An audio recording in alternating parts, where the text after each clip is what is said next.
Any one of them is it? Fish of the trip, I think. I think so too. Dude, those... I'm just so distracted. There's like 20 in there. There's so many. There's like 20 in there. There's 1, 2, 3 of the biggest bull trout I've ever seen in my life. Just right here. We found them. We absolutely found them. You know, I get hit with this quandary quite a bit these days, and it's always a puzzle to me why someone would want my opinion. Hunting for hyperbole, I could really take that answer and have some fun. We've all seen it before. Oh, the best. Oh, the most. Oh, how about the prettiest? Maybe it's a symptom of social media, but I feel like the elasticity of these definitive words have been well worn, and they just don't fit like they used to. When it comes to fishing and those anglers that claim the fly, this is often an important question. Personally, I like to refrain from a specific answer because there's so much beauty across the country, the continent, and even the world. In my opinion, the best fishing you have available is the best fishing you have. No way. No way. That's the fish, Sam. That's the fish, dude. That's a great. Woo! Holy smokes. Oh my gosh. Oh, that's awesome, man. Dude, this is a great fish. What a place to catch a fish like that, man. I mean, what the heck? But seriously, Mike, where would it be? Yeah, sitting on the fence usually dissatisfies the poser of this impossible question. So, over the years of being pressed by the best, I've had to buckle and prepare a backup rebuttal. So, you curious cat, if I were to be so lucky as to make my way back and pursue this will-o-wisp, I'd so desperately love to witness the long yawn of an Idaho summer day just one more time before the Salmon River sun sets into the infinite twilight. The where is taken care of, but the why is left a bit ambiguous, and for good reason. I'm not sure words alone could ever suffice to complete a fitting love letter to this unique landscape. 1,000, it's awfully high, I'd say, so even pictures suffer from gaps and truly don't grasp. A video? Well, we might be getting a bit closer, but I've found experiencing it with your own eyes might be the only way to truly encapsulate this emphatic answer. If you'd be so kind as to stick around a little bit longer, I'd love for you to witness me and my best friend Sam's attempt to bottle up summer here in one of the best fly fishing destinations you've probably never heard of. I'm so happy you've already made it this far into the video. I mean it. I'm always so blown away with your willingness to absorb these stories. Wherever you find yourself, it would be an honor to share a small sliver of my love for this special place with you today. My name is Mike, and this is a Fly All Season story.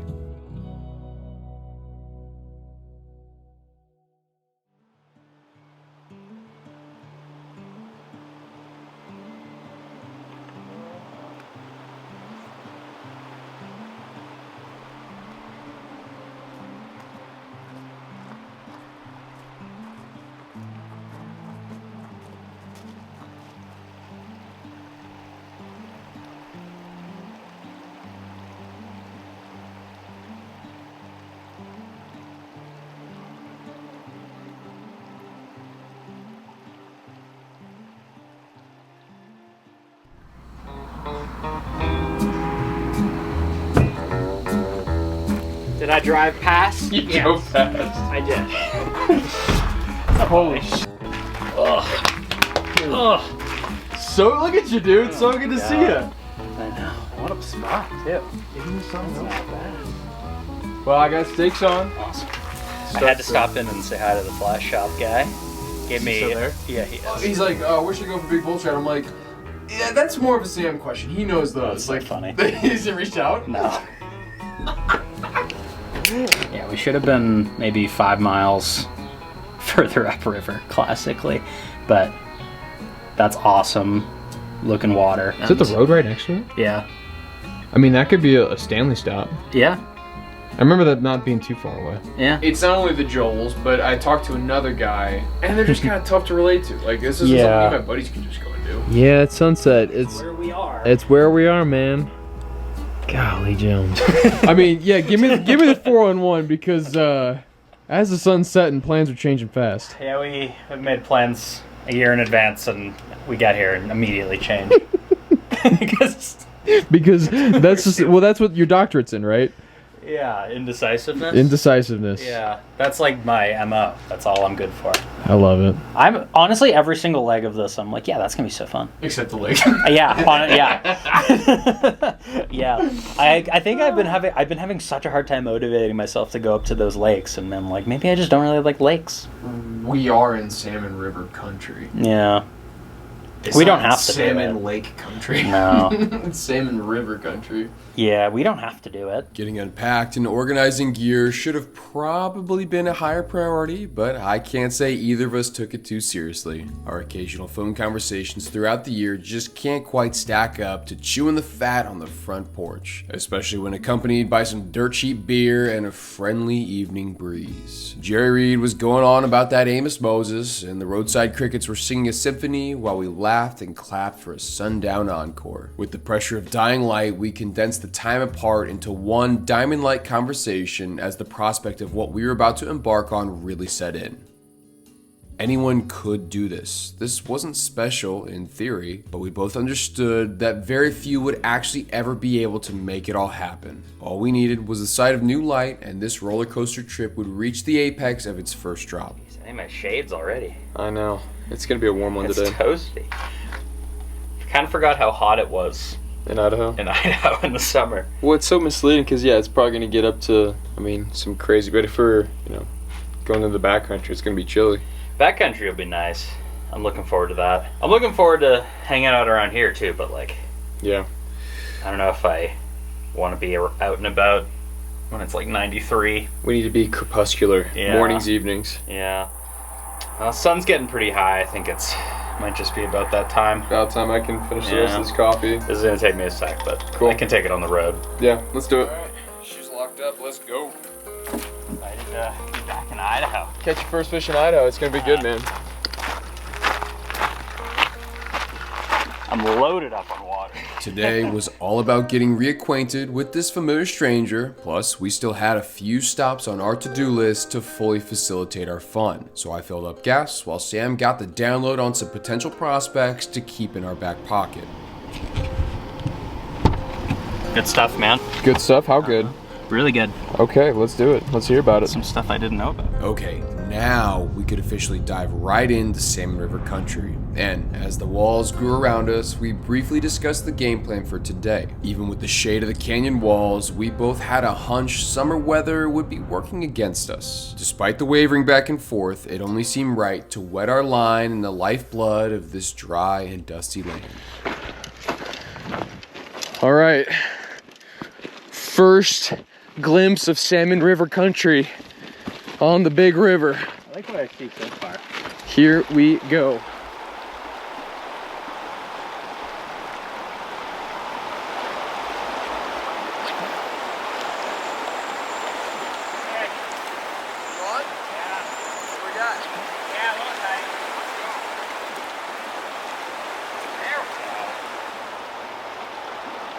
A little bit more. Yep. Nope. Oh, well, That's okay. there you go. Cuddy one. First fish. How does that feel? Feels good. Yeah, Catching native fish on a cool river. Feels good. I like it. The big river.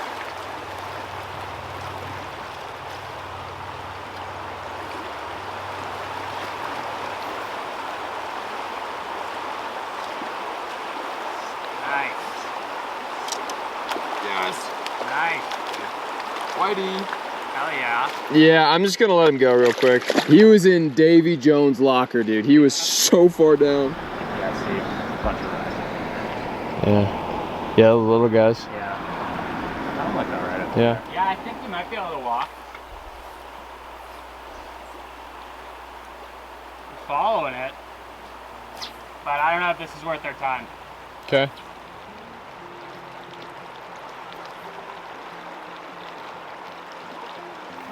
Despite the swarms of maybe mayflies, well, whatever they were, the big river trout certainly didn't want them. Sam's hunch was probably right in this situation, and don't get me wrong, there were certainly fish here. That was a really healthy whitefish, no doubt, and at least made the stop well worth it. But we know this area well enough to surmise that conditions right now just weren't in our favor. Belly up and bobbing in the back eddy, this zombified cutthroat was the nail in the coffin and confirmed that this section was indeed a fool's errand. Too low, too warm, but hey, that's no big deal. The day was still young. Not the big river bonanza we were hoping for. Oh well. That's okay. You fish to the conditions, right? Right. And the conditions say small creeks. Yeah, well now we know. That's the beauty of this little system. Just follow the flow and you're bound to bump fishy water. Through a bit of speculative scrolling, we found the literal and figurative signs we tend to seek out on a new stream. Gravel roads, remote trail, ooh, and a proceed at your own risk sign. Yep, that's a bingo in my book. I'd say it's safe to give this pup the green light for some afternoon exploration.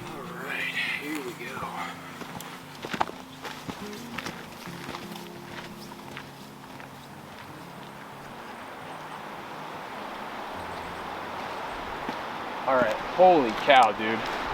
Look at this. Yeah, that's great. Wow. I'm liking that. I like that a lot. Well, look over there. This is insane. Nuts. That's perfect. Well, let's Maybe. keep heading down the trail, yeah. See what we can't find at least. Yeah. Well, I'll follow you. It's so hot, the water wheels don't even want to work. It's so slow. Get that on our way back. You want to do like a pasta? That the original baked ziti idea. Yep. I mean, are you thinking more calories? Yeah, and just ingredients that I have that I'm not going to eat when you're gone. That I've already bought that I want to use to some capacity at least. And this looks kinda, Yeah. but not, I mean, A little fast, maybe. a little fast. I would agree.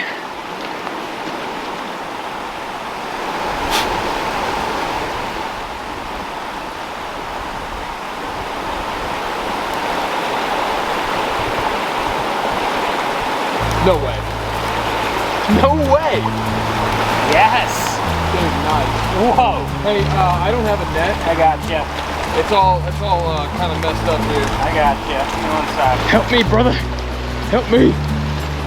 Nice. Whoa, yeah.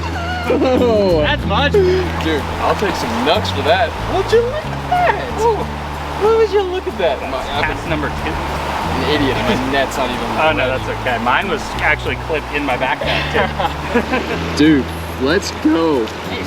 You're a little horsefly, fanatic. He liked it. That is my signature fly. The man's signature fly. Oh, look at that. That's a beauty, Judy. Like it's nothing, man. Like it's nothing. What a pleasant surprise. That is so good, man.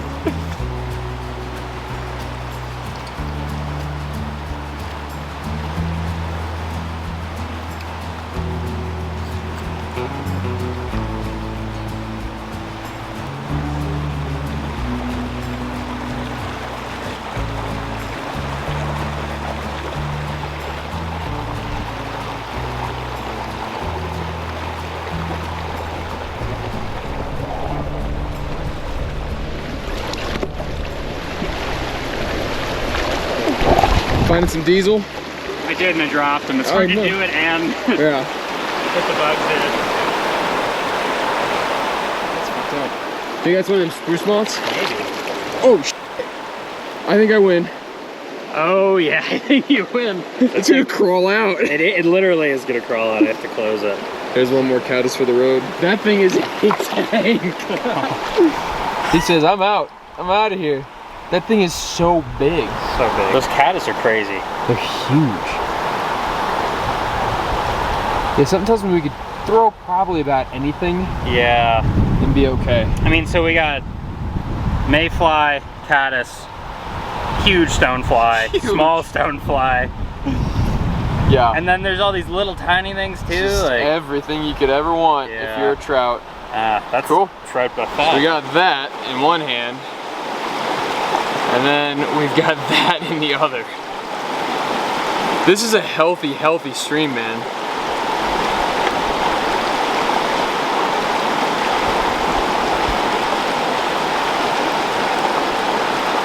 That's so crazy. That's incredible.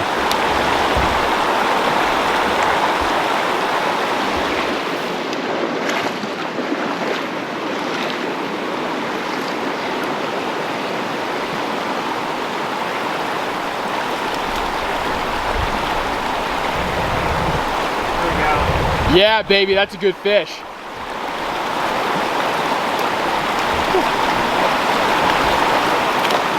Oh, dude, that's a good fish. That's an awesome fish, man. Oh, mamma mia. Mamma mia, Sam, look at that fish. It's a great fish, man. Sam, I like every inch of that fish. There's a lot of inches, especially on the belly. I'd like to meet a few more just like it. Oh my gosh, the West Slope pink is just so crazy. That's such a cool fish. In a really cool stream. Really cool stream. Ready? Yeah. Pissed off. See ya. Nice. Yeehaw. Dude. It's awesome. This is fun. Well, This is really fun. What's fun is that we had no idea about this. No. It's just like, all right, let's go. Just out on the map, pretty Yeah. much. Big River was too hot. Too hot? Yeah, gotta go. This water is ice cold. Despite what the name would suggest. Yeah. I know, those two cutties, that first cutty especially. I'm good on that. Alright. I'd much rather get back to the real deal. Get to the real deal tomorrow. You know what I'm also excited for is staying out west over the winter. Will that be your first? Yeah. I've either gone back east or gone to New Zealand. That's gotta be like 24, 30. That's a crazy diameter. Guys, I'm a anything pipe. I'm pipe and pipe accessories. I'm your guy. And this is really, really cool. And it just goes, dude, it just keeps going. Now, I don't know what butters your bread, but for me, a stream with some fine fishing that just so happens to have a very cool piece of waterworks history attached is more than enough to fill up my cup for a day. This random trip just went from good to damn near great. Now you might be wondering why we turned around so early, because yeah, the sun was still high in the sky and the fishing was hot. Trust me, we had very good reason to start our march back. Time to pack for our first overnight backcountry trip was slowly whittling away as each cloud passed beyond the horizon. As we made it back to the open meadow section closer to the trailhead, envious eyes longingly scanned over the plunge pools and greasy glides. A cast or two couldn't hurt, right? And it's not like we had all that much to pack.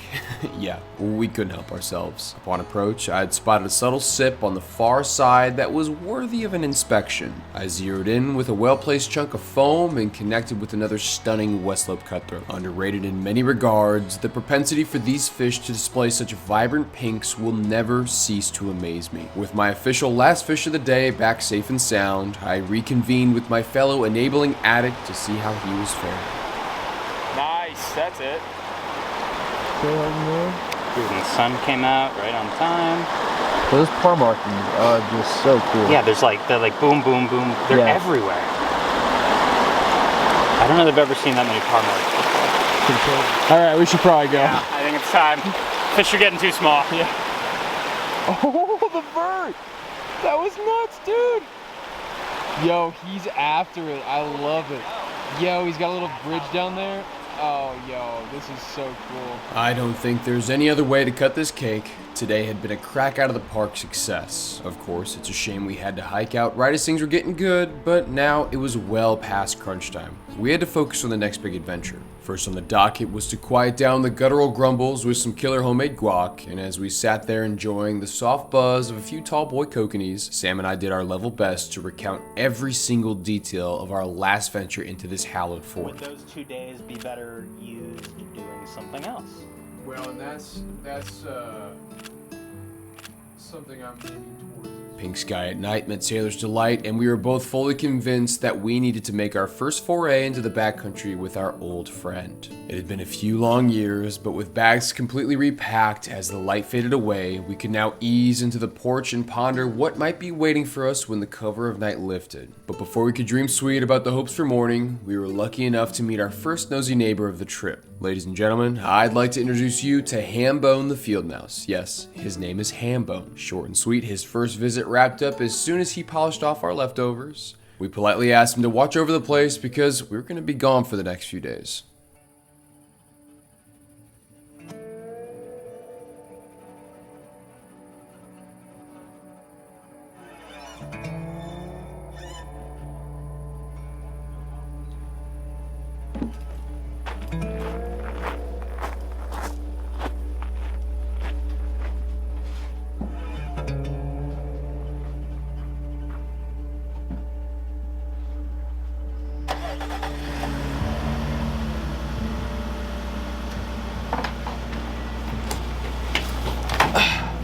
The bags are heavy, but they're packed and ready to go. It's game time. Headlights almost seemed a bit redundant. Superstition may lead my thinking here, but as long as I've been bothering fish with feathers and fur, full moons have never been my friend. Much like the smell of rot or warning chatter of birds, this blinding reflection gets filed into the bad omen side of my brain. I white-knuckle the wheel and let these theatric thoughts race across the dashboard and plague each moment of my present. Sam? Well, he seemed mostly unbothered by the spectacle, so I guess that was good. Outside of a lone deer trying to cross the Salmon River, our long drive south was weirdly empty. Not another soul on the road, and hardly any critters tempting the pedal push on my brakes. It was only well after hitting the gravel and entering into one of my favorite places on planet Earth did we finally start to spot some animals. Right on the outskirts of the sweeping grass was a summer group of elk grazing in the dew. Then, into the open plains, the echoing coo of sandhill cranes hit our ears with that iconic whoop. We even saw a stud antelope hovering around a group of females still bedded down in the creeping morning light. I mean, at this point, all we need was a wolf, bear, and maybe a moose, and that would have been the whole Idaho safari right there. The terrestrial beasts were entertaining for the back half of our drive, but getting closer to the water, the signs of what we were really after appeared. I can't emphasize this enough. There aren't many places on this pale blue dot that seem to have the same gravity. Leaving with our tails tucked a few years back, this return trip has been the sole subject of many manic conversations. God, it's just so weird to think of all that's happened since the last time we've been to this dramatic land. All the what ifs and maybes were about to be nothing more than hypotheticals left at the truck.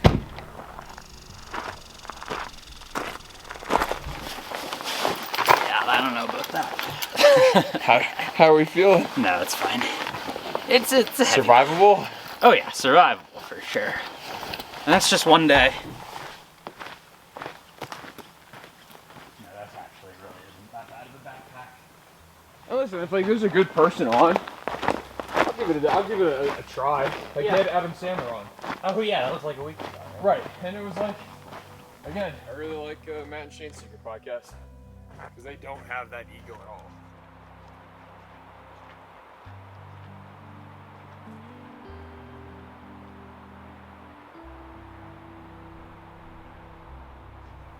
They're right at the top of the bag. Perfect. Purposefully.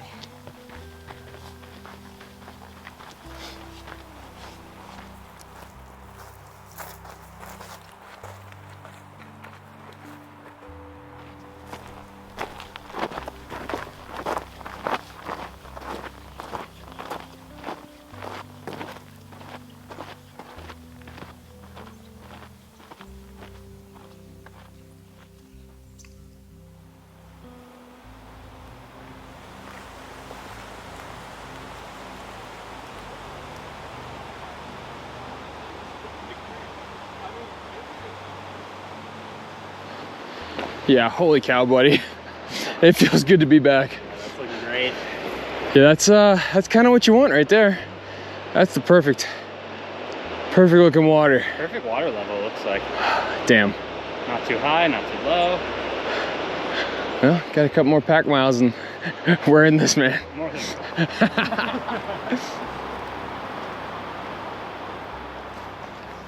striders. Are there striders? There must be trout. You want to take a water break? Is this our boy? Yeah. Yeah, let's do it.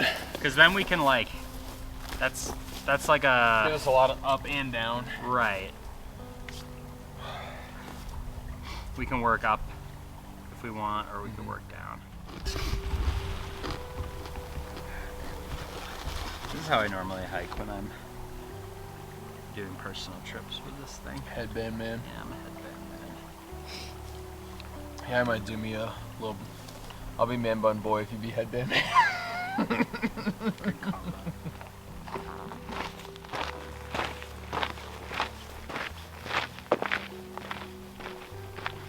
Like the familiar smile of a summer's sweetheart, many moons removed, just the sight alone can make your heart skip a beat. Everything about this grueling hike brought back ages of ingrained memories from much simpler times. We'd both seen what the upper part of this watershed has to offer, so everything about this lower section was different in a way, but still very much the same, if that makes sense. By no means were we dragging our feet, but Sam and I were certainly taking every opportunity available to soak up all the sights, sounds, and smells of this special place. Crazy stuff. It's a big hole.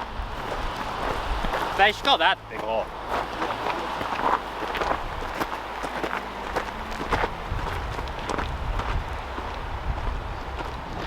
Hey, bear.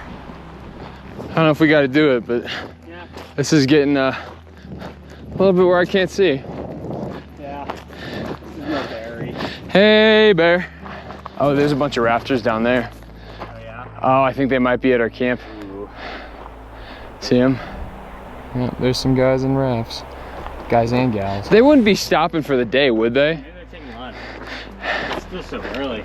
I doubt that they would stop there for the day. This is by far one of the most exclusive rivers when it comes to pulling floating permits, so we figured there might be some other folks drifting by, no big deal. But they couldn't have been on the water for more than 5 minutes before stopping for the first time. As the crow flies, the boat launch was literally right there. That's kind of why we decided on camping at this exact location. It didn't really make much sense to us to stop so early on in this massive float, so scratching our heads, we guessed they might just be there for a quick dip in the hot springs? Maybe?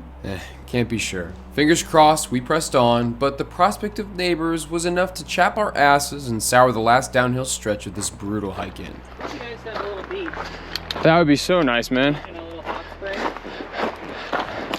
Again, if we can't get the steelhead, I think we deserve that at least. A little sand scrub and then a sauna treatment. Dude, this is crazy. Oh my God. Good. A lot of fishing to be had in there. That is the price you pay. That's what what I look like in that bull chop picture. We might just have our own little spa. Yes. That is so what's up. Do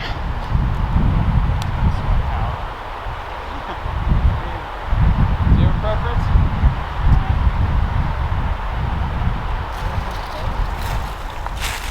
Well, after quite a long hike in, we are here. It's time to get camp set up and yeah, maybe fish. We got the rest of the afternoon into evening before we gotta sleep, so yeah, sorry for the low energy. It's been a grind. I got a penny over here. Oh, you did? Why did Penny pick it up all the day without good luck? Isn't there a thing, if it's heads up, it's good luck, if it's tails, it's bad luck? I think so. I think it's tails right now. Alright, I'll come over there and kick it. Yeah. I'm gonna put this rock on it, maybe. And then we just won't worry about it. Okay.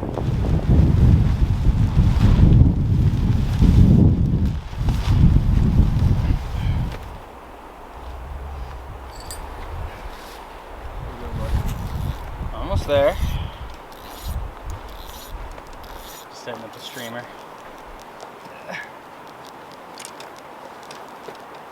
Did you already hang the bear bag? No.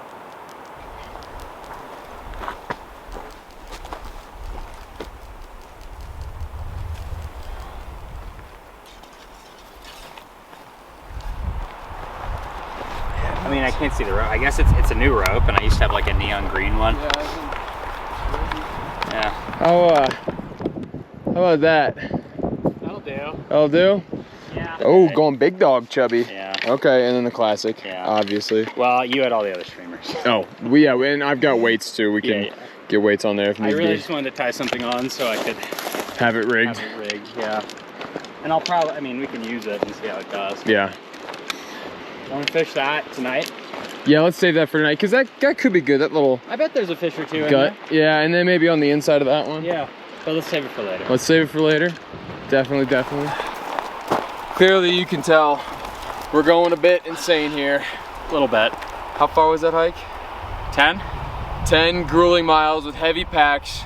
Only one beer survived, but it's time to fish. For being downhill, that was a lot of uphill. It's a lot of uphill. It's time to fish. This is probably both of our favorite rivers.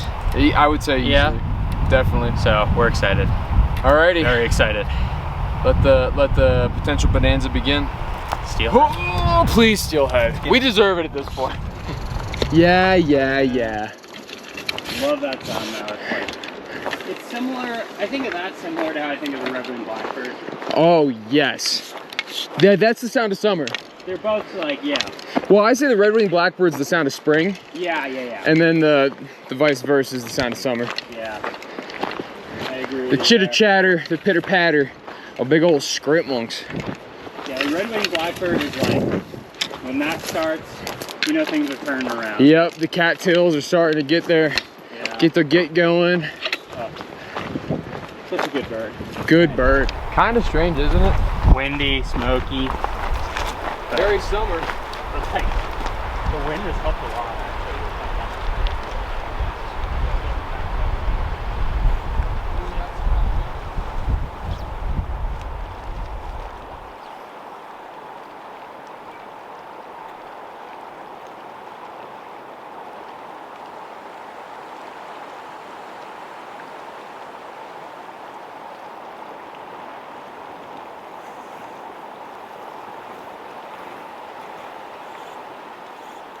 Single hook, barbless only. And because it's better for the fish. It's better for the fish. I think. Probably.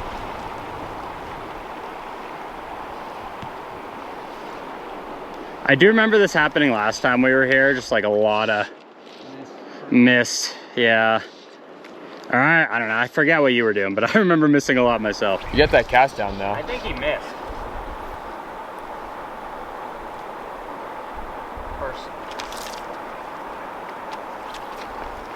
Smaller one? Yeah. No shortage of fish in this hole. No, there's plenty of fish. That time I really tried to take my time. Cadence, man, it's weird. You're like, I hope this thing really wants to eat it. Oh my gosh, you actually got him. That was awesome.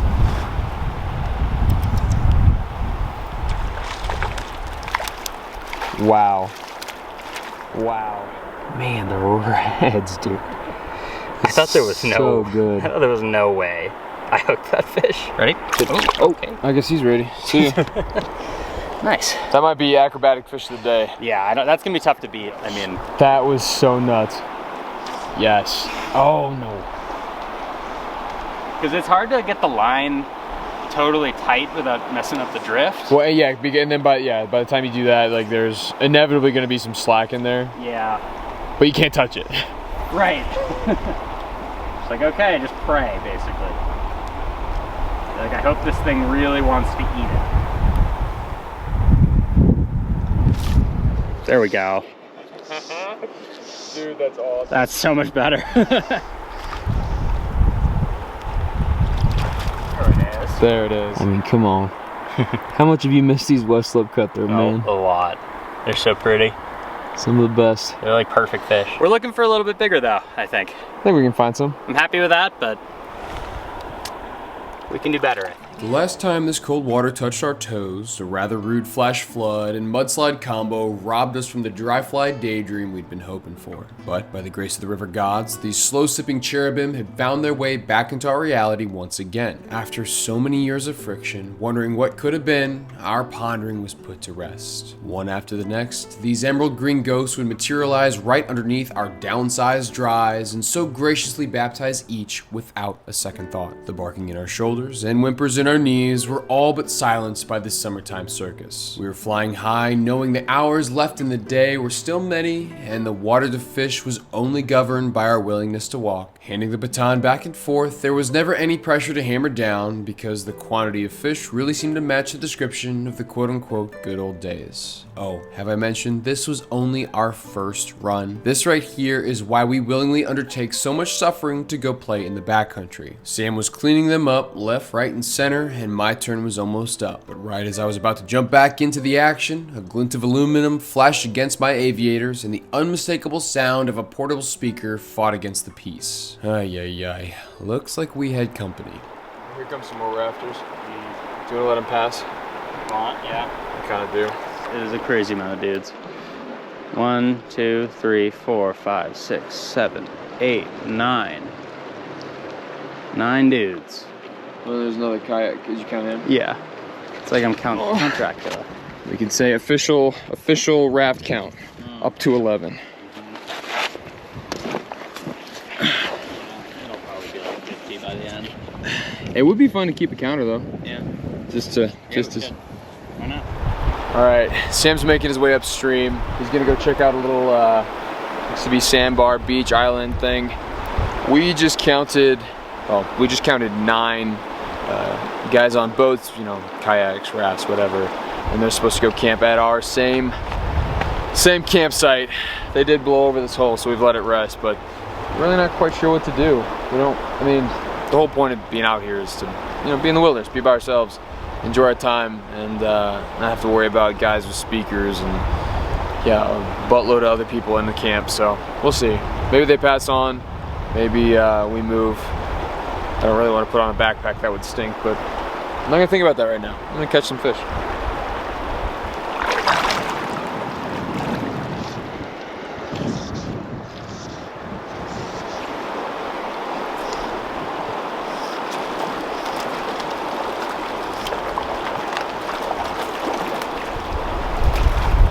Quick look at the guy.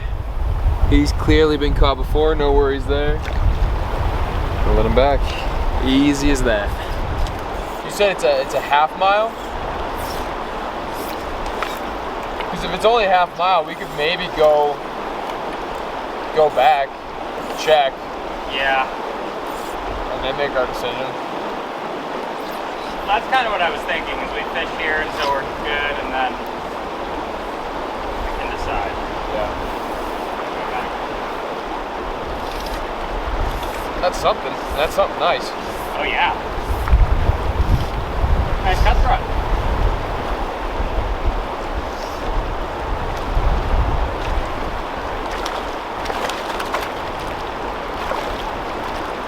Come on, baby. Yes, dude. This is a very pretty fish. He's beautiful. Yeah, that's a nice fish. That? Yeah. Well, there's a bit of a emotional roller coaster right now. Not because of this fish. This is making me very happy. But we just had a huge group of rafters go by, and they're camping at our camp. Not our camp. They're camping at the same camp that we're going to be at. So it's decision time rather than fishing time, and I'd rather it be fishing time. But yeah, we'll do it for a little longer, catch a few more, and then we got to go wrangle our belongings possibly. Hey, I caught a 16-inch bull trout in Canada, man. More like 9 inches, I 8 or 9. How do you know? Good reference. Yeah. Oh, that felt good. Whatever that was. Yeah, like 8 or 9? 8 or 9 inches, yeah.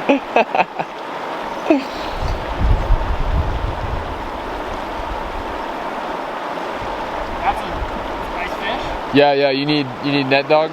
It's a fish. It's not a nice fish. It is a fish, though. Overzealous. The streamer tug. Something. Get that streamer in the mouth there. Yeah, aggressive little guy. Yeah. Not so little guy. Oh, well. There he goes. This is important. This is important stuff. Tell the people at home what's going on right now. Little fly fishing tradition. You leave the plastic on the cork of your new rod until you catch your first fish. And then you are allowed to take it off. The christening of a new rod. That is fresh, that is clean, that cork. It's good cork. It's time to get dirty, what do you say? Yeah. No better place to baptize the new Ant 8-weight than this right here? this river. All this right here? All this right here. Cool.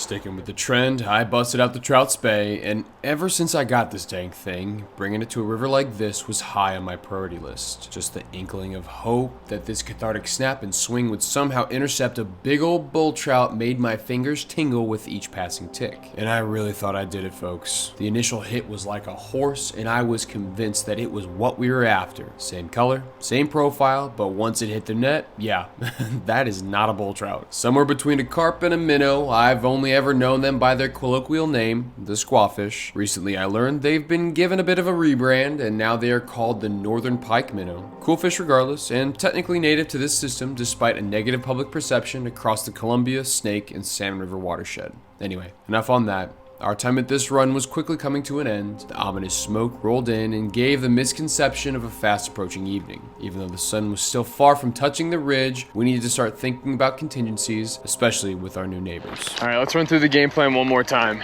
Sure. Hike past them. Go look. Where the tents are. Scope out where the tents are, that's number one. Number two, go past them. See where we can potentially put up shop a little bit further down. Yeah, see if there's another option. Yeah. That's like not a huge tent. Fish, if there's any good fishy water. Yeah. And then come back and in the last couple hours of the night, shift around, Yeah. which would just stink. It would, and I think that's what we're gonna do. I think so too. And that's exactly what we did.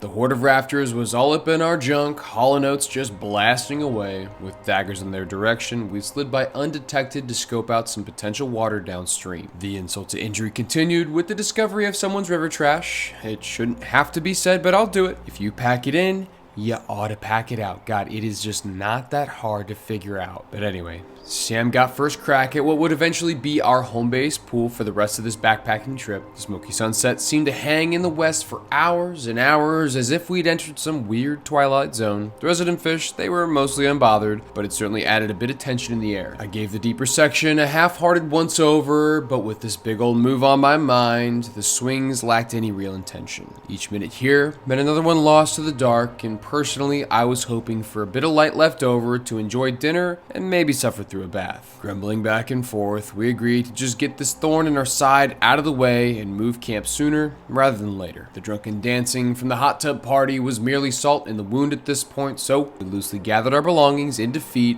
and moseyed along. Enjoy camp and the rest of your float there, fellas. Make quick work of that. Yeah, I like your 30-minute estimation is a little off. Much quicker. Surprise. All right. That's okay. That could have been a lot worse. Yeah, in my mind it was a lot worse. Yeah. It was going to be a lot worse. Yeah. In my mind, they were all going to be like set up there.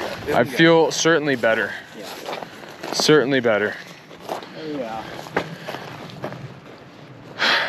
You have any issue if I set up shop right here?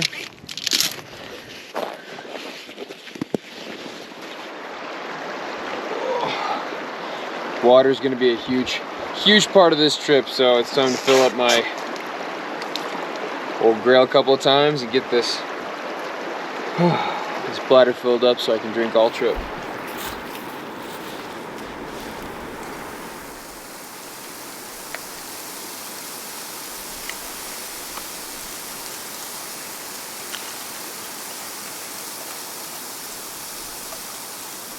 I kind of forgot that it's like cured beforehand too. Let me get this fat incorporated in there so we start rendering some of that.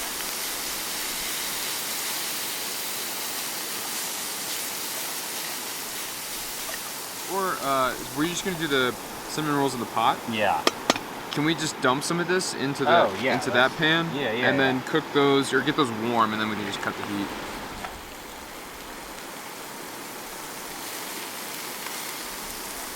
Bacon, got the potatoes. Those coins are crispy. Those are basically chips. Keep digging, brother. Find the bacon, find the sausage. That's the bite. But it kind of knocks out two birds with one stone because you're already cooking the bacon. Right. Yeah, you do them at the same time. Mm-hmm. Makes it easy. Yeah, these are basically chips. So good. Mm-hmm. Using my culinary skills. Bacon flip. Bacon's in there? Are we in there?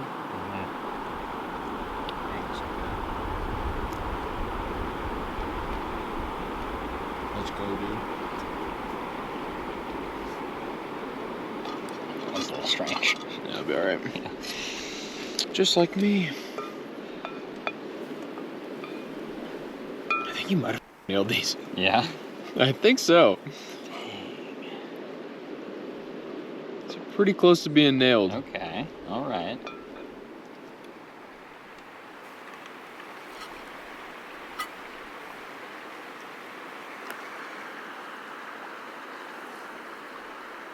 Y'all ain't got no idea.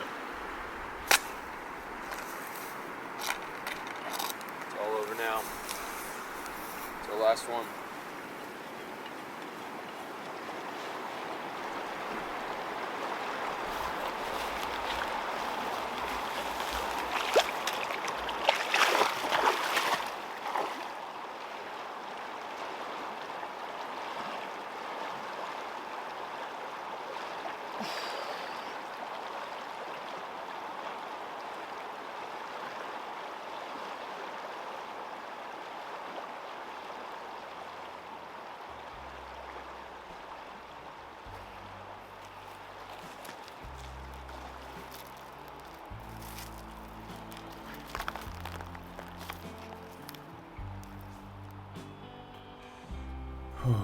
From atop the overhanging crags, I found my front row seat to witness the award-winning performance of Golden Hour here in Salmon River Country. I hear it's showing all summer long, folks, but I'll tell you true. It's singular moments like this that really resonate and drive the point home. This right here, this perfectly encapsulates what I mean when I say long yawn.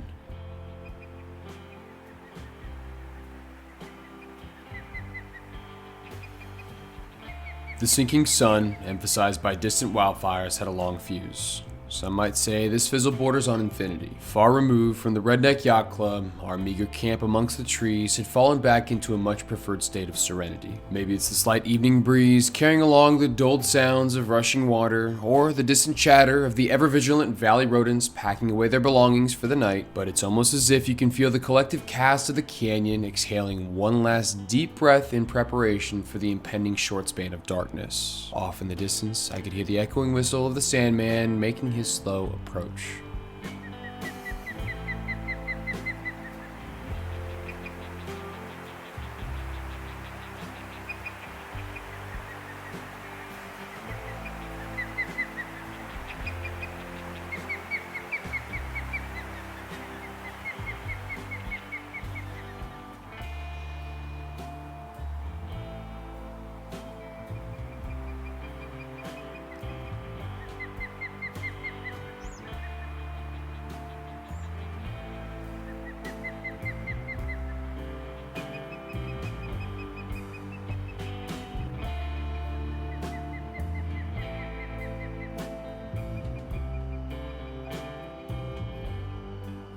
With full bellies still gurgling from gluttony, and clear minds put to ease with solitude, we reconvened to discuss tomorrow's game plan with a dash of hopeful optimism. There'd been a few curveballs thrown in our direction, but we both chuckled because that just seems to be par for the course whenever we join forces on this river. But that's the beauty of it all.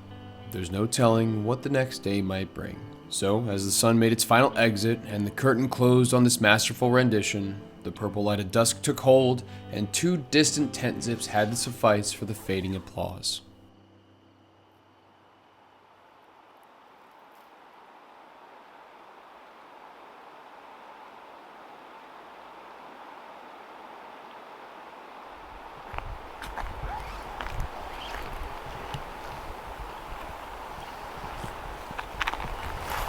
Yeah, it might be a tough sell to get me in the water before like 8:30, 9, but I'll do it. It got hot yesterday too. So. Yeah, it's until that sun hits us, I think it's gonna be really, really, really cold. Yeah, I'm excited for a full day on this. Me too. and one in which we can start fishing right away. Yeah. You don't have to walk. You don't want to walk 10 miles to start fishing. Damn. Yes, how'd you know? Yeah, me too. I'm also excited to be maybe a little more hole hoppy too. Instead of just pounding one all day. Yeah. I liked that hole yesterday, but you know, we like the big hole. Yeah. I hated that hole with a like, passion. Yeah, I grew to hate it. But we can make this happen. I can change her. I could have.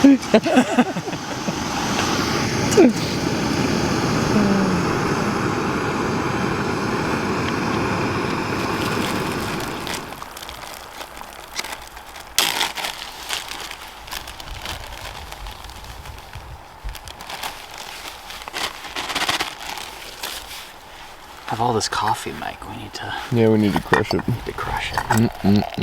Backcountry coffee. Perfect for a cold morning like this. Yeah. It's funny how summer is kind of more of just like a term out here. Yeah. It's really not much of a feeling. It's like a 9 a.m. to 8 p.m. kind of term. Yeah. Yeah, that's a weasel. He's what's terrorizing all the chipmunks out here. I was sort of wondering whether there wasn't much life around here.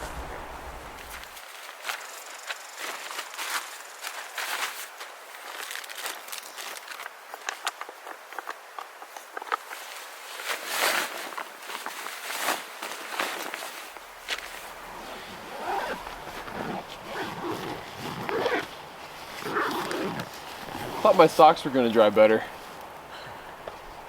Do you have a backup pair? They're just gonna get wet. Yeah, that's true.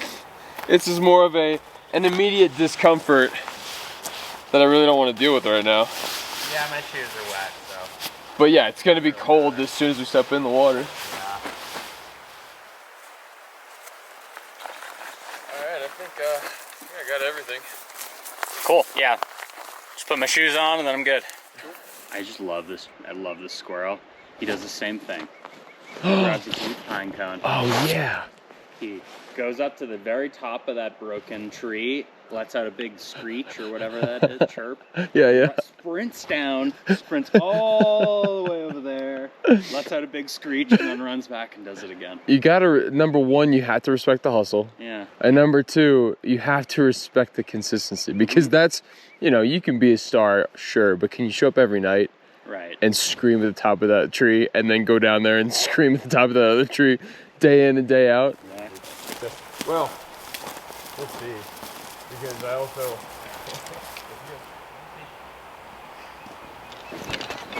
Maybe we want to hang it right? Yeah, I was going right here.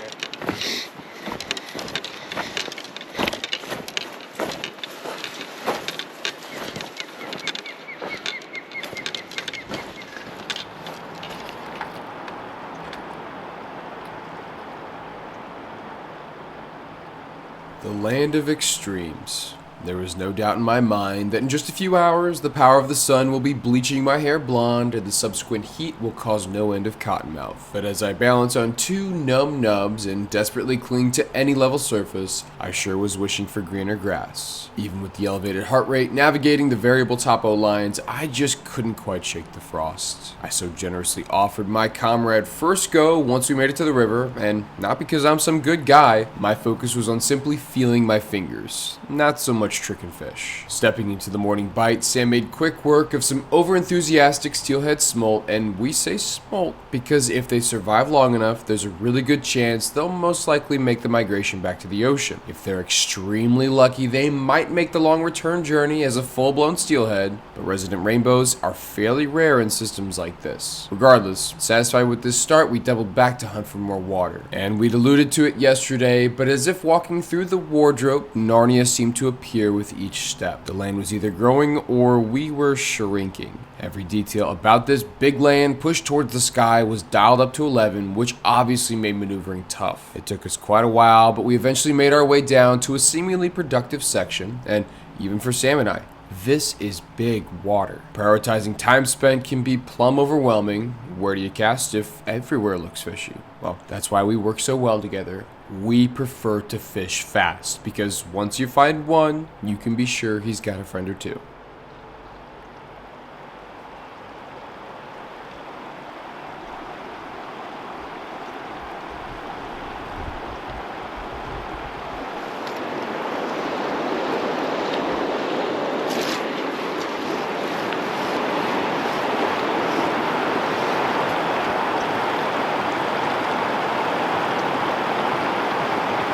Nice, dude. That felt good. There we go. Skunk off. Come see this beauty back, little cut bow boy. See you, bud. Very cool. Starting the day off right. Dry fly eat.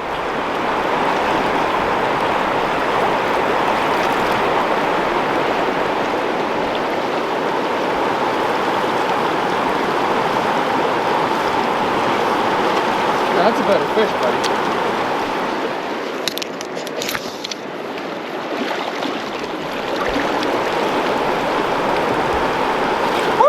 Yeah, dude. Yes. Nice fish. Watermelon. That's a watermelon. That's a watermelon. Beauty, Judy. Did you see him just barely sip that? No. He didn't he didn't make any motion. No, I didn't really see. I was kind of focused on camera, but it's a good it was shot. subtle, so subtle. He's got a little kite on him too. Yeah. Heck yeah, dude. Sweet.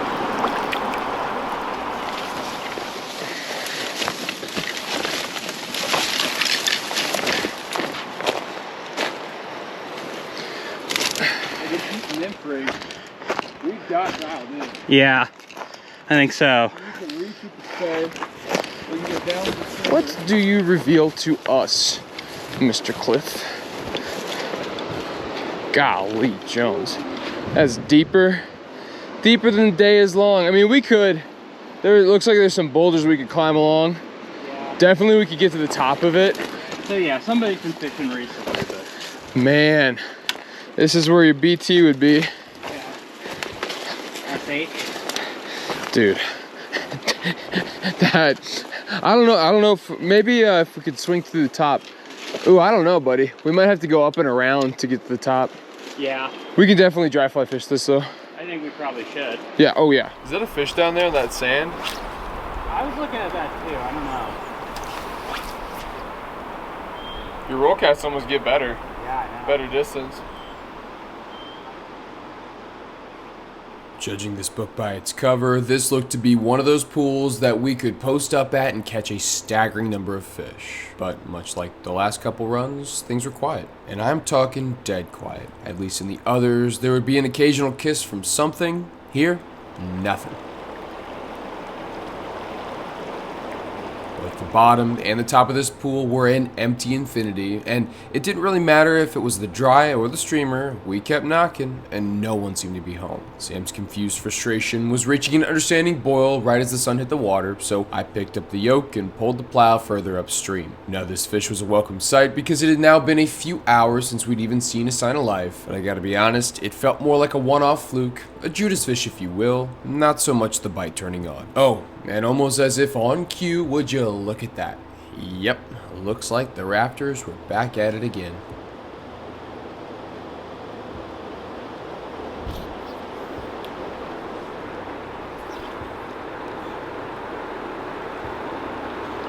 Yeah, the spade is super cool. I gotta learn how to do it. It's a great tool. Yeah. To add layers to this whole game. I haven't figured out the dry fly side of it yet.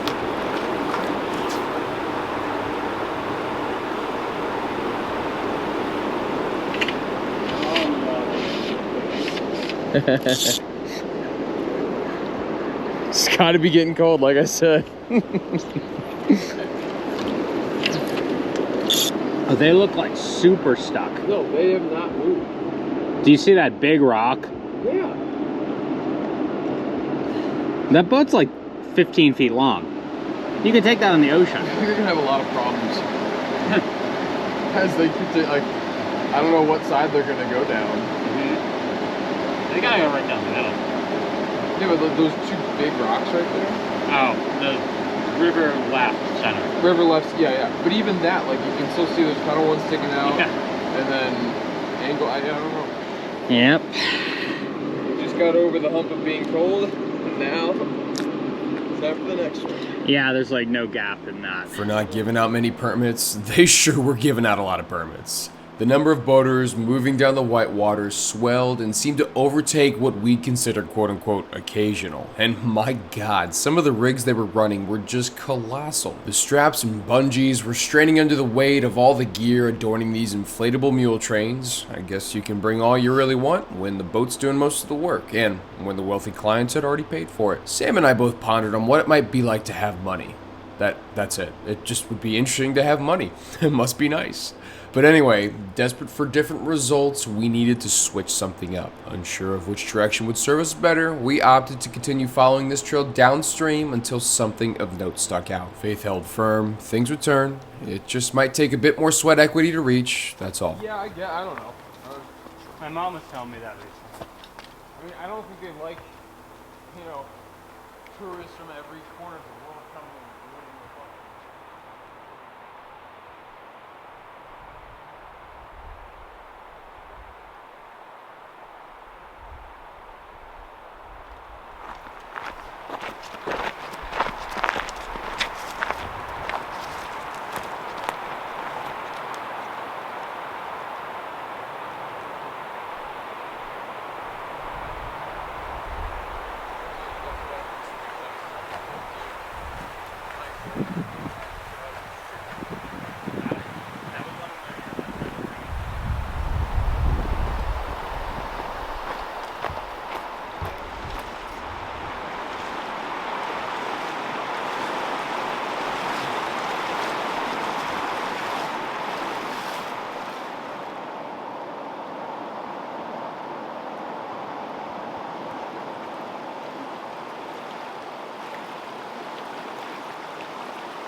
Departing from those unfathomably deep, long, and wide pools from earlier, this flatter section certainly caught our attention. Well, that, and we were both dog-tired from another long hike up and over the ridge. And I mean, it's not like there weren't fish here. Sam started with a couple beautiful little cutthroat. Hell, we were just both relieved to see a damn dry fly eat. Was that so much to ask for? And not sooner after those cutties, he kept pushing the ball down the field with a rather healthy steelhead smolt. Again, there were most definitely fish in this section. I'd hate to sit here and make it sound like we were a bunch of ungrateful brats, but man, when you know a river, like we know this one, the greener grass of the past times just can't help but stick out. Somewhere within this wild river, there were schools of ravenous cuts more than willing to punish a floating fly. We just hadn't found them yet. With the afternoon sun well at its apex, the hands on my watch were betraying our ambition with each slow tick. But all this consternation aside, Sam's next fish was at least a new clue and a very nice step in the right direction.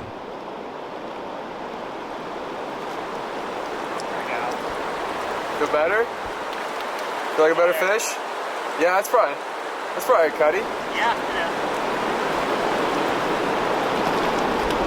Yes, Sammy! It's a watermelon. Watermelon trout. Been a bit of a slow morning. A few missed hook sets, a lot of small fish, but we're getting closer to what we're looking for.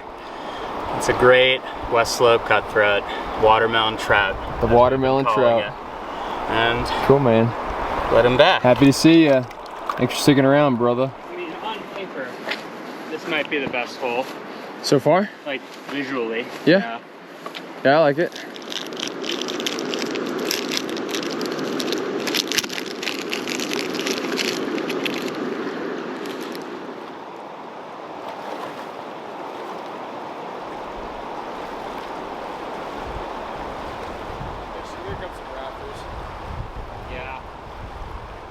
Now, unlike the previous rafters that passed by without so much as a hello or sorry for running over your fly line, This next trio was nice enough to offer a friendly wave and ask us how we were. Surprisingly, they also inquired if we fancied ourselves a ride down the river.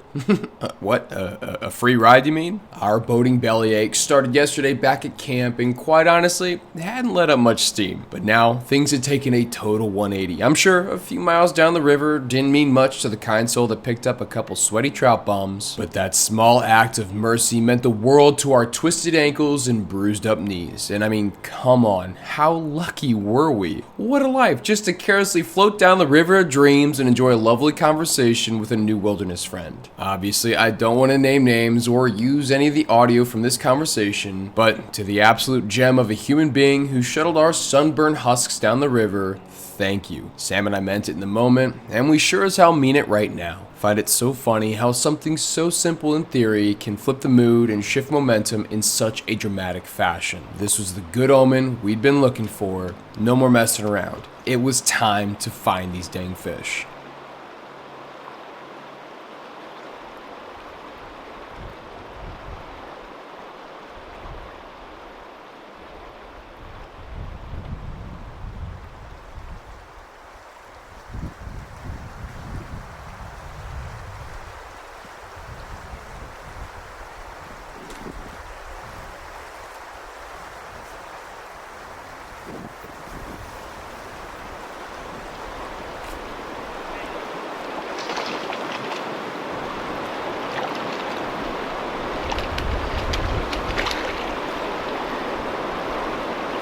Not bad. All right.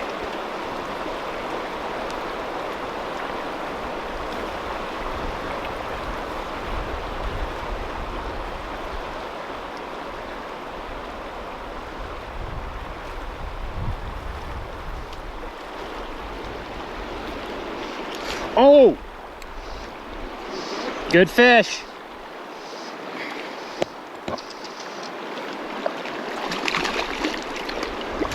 Oh, that's so much better. Just taking pretty pictures of pretty fish. He's another one of those sparse guys. Mm-hmm. Sparse speckles and all. Yeah, this fish feels pretty good. It's been a little rough fishing, but this is kind of why you come here, fish like this. Wild cutthroat in a gorgeous place. Makes it feel a little bit better. Cool, man. Get them back in. Yeah. Much better. 2 fish. Those are probably two of my 3 best fish of the day. Ooh, that's a bad wind. I can get you any nymphs. I've got quite a few. Yeah, I mean.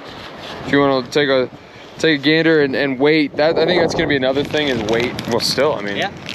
Two. I mean, that's the kind of fish I want. You know what I mean? Like, yeah. If we can get that. I guess what was just frustrating me is the continuous 4-inch to 6-inch fish. Drastic times call for desperate measures, and this late in the fourth quarter, tossing on a nymph seemed like the right call. We've been hit with this benthic conundrum many times before, and in the face of dry fly pride, bobber watching can be the difference between catching fish and a very frustrating afternoon. Wanting to avoid redundancy, I kept throwing a small ant to no avail. Offering nothing in the way of fish, I had to do what I knew best, finding creek critters and picking them up. Yeah, that right there, that's a good snake, folks. So, while I moved away from the single-hand rod and pressed on with the trout spay, Sam's subsurface gamble was really starting to pay off. Hey. Oh, let's go. Whitefish. No, it's a decent cutty, actually. In an almost distracting way, the crackle of bankside bugs leaped in every direction as I went to go get a look at this nymph muncher. This was a dandy of a fish and felt much more familiar. Maybe we'd found something here. Letting the rhythmic snap lead my thinking, I was hit by a late flash of inspiration as I watched the wings of a lone grasshopper glide plumb across the entire river, fueled only by the afternoon jet stream. Conditions were pointing towards a potential hopper bite, but this could also be a really dumb mistake. Luckily, you can't be afraid of looking dumb if you already know you're dumb. So I decorated my Ant 5-weight with the biggest dang hopper I could find in my box, and it was time to make a gamble of my own.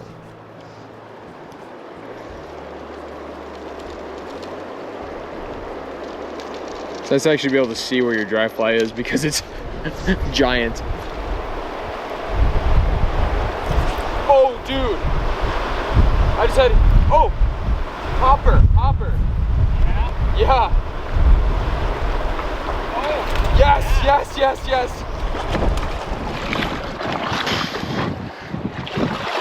Oh, wait a minute, it's all gummied up. That's a good fish. That is a good fish, folks. I'm messing about.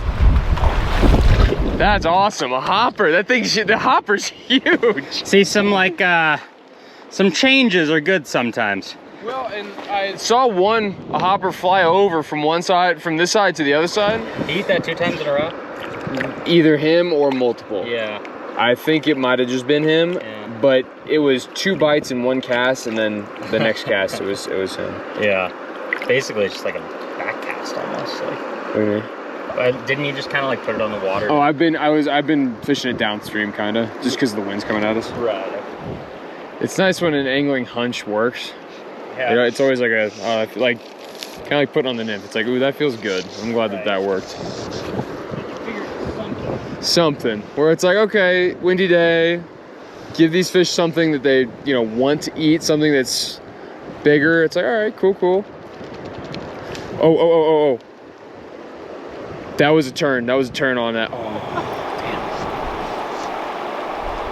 Oh, dude, that was a big fish. Right as you went to cast.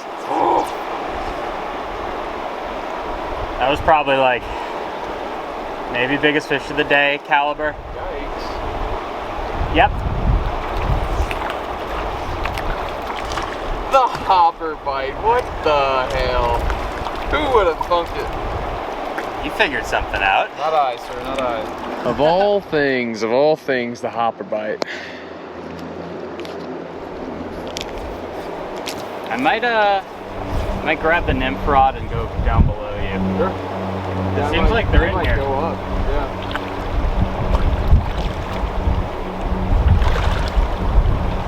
They're in here to some capacity. Damn. Oh. Hey, this is a Nick Weston original. Yeah? Yeah, the boy. There you go. Ooh, that was a good fish. That's what I'm saying. Yikes! He kind of came up and just did it. That was very hopper. Yeah. Don't do anything too cool while I'm doing this. How about that? I'm doing a full split. Nice. That might be a net fish. I think that's a net Oh, it's a fish. rainbow. Yeah. Cuppo? Cuppo. Did you toss me? Speaking of. Oh, yeah, you don't have it. I should. Wow. Heck yeah, that's a cuppo. That's hopper crushed. That's sick, man. Well, it would seem as though we have ran into an afternoon hopper bite. That is yet another fish on this oversized hopper, and I like the looks of that. That's fun. It's been a day, but it's a great way to kind of wrap up the day, if you will. Do you want to run this till it's seen its end? Yeah, what time is it? It's 4:20. I mean, I don't want to leave fish to find fish. I like the way you think. Well, we're so good at that, Sam. Yeah. Some might say we're really good at that. And I also sort of can't imagine that this is going to take us that much longer. You know what I mean? Hiking back? Yeah. Well, yeah, hiking back and the rest of The rest of this run, yeah. Oh, yeah. Yep. And I got to see the whole thing. Nice. There we go. See ya. Nice. We're putting something together. I'll just dredge this spot. I like that. On maybe the best cutthroat river in Idaho, and I'm using a nymph with split shot. No. Should be using a big hopper, but whatever. Oh yeah.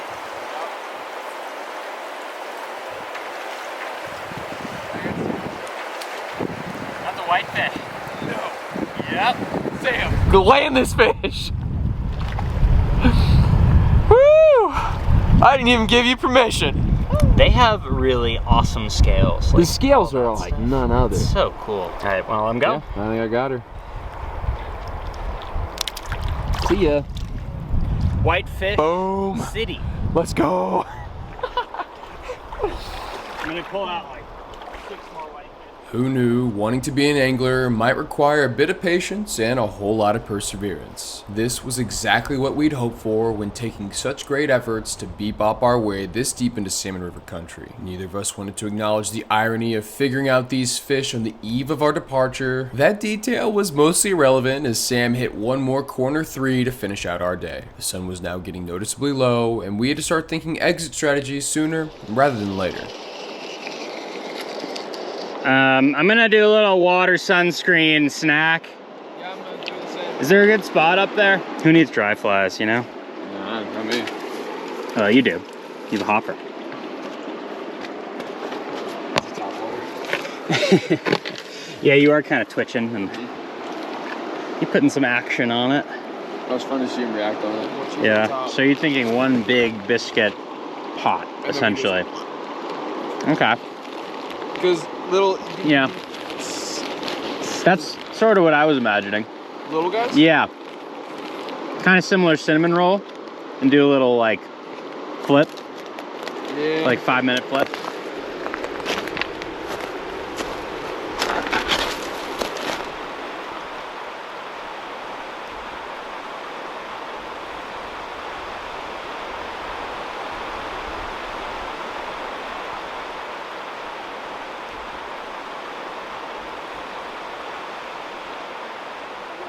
All right, you go first. Alright, I'm gonna go with the Tim Duncan, Mano Ginobili, Oh. Tony Parker, that era of the Spurs. The fundamentals. All that off trail, boulder hopping, trying to remain balanced. Waiting. Yes.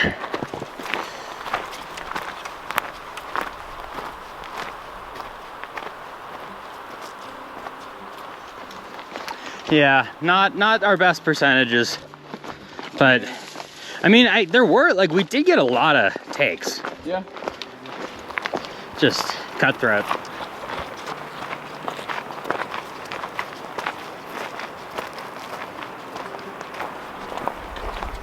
Home stretch.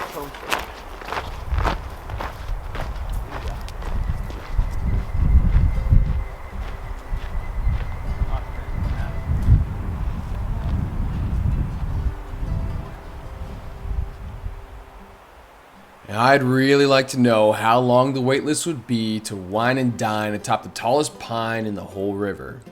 Oh, to be a summertime pine squirrel in Salmon River country. Clearly, the neighbors had already sat down for supper, and we needed to do the same. The grumbles in our stomachs told us there was quite the imbalance in output, so after making it back to camp and slipping into something a bit more comfortable, the mind was mostly void of any thought not pertaining to food. Lowering the bear bag with great anticipation, it was time to put our backcountry chef skills to the test once again. Yeah, it kind of bugs me a little bit that we didn't catch a bull trout here. Yeah, me too. You know, Yeah, me too. Well, now we just gotta buckle down. catch one somewhere else. Yeah.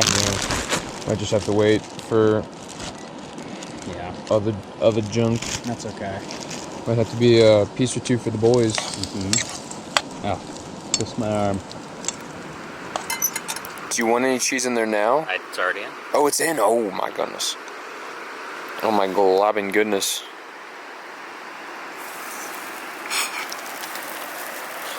Oh, folks, now hold the phone, please, for just a second. Cheesy biscuits. Cheesy biscuits. 10 miles into the wilderness. Trial run. Trial run, right. I think that's done. That's looking pretty done to me. I'm into that. I could eat a lot of those, probably. Probably more than be healthy. Coming down nice.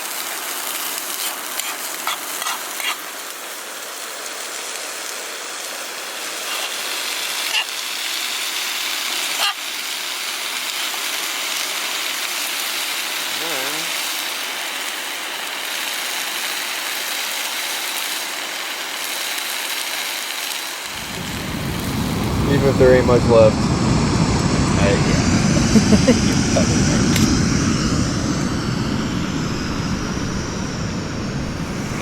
Yeah? Put some parm on top? Yeah. Oh, madame, that is a spicy sauce. That's a sauce your mama would make. Not out here though. We're getting some cheese pull. We're getting a little bit of cheese pull going. Yeah, we need to get some of this out of here. It's about to fucking go over. I'm getting a little bit out.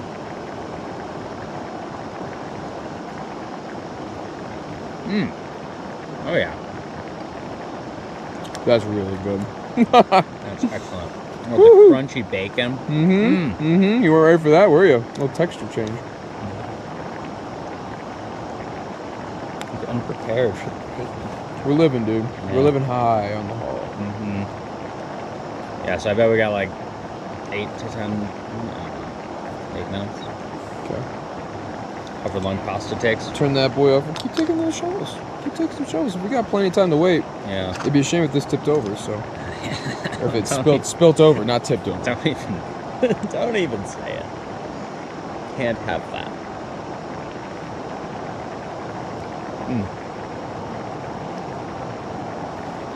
Bite of sausage. Sausage is so good in there. Dang. Dang. Yeah, man. Perfect. What great engineering. All right, save a little for The next round. next round. You want your biscuit? I don't know if I got the room for it right now. I'll work on this for a second.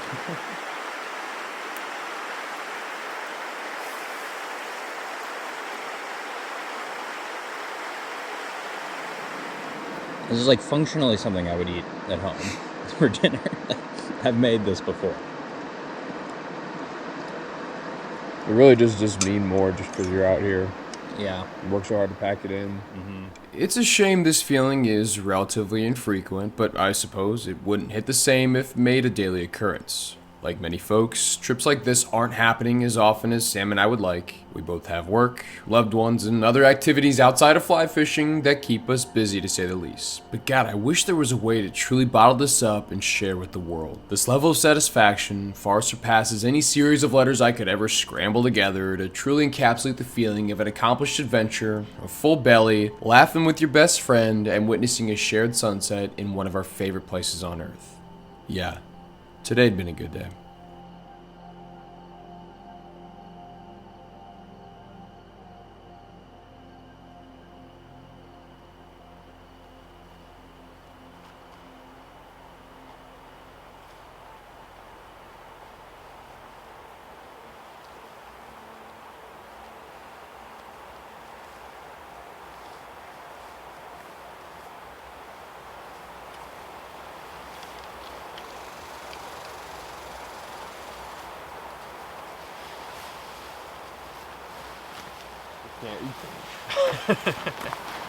Honey biscuit and a little coffee.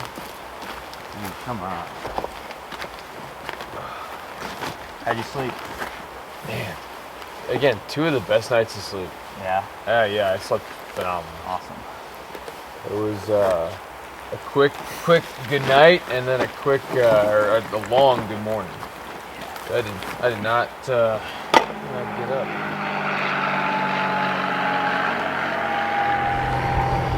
Must be bringing clients to Indian Flats or Indian whatever. Indian Creek. Indian Creek. Gonna also try it with no oil. See how that goes. See if that nonstick really is that nonstick. Yeah. This bag is a mess, though.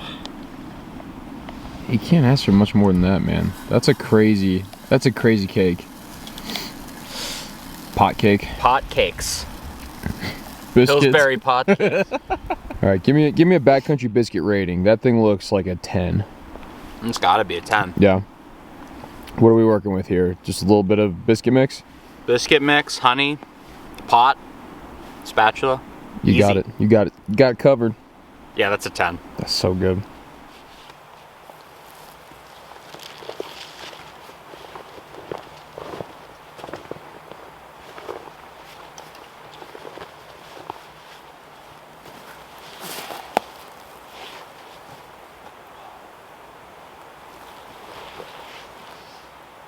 Let's do it. Let's do it. A long trek back. You wanna?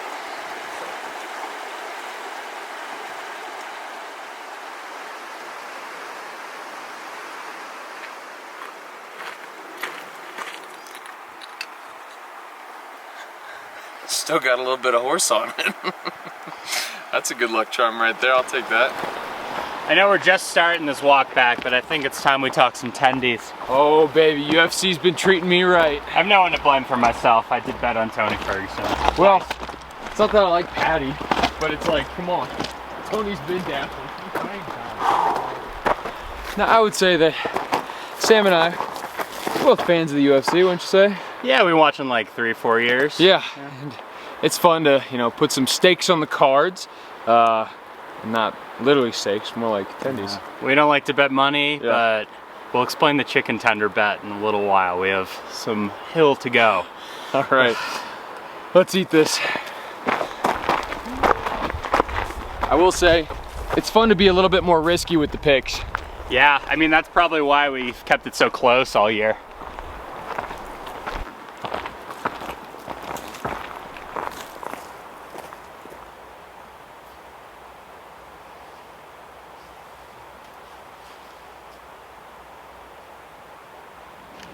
How those legs feeling? Legs are good. These things just really itchy. As they get. Yeah. Oh yeah, I'm very used to the scratches and all that.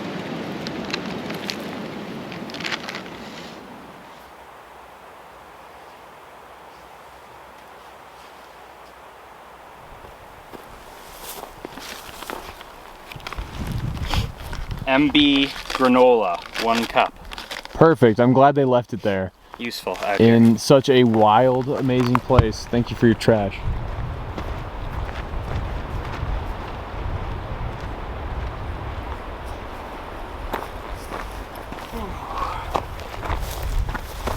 All right, I think it might be a good time to reveal to the folks the merit of this bet.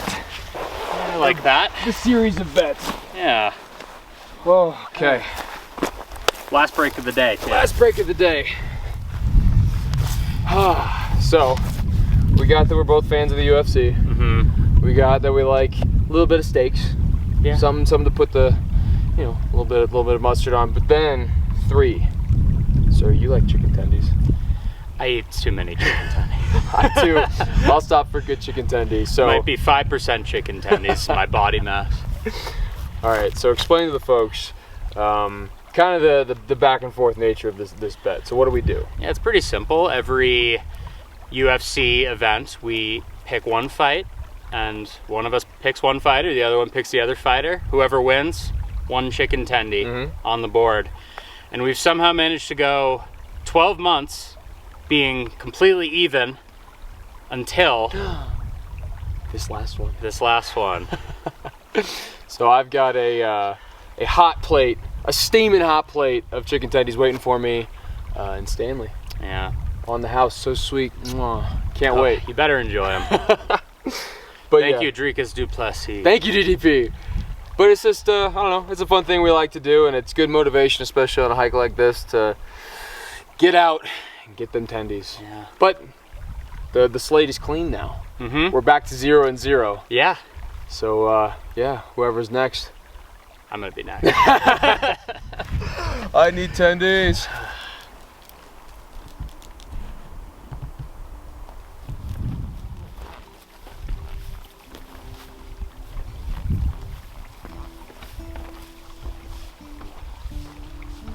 Bends and ridges started to creep back into our memory as the parking lot felt increasingly closer, and even as we finally reached the truck, we both thought this chapter of our trip was reaching its conclusion. Little did we know, after a quick river bath in preparation for our visit to Stanley, things would be changing in a major way. Fire.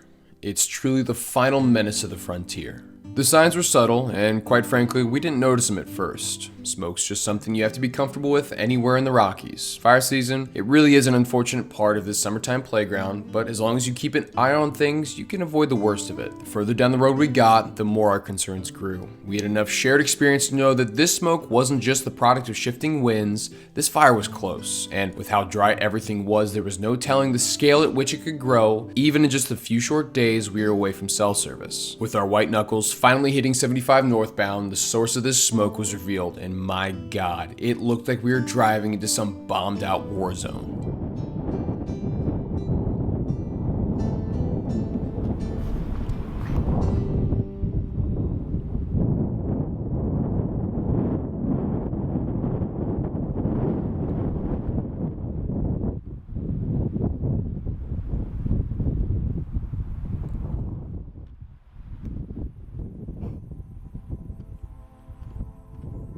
Pulling off to get a better look, this force of nature put a frog in my throat. Normally, these unruly blazes are a flash in the pan when it comes to the collective conscience, and I'm just as much to blame because I seldom see the aftermath until the inferno is but a distant memory and the forest is back to healing. Witnessing the bellowing smoke tower over the familiar mountains was awesome in the more biblical sense and terrifying in every sense. These clouds moved in such an unreal fashion, it had me feeling like I was in some weird fever dream. Just a stone's throw away was pure destruction, and it was moving in our direction, and it was moving fast. As high as we were riding from the successful backpacking venture, our cruising altitude hovering right around cloud 9 had been interrupted by the black flak of reality. The small pullout we decided to park at would be completely destroyed by the flames within the next 24 hours. Oh, and the cherry on top is that we debated on staying another night. Even if we stayed a couple extra hours or slept in later, we would have been in some serious trouble. Right as we were on the outskirts of Stanley, the state troopers were in the process of closing down the highway. Folks, it wouldn't open back up the rest of the summer. I'm not gonna sit here and say these tendies didn't taste good, because they did.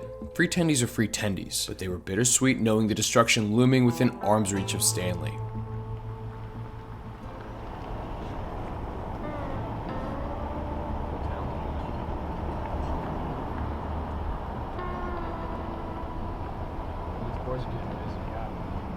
I mean, this town hasn't changed much at all since the first time I drove through. The Stanley Baking Company, so many good memories of the fly shop and their employees. Of course, Sawtooth Lucy's, can't forget that, and hell, we've both spent so much money, more than we care to admit, at the old mountain village. And you can't forget the best pizza joint this side of the Snake River. I might lose all hope if Papa Bruni's were to succumb to the smoke. Tongue-in-cheek aside, this is the reality of living and playing out west. I hate to sound too preachy here, but this is why adhering to strict fire protocols is so important. Always call in and get real-time information, and if you aren't sure, err on the side of caution. All it takes is a careless ember and a hissing wind to knock down untold number of dominoes. Properties are lost, environments are changed forever, and countless individuals are put in peril, either running or fighting the blaze. It was unsettling to think that this Black Swan event could cut our long yawn a bit shorter than expected, but that's tomorrow's problem. Finally making it back to the house, a hot shower, and an early night were all we could really muster in the moment. This was just the first of many adventures, and we were set to jump back into the action first thing in the morning.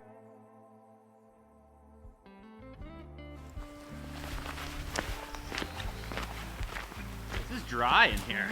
This is a very different vibe. Feels very snaky. Yeah, we're gonna have to be careful. Yeah. And maybe sticking to the river might be better because of that. Yeah. Even though they've been known to be on the water. Oh, just kidding. All Kidding, jokes. FBI. Mm-hmm. Even out here, I bet you have some way of listening to us. Birds. Birds aren't real. There's They're FBI drones. Birds aren't real. Everybody knows that. I hope you went through the proper channels to get those guns. They're unregistered. I'm telling Joe, he's gonna take your guns. Hey, this is America. These are American-made guns. These are American-made guns. They've always been great. Oh, I wonder what fun this will have for us. All right.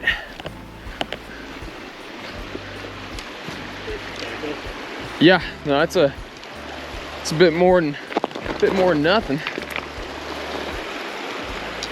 It's that way. Shuffling through the sage, we were both on pins and needles. Neither of us had a snake bite on our bingo card. There was still far too much to see and plenty more trout to pester. Even though we didn't hear any rattles in the wind, hedging our bets and sticking to the river was way safer and much smarter. Plus, that gave us the perfect excuse to stop and ogle at any fishy looking water on our hike further downstream. The day was so young, we probably shouldn't stop so early on, right? Right? If I have a boy, I'm gonna name him CJ. Christopher James. Yeah. What about Copper John? I like fish in shallower water because they have to make decisions faster. Spirits were high and lines were tight. Thank you dearly for chewing down on my Copper John so early on in this impromptu day trip. I hope that's not a Judas fish, but that's a pretty good sign. Yeah. Good sign. Because that's not the deepest run. No. You know? No way. Not the longest run. This might sound like a load of weak matches, but we'd intentionally made this a later start. The goal was for the sun to hit the water well before we started casting. We find these cutthroat can get real lazy and smash the snooze button until 9 or even 10 o'clock. Sam got a hopeful bite on that same nymph, and then the first real hopper look not but one hole later. I'd say we were in the money. Granted, that nice fish only gave Sam one chance at the dance. Our guts screamed that the oversized hopper could be the culprit for cold feet. It was maybe too early to tell, but noting that our opportunities might be more finite than expected, I buckled down and approached this next run with velvet hands and pillowy tiptoes. Primed to float, I sent a foamy package next day air with a cast that wasn't half bad. And right out of a log jam materialized a specter that seemed disgruntled at the surface disturbance. I mean, come on folks. That whole sequence is about as cool as it gets. Connecting with the cradle revealed the caliber of fish that many of us out there would choose to pursue in some undying dream. Strong and stout, this gorgeous fish hadn't missed many meals during these warmer months. A perfect representation of what Sam and I have affectionately dubbed the quote-unquote watermelon trout. A nice big juicy slice of sweet summertime magic here one second and gone the next. We really hadn't moved all that far, and in about every fishy looking hole we were satisfied with our swings. With just about nowhere to be and all day to get there, it was really time to settle into the stream and find some more fish. This whole section could be really, it looks nice down there too. Oh buddy, good stuff. Yeah. Do you think someone got ahead of us somehow? That's a pretty good run. Wait, don't you think we would have seen him? We could have kept driving. I'm just gonna go to the top.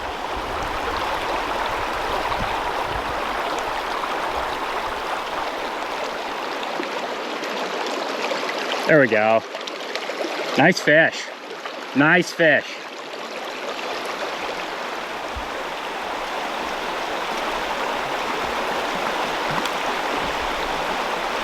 Oh yeah. Nice fish, buddy. Woo. There we go. Now we're talking. He's beautiful too. What kind of fish we're after? Yeah. Those are the boas we want. Look at him. 20 inch. 20, are you kidding me? It's 22 at least. 22. This is when we start to lose the fish. Yeah, a little bit. It's when we get... this part. Yeah. Oh, perfect. I didn't mean to do that. There we go. Continuing to be terrible at release shots. But that's an awesome fish. Yeah.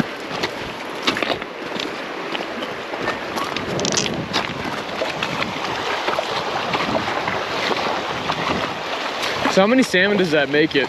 Dead and alive? 4? Seen the 2 dead ones? 2 live ones? 2 live ones? Yeah. Or did we see 3 live ones? Because we scared the one. Yeah, no, it was 3. I think you're right. I think it was 3. Ooh, yeah. That looks pretty good. Looks fun as heck. Seems like maybe a stumpy cutty living in that stump. Stump cut. A little stump cut action. Yeah, that's worth a casting.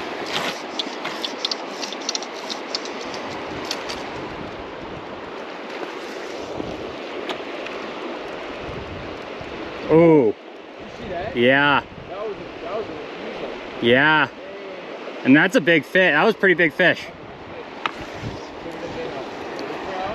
Oh. Could have been.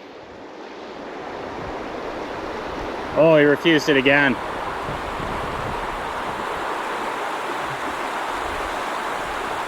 Oh, yes. Oh, Sam, that was a big fish. That's a nice fish, buddy. That's a big fish. That was a big fish. Literally nothing to take it. Pretty blue. Yeah. Pretty blue.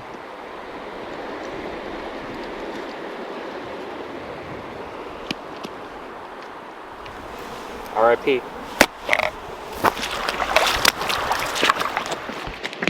See the big one right there. Yeah? You want to catch him? Give it a cast. I don't know about catch. That's asking a lot of me today. It's not my day. Oh, dude, did you see that flash? Yeah. That was a whitefish flash, I think. Yeah, I think it was. I'll have to catch him.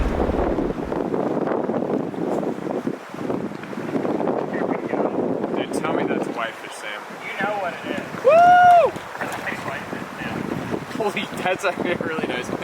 Damn! Damn! Oh my God. Boy's been eating. It's one of the bigger whitefish we've seen. Yeah. Some sort of difference. Sexual dimorphism. Yeah. Science. Scales. Let me get a load of that. You could fillet him. Oh, 100%.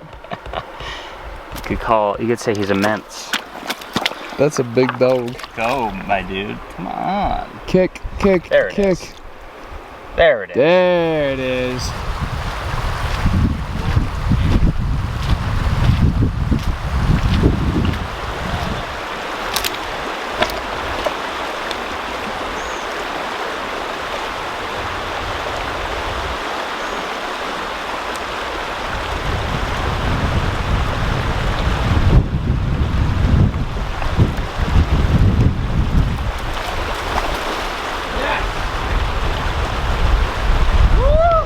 Dude, he's so snaky. Yeah. Some pickings up here, boss. Salvelinus confluensis. Truly a taboo trout that just so happens to not even be a trout. You've heard us yap about these already, and we will most definitely be talking about these special fish later on as well, but for those of you who know, you know. For those of you who are unfamiliar, these fish were once pushed to the brink of extinction across the Mountain West, mostly due to habitat loss and overfishing. Here in Idaho, they're doing pretty well. So well, in fact, they can be targeted by anglers. Kinda crazy to think it took us this long to run into our first bull trout, but it was satisfying to see him slink back into his logjam home. Enjoy the rest of summer, friend.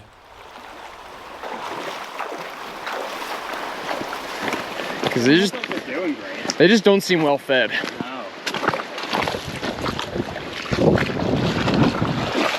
Yeah, that's like the size class, but I'm like, I don't really know what's going on with you guys. Like, are you Right on the edge of, fluvial? yeah, Where they still could be resident? right. Definitely a couple more fish in there, too.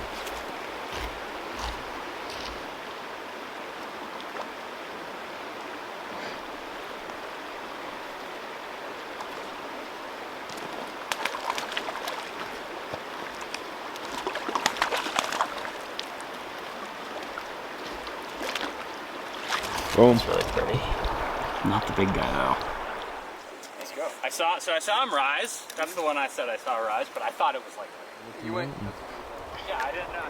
Say goodbye to our pretty friend who's little cheek spots. Those are cool. Yeah, he was cool. With the sun starting to set and the smoke pouring into our valley with the shifting winds, time wasn't on our side. Making the most of each cast, Sam connected with by far my favorite fish of the day. Hell, it very well could end up being on my Mount Rushmore for the most beautiful fish of the entire summer. You know how we've been calling these particular fish watermelon trout? Well, he must have took a wrong turn at Albuquerque and ended up in a very different melon patch. With such deep hues adorning every inch, cantaloupe trout might be more fitting. Sir, where in Sam Hill did you get that blushing orange and gorgeous green? I'm gonna sound like a broken record here, but slow sipping the dry like that? I mean, if that doesn't butter your biscuit, I really don't know what to tell you. This wriggling piece of art didn't stick around long, but that meant I was up next. Having quite a few swings and misses on the bigger foam flies, we decided to downsize in the fourth quarter, which proved to be the ticket. There was nothing shy about the initial rise, and this little cutthroat would prove to be my last fish of the day. West Slope cutthroat often don't get the love they deserve, and I could be quite satisfied hanging my hat on this last take. Now, neither of us needed much more proof to show that this little tributary had been a big win, but being the anglers that we are, Sam and I couldn't help but venture down one more bend to see what might be lying in wait. As fate would have it, a logjam cutthroat T-boning the streamer would end up being the official last fish for Sam, and with a flash of green and red, he shot back into the deep, never to be seen again. As eager as that fish was to get back home, so were we. Just a few more miles of hiking separated us from a hot shower, warm dinner, and a comfortable bed. A few to dry and rest before I start waxing them. And then before I get them wet again. Yeah.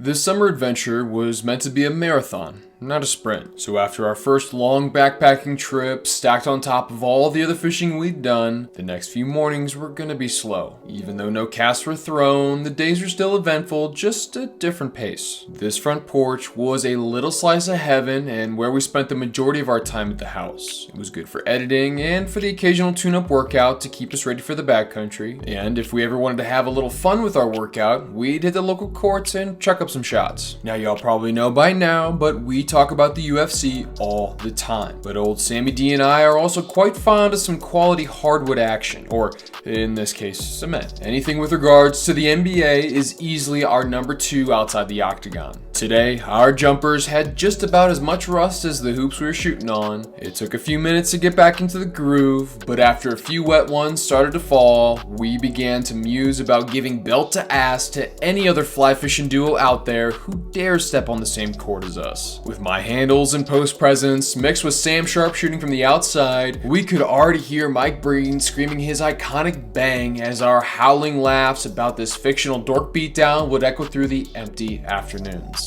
But when the cameras were charged, gear was packed, and plenty of caffeine was ripping through our souls, we couldn't help ourselves. There were only so many edits to be made, so many emails to check, and so many phone calls to avoid before we were itching to get back out on the water. So far, we'd only seen the tip of the iceberg. There was still so much of Salmon River country left to explore. It's still hot out, but I think we better get going.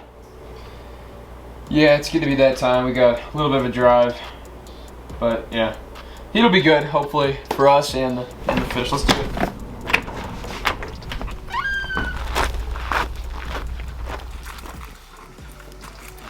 We're ready. Cool. All right, Sam, what do you think? Predictions for the evening? I think it's gonna be great if it's not too hot. It's not too hot? It's Well, about 91 right now. cool. Let's do it. Boy, howdy, it was still hot as blazes out here, but the wind was our friend tonight and the sky was finally somewhat clear. Getting the old feet wet would help cool things off and maybe give us the chance to work out some kinks before tomorrow's big adventure kicks off. What kind of fish travel up the system? Yeah, right. It's like, oh man. Oh man. Oh man. Oh man. Oh god.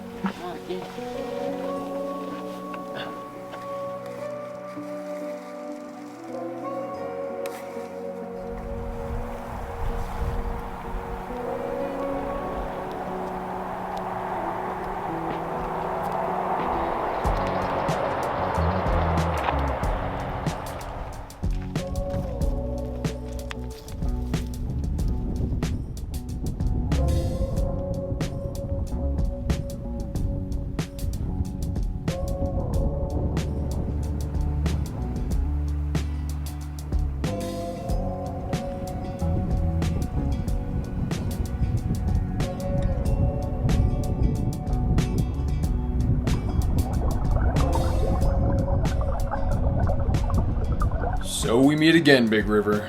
Venturing to a new section, the water was low, but our hopes were high. Sam opted to take the upper portion of this massive run. He wagered these big water fish might be looking for something big and foamy. The sun was starting to lay down just right, and I gotta admit, the air felt primed and ready for a dry fly bite. However, the more we casted, the more it was clear we picked the wrong section. Looking on with envy, the highway side had the better holding water, and even with this lower flow, there was no safe way to cross. Desperately reaching with my trout spay, it felt like I was chucking feathers halfway across Custer County, but this ribbon dance was all a hollow show of force and couldn't conjure up a bite from any of the big river trout. There was no pride tonight, we were both thoroughly routed by the enemy. This battle was hopeless, but there was better water up the canyon where a final stand could be mounted. No fish, count some flies, get started. Folks, it is a scorcher on the main stem today. Kinda, I don't know, perplexed about that first spot. Sam knows they're here. However, we are gonna mosey on up, go for something a bit deeper. Maybe somewhere where fish might congregate more so than just that run. So yeah, in the truck.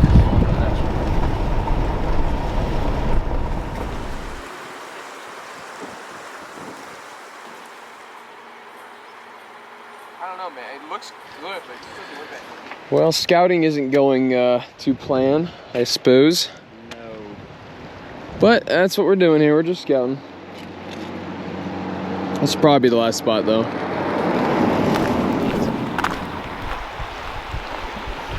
Yeah, maybe we start looking for a way down.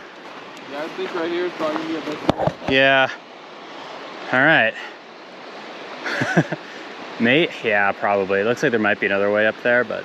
Oh, this is easy. Yeah. Wait, you just have one rise? Oh, no kidding. I hope it's a whitefish. I want to see a whitefish tonight. I'm on. Oh, nice. Please be a whitefish. Yes, Sam, it did. I manifested this, Sam. Not a bad one either. Please, God, that's all I want in this world. Damn. Yes. Woo. Yes. It's a big whitefish, man. Yeah, I'm happy with that. That's a good fish. We're catching some in Wyoming that were huge. Really fills up the screen. Yeah, no. No.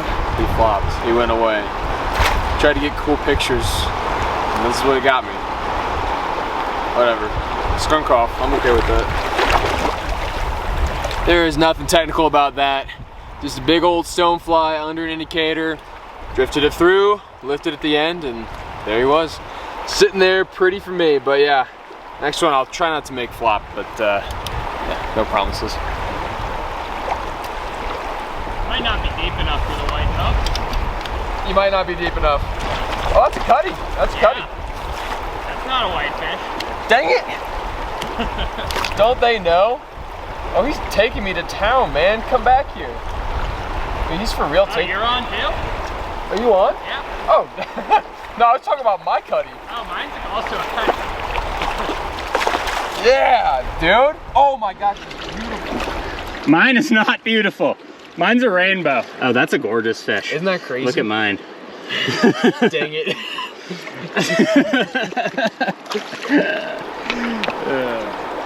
I like that a lot. That's a pretty fish. This has all gone wrong so fast. Oh no! Where is that? Oh, there it is. Well, I caught a fish. Mike definitely didn't just catch a fish, and it definitely didn't just swim through the net. Goodbye. Dang it! Why? We'll just have to do it again. All right, let's do it again.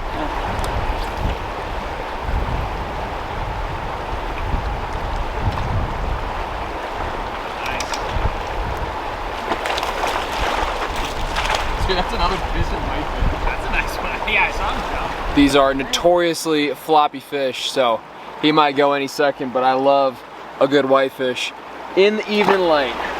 Huh? Do we use this rig? No, it's too shallow up there in general, too. It's getting too shallow? Yeah. I wouldn't go past the rock here.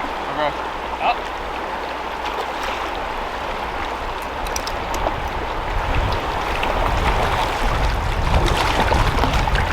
The purple spots are so amazing. I love it.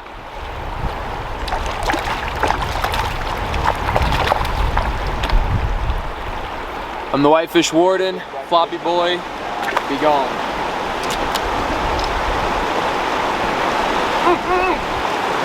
Yes, yes, yes. Wasn't even looking.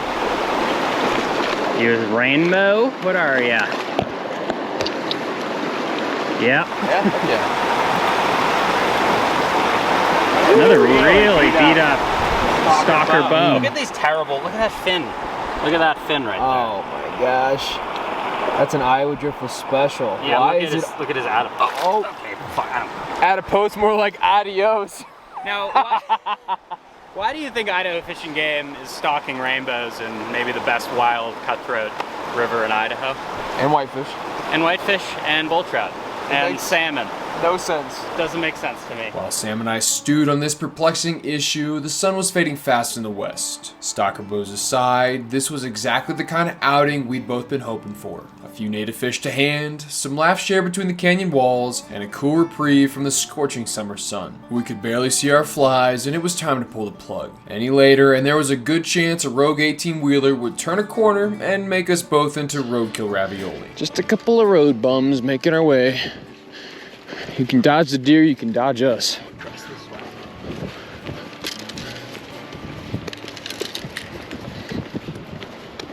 Oh, perfect timing. Wow, that's great timing. Our next big push was set to start early tomorrow morning. Some last minute packing was still in order, but our plans were mostly set in stone.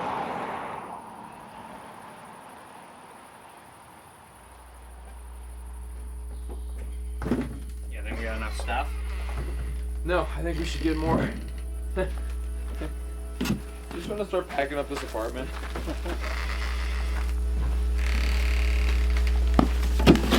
You know, I feel like it's almost easier to pack for a backpacking trip than a day trip. We've got a big series of day trips coming up, and the truck's gonna be full. Peter Cottontail moved around the mess with an anxious curiosity. A disjointed yard sale was spread all across the house and was now spilling onto the porch. Was there some sort of short notice eviction note? Nope. Unfortunately for our nosy neighbor, we'd be back in just a few days. Having the lifeline of a vehicle on an adventure is such a double-edged sword, because on one hand, you can bring anything and everything you want. The bad side is that oftentimes you end up overpacking. Case in point, my little Nissan was busting at the seams as each turn in the winding road led us to the headwaters of the Salmon. In the midst of this long yawn of an Idaho summer day, our sights were set on the uppermost reaches of just about any tributary we could find. Just because of the general layout of the system, any blue line, both big and small, coming off the main stem was worth a look in our eyes. With a little time to risk, first on the docket was one of those aforementioned small streams coming right off the main road. Yeah, buddy, it's chilly willy. I don't know if I see it getting any warmer anytime soon. Yeah, so I think it's Sonic's time. Ooh, double green, baby. Let's go. I mean, we are on a tributary of the Salmon. True. I've heard there's bull trout there. I've heard there can be bull trout there. Make another tendy bet if my net's gonna hold up. You know? No, I understand if the confidence isn't high in that one. It's not. A 15, not even 50, like a 10-minute boat ride, conversation, handshake. Yeah. Oh, by the way, fly all season. If you get around to it. All right, hit me with the terms again of the net bet. If my patch that I made last night, this rope situation. The rope comes unraveled, or the hole that it patched opens back up? The rope comes unraveled or the hole opens back up. I personally think it's a 50-50 shot. If you think it's a 50-50, then I'll take it. Okay. Because Do you want to inspect the net? No, because I also took the DDP fight. So if you're 50-50 on that, I kind of have to take the 50-50 on this. I got no problem with it. I'm gonna retract. I think the net's fine. I'm not gonna put you through that. The old bait and switch, you just bait and switched me. Yeah, I think the net's fine. And Sam goes, and that's how it's done.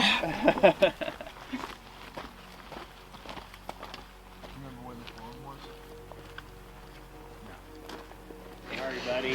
Oh, I'm gonna be so cold. I'm such a baby boy. Man, you and the skins are really a perfect Yeah, dude. match. Cause I was cold as a boy could get. Oh, those trout gonna be moving slow. Maybe. Both ready for a slower start, our expectations for this mystery tributary were rather low. For not knowing anything about this water, things did look pretty dang fishy, and from past experiences, we know any of the native fish of interest could be swimming in these very waters. Yes, Sam, that's a fish. That's a fish. I mean, this is far from the size class we were hoping for, but it would be downright rude to look a gift horse in the mouth. But it was tough to depress the thought that this new mount of ours might have some worn out teeth. One after the next, Sam continued to build a nice stack of smaller West Slope cutthroat plastered together with the occasional steelhead smolt. This run had enough depth to hold a nice quantity of fish, but after clearing out all the active feeders in this nursery, we needed to move on. Twofer? Wow, we're in little trout city. Yeah. Like that. Yep, I got him. Perfect, man. Nice. Okay. Cool. Good start. Good start. Great start. That's it, it's textbook. That's too easy. Too easy.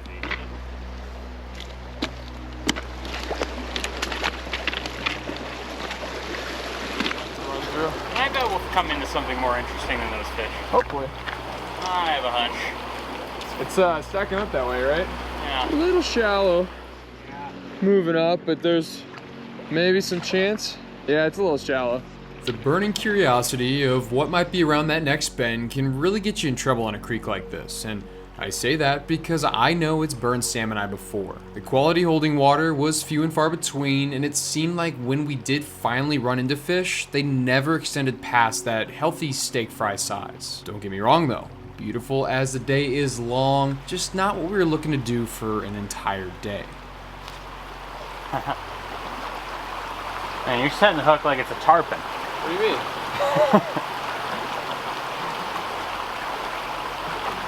That's something my dad always used to say to me. Sam was definitely right about my rather enthusiastic hook sets. Blame it on the jitters of too much caffeine. I'm just thankful nothing really connected when I was cocking back like Bill Dance. The jolt of a beating heart was tough to ignore with the prospect of each bite. I just couldn't shake the thought of bigger fish at the end of my line. The more we saw, the more salmon I imagined those desired fish inhabiting that next size class simply might just not be here. See if he'll take the nymph now. Yep. Nice. I got him good, man. Whenever you're ready. See ya. See you, buddy. With the sun now starting to poke through the clouds, we approached another nice looking bend. One after the next, index finger sized fish did their best to wolf down our bugs. I mean it, a shadow over 12 inches would have been more than enough to continue our advance. This little stream was just a stone's throw from the main salmon, so it didn't really make much sense as to why exactly we weren't finding those bigger fish. In our disgruntled rambles back and forth, our hypothesis landed on the problem being maybe more the land than the water itself. Maybe this scorched earth still needed time to recover from the wildfires of old, but regardless of the real reason, there was no hard feelings. This wasn't a bad way to get warmed up. That's a pretty one. Yeah. Okay, here we go. That's like predatory fish water right there. You want to kind of go up to the bank and try and look down into it Yeah. before we jump into it? Yeah.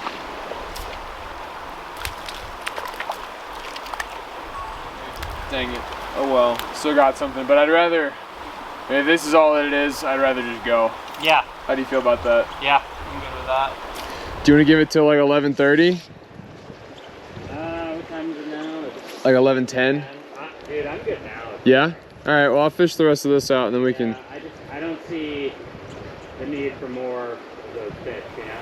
Yeah? Okay, this will be the last fish. He's got par bars. Yeah. Well, as pretty as these fish are, I think we've had our fill. Fun experimental morning, but we have a little bit of road time to go, and I think, yeah, we'll let him back and get moving. Maybe like a roadside give her a look skis. Yeah. Say, yeah. oh, it looks okay. It actually might be like a decent little. Yeah, regardless, I'd say this was a success. Give it a B. Give it a B. B for bows. Baby bows. You are snakes. Snake charmer.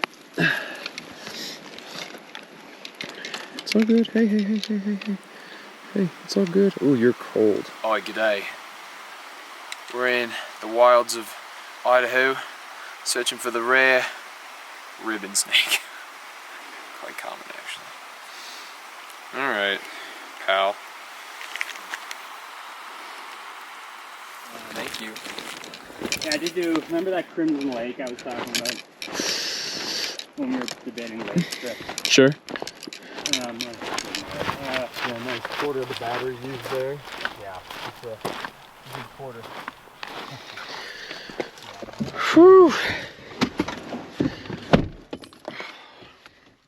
Not bad. Back on the road, we had ourselves quite the haul ahead. Arduous as it may have been, our excitement at what might lie at the end of this dusty trail was more than enough to keep full focus on the narrow switchbacks. The prospect of a devastating crack block coming from a downhill dually kept us clinched the entire climb up and over the ridge. Take it slow and give each bend a real wide swing. Don't ask me how I know. Talk of accomplishments in high school sports, or the lack thereof in my case, help pass the time as the country beyond the crest morphed with each mile marker. Mine tailings and scab logging patches faded as the lush riparian zone re-entered our vision through the windshield. Some big old central Idaho cutthroat were still an itch that needed to be scratched, and we both had high hopes this creek would be our ticket to ride. Would you look at that? Well, would you go and look at that? I wonder if that's theirs. They said they lost a streamer. Do they really? Yeah. White Sands is awesome. They're both. White Sands is one of my favorite places. It's really fun. Great Sand Dunes are also a bonkers place. Top tier. Yeah, it's a top tier visit. I need to go catch a cutthroat over there. I'm not changing it now. And I do have a deeper, or a bigger indicator if it comes down to that. Yeah. If that ends up being a problem. Yeah, I hope not. And we're gonna need the 6-weight for all these 22-inch cutthroats. Oh, baby. 22s. Sam, I don't know about you, but I've heard about this at nauseum. Like, a lot from you and like other people in my life. I've just never made it here. Yeah. And it, I don't mean it bad, like, not at nauseum, but like, it is a theme that keeps being repeated. Right, it's a repeated spot. Yeah. And usually repeated spots are either repeated because they're popular or because they're good. They're legit. The otters are doing better than we are in the cutthroat department. Yeah, we both have the same reaction. It's like, are you shitting me? We need that. It's like, that's not for them. Maybe go down there, cross, And walk up. and walk up. Or we could probably go around. I was thinking, How about right there? oh, Where well, no doy.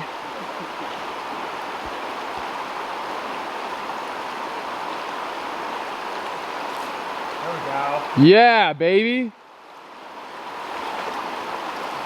It's a whitefish. Yes!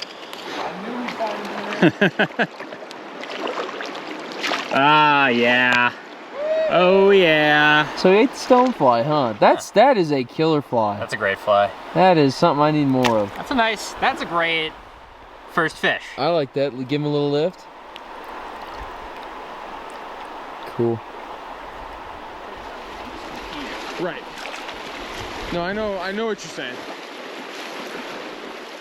Taking one last look downstream, we shifted course and fought the flow. Starting with a similar game plan to Sam, I opted to toss the heavier nymph setup to get down deep and start this party. We could both spy a line of fish shimmering in the emerald, but it seemed like this aggressive smolt beat my targeted whitefish to the punch. Neither of us were in any sort of position to complain about our respective first fish. They were both drastic improvements compared to that micro creek we'd started the day at. I gotta be honest, it felt really good to finally have a bit of momentum as this long afternoon bled into evening.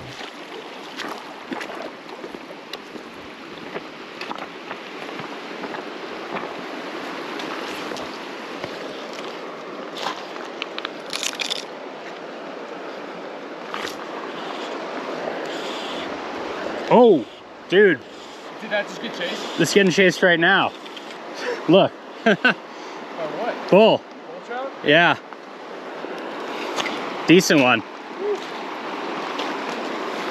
This might be a shot, man, to get that west slope.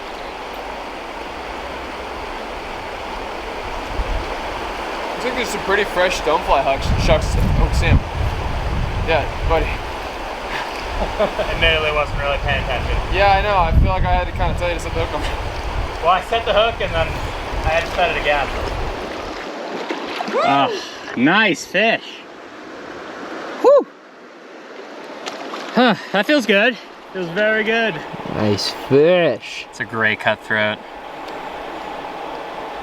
And that adipose, that's awesome. Look at these, the spots back here are great. Yeah, that's a good west slope specimen right That there. is the kind of west slope we came here for. Okay. Did you go?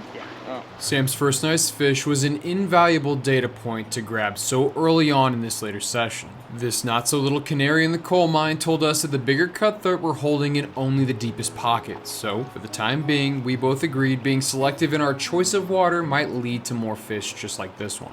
Now, much like life, fishing is but a game of trade-offs, because being more selective meant more walking. But for this two-man trout demolition crew, that only factors into our game plan. Both our gear and physical shape is specifically tailored to running and gunning on the educated guess that will eventually intercept the active fish. Boiling it down to its base elements, we're just playing a game of numbers, and this next pool right here is the perfect example. Initially quite enthused with this catch, the terrible scar on the other side of its jaw let us know that other anglers had been here. Despite his run-in with a gnarly hook, this fish was still eating just fine. There was a bit of cleanup work left after that unceremonious flop back, so I continued to probe. Classically, right as I was about to call it quits, my indicator paused, dove, and I was hooked up once again. This looked to be another really healthy fish, and much closer to the pure cutthroat that sticks out in our memories. It's so crazy to think that this is an environment where natural cut bows can occur, but regardless, he shot back into the flowing blue, nice and strong, and it was time to continue capitalizing on this evening bite.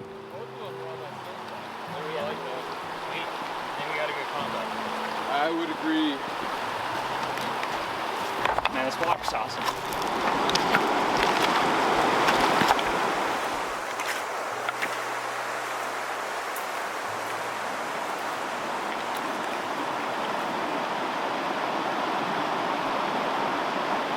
Whoa!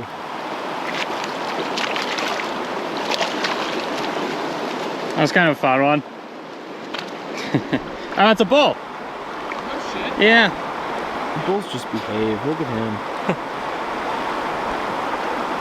The little guys. Shit like this is maybe not worth avoiding, but going through fast. I agree. Kind of like those 2 runs Yeah. prior to that pool. Yep.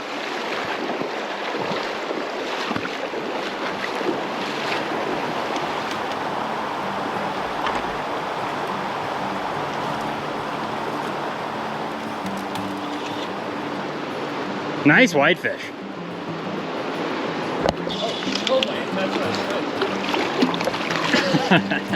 That's a big whitefish, man. I have to hold his tail like this, otherwise he's. As small of a mouse as they got, he that.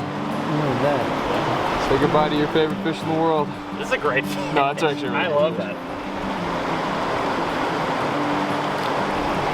We need to normalize whitefish. Normalized whitefish. That's the goal. Nice fish, man.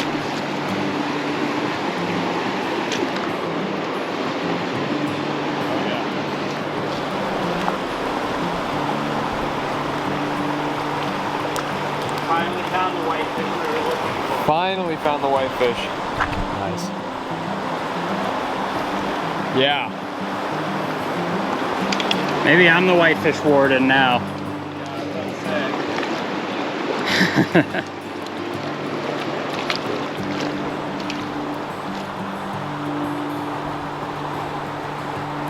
Say something awe-inspiring about whitefish, and goodbye.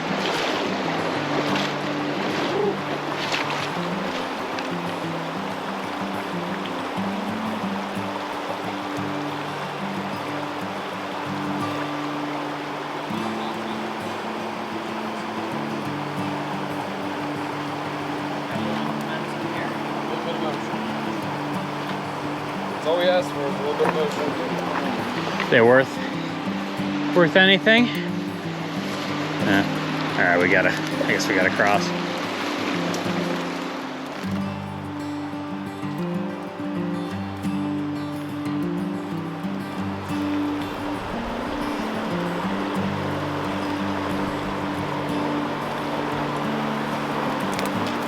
Yeah, you're good at that.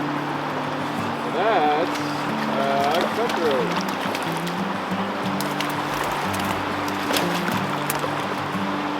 Go. Nice, man. On that stone flop. Again, I did not expect him to be in there. Yeah, it's shallow.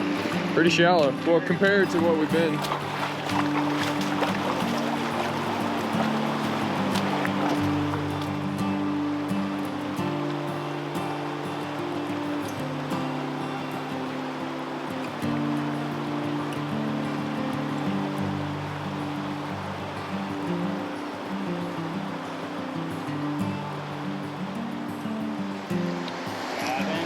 Yeah? I don't know if we're trying to get a full day of fishing in too. Yeah, I mean, we do not have to do the hot springs. Right. I'll be just as inclined to eat pancakes at the at the car. Yeah. Okay, this pool I remember. I caught a nice one out of here. Yeah, like I would be fine eating pancakes at the car, too. Okay. Yep. Nice cutty. Nice, man. Hell yeah. Nice. There we go. Got that thing 8-ball. 8-ball corner pocket. That beautiful orange belly. Yeah. God, these are the kind of west slope we've been looking for, man. Seriously. He inhaled that. Oh no. Oh. Oh, golly, Jones. I think we're like 0 for. Yeah, we need to like We're 0 for on releases. get some good ones tomorrow. Not a good release shot night. Nope.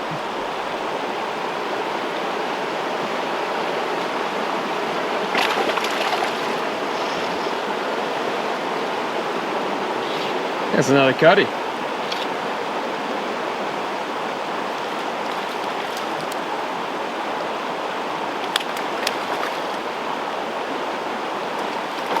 Oh! Oh man. Yeah.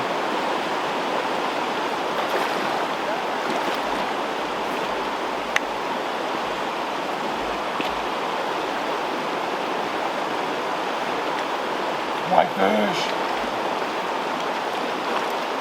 Not a bad one at that. When he took that huge stump off. A little split fin action going on there. Oh really? No.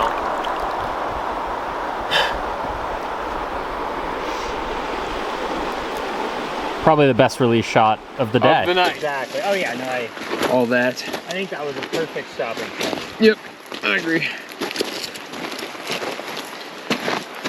You know what I was thinking about? Yeah. Is that tomorrow I might tie on that hopper and like it. try to offer them something they can't refuse. Yeah.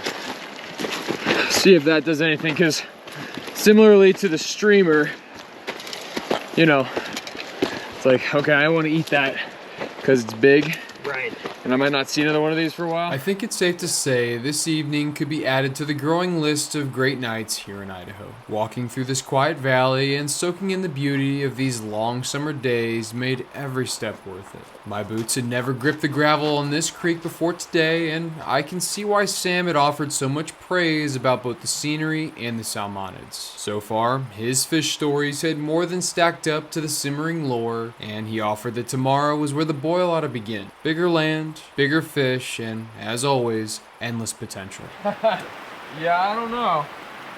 Unless we can get a dry fly bite going, I think you're right. There might be one.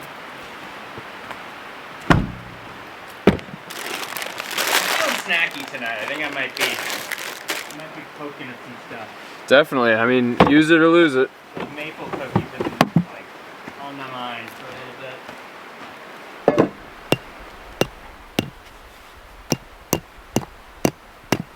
Very good at cutting. I can cut things. Yep, that's a skill you have. I mean, I know we bought luxury. Too much green stuff. I was about to put this on. I was like, oh. Just double down on the green. Guess I'm wearing the flannel. R.I.P. Peiko.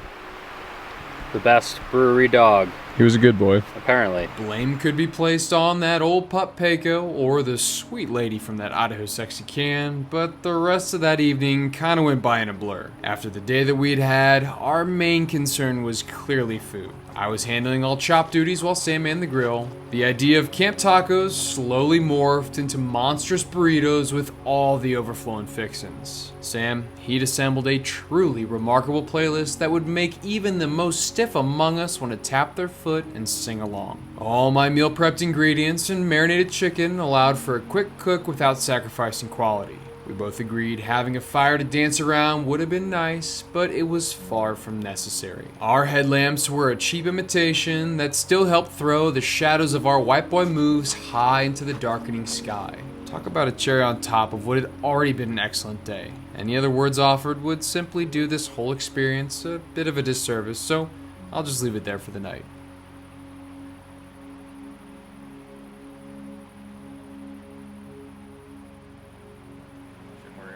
Yeah, just maybe, because if we're,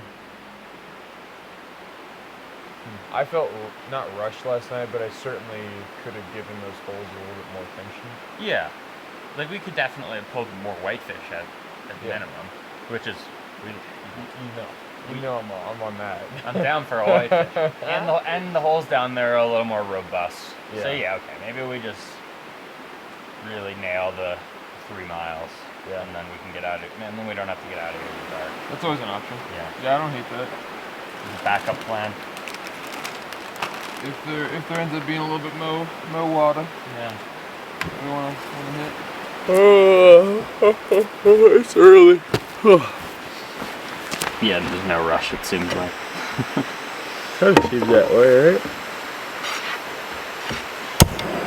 Bring syrup or honey. Okay. Nope. That's the thing we forgot. Guess we didn't. Oh well. Hey, blueberry pancakes are gonna be good. Yeah, I'll make them like real blueberry. Like extra blueberry. Over some nice greasy peppery bacon. Okay, it'll be good. You could drizzle some olive oil on it. Something like that. Yeah, that sounds great. Yum. Hot sauce. Ooh, a whole new spin on a timeless classic. How's that pan working out? That's good actually. Yeah. Better than I thought it would be. Not too bad. Man, we got so much honey back at the house I too. know. It's like pounds of it.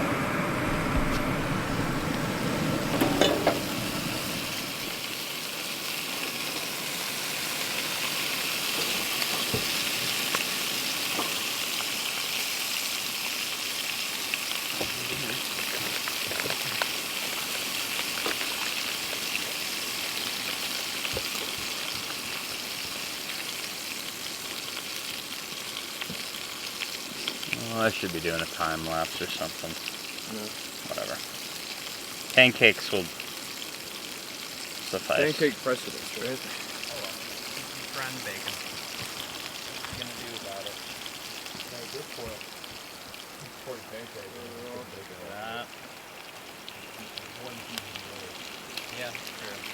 This might be coming out more in waves than all at once. How is she? A little toasty. Good pancake, as far as I'm concerned. Alright. Not bad.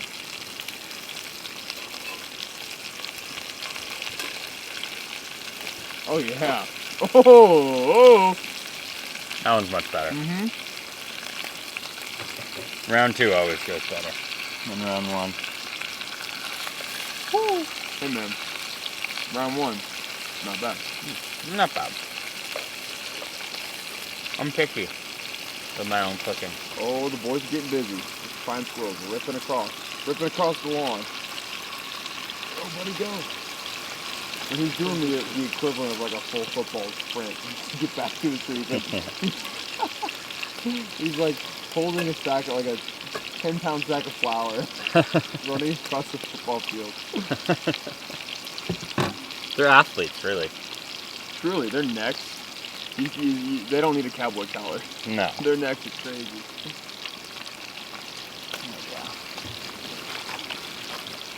Pancakes cook well in bacon grease through stuff, heard.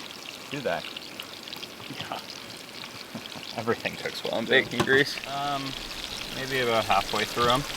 It says cook till the blueberry's gone. Cool. Till the batter gone, till the blueberry gone. If I cooked till the batter was gone, we'd be here till noon. Eating pancakes. You underestimate my ability to eat cake. The final few rounds of alternating bacon and pancake consumption were enjoyed down to the last crumb, down to the last crumble. These chilly summer mornings tend to be slow. For me, the biggest challenge is maintaining the fading warmth from my sleeping bag until the initial hike starts. I will say the more milling around that takes place, the faster my toes tend to tingle, but knowing our cutthroat counterparts were probably in the same boat, there was no need to rush. The sun was moving in our direction, but it was crawling with a distinct lack of urgency. This was the Long Yawn after all. We had nowhere to be, and all day to get there.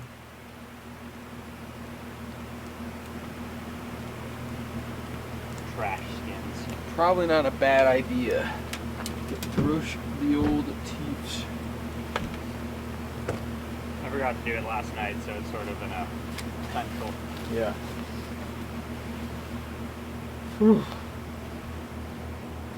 Be nice to walk a little bit. With hands still aching from the sharp teeth of a fading chill, we finally made track downstream.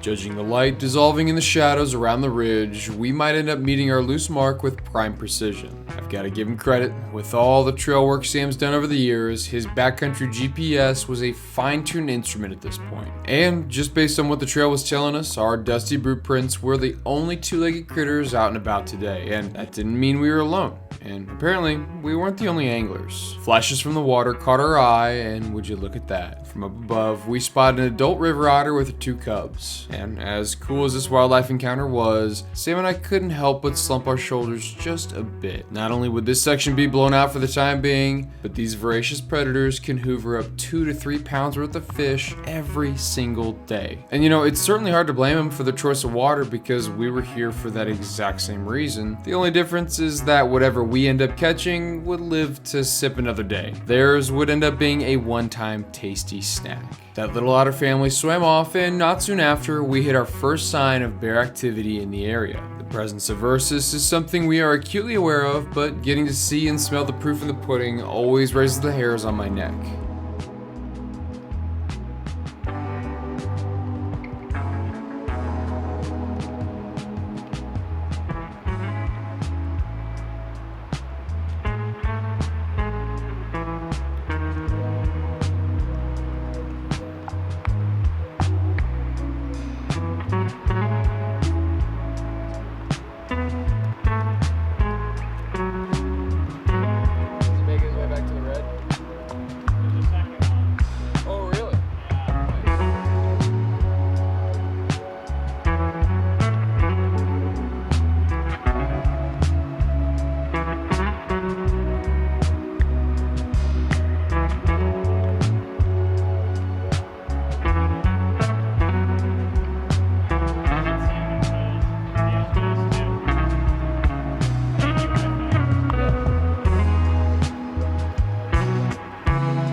So involved in a couple really big teams. Being one of the best shooters of all time. Oh, there's a bridge. And here's a hole, the bridge hole. Yeah, now we're talking. Now we're cooking. Yeah, buddy. Yeah, let's get after it.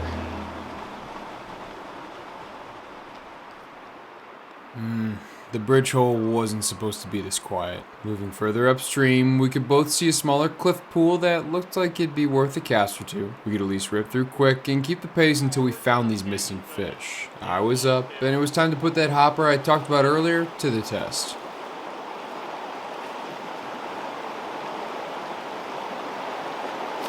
Oh! Yes, buddy. Yo!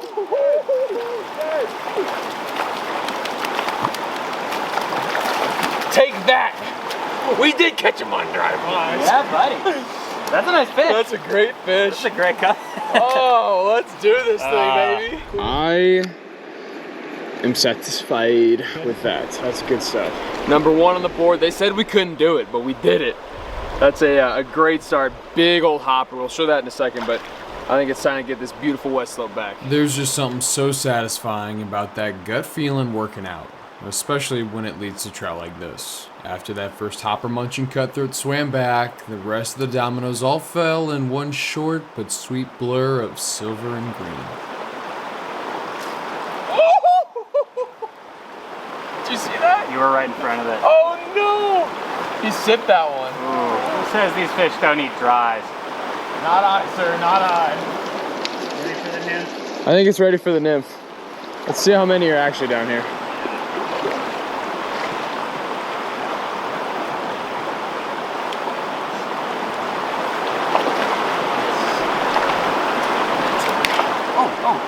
Oh no. Sweet. There you go. Cool.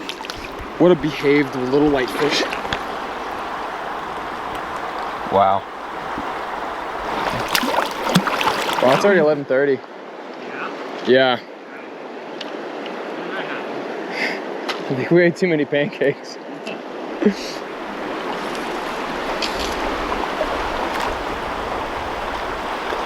Damn it. Whitefish. Yeah.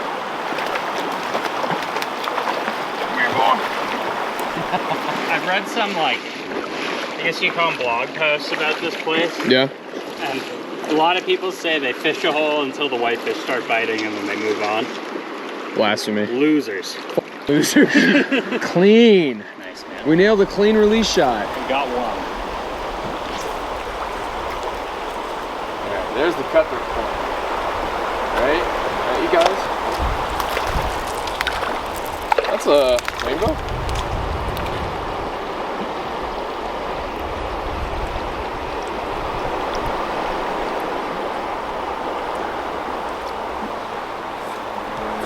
Give this a couple more and we can move.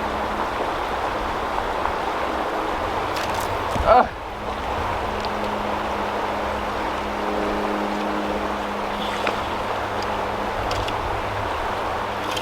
Should probably stop playing games. That's a hell of a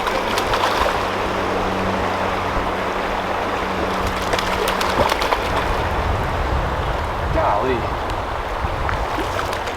Oh, Sam, I'm worried. Oh, nice fish! That's a fat son of a gun, dude. Woo! Nice cutty. Nice cutty.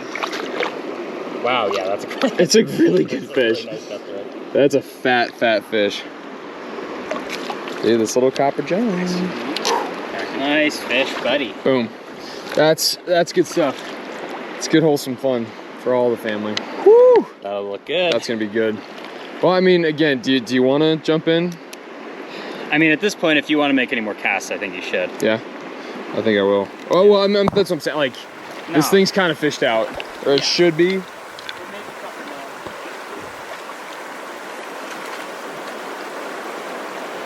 Buddy.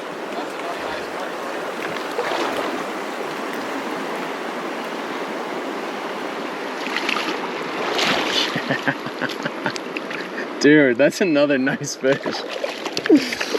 Oh man. I thought that was a whitefish. I thought so too.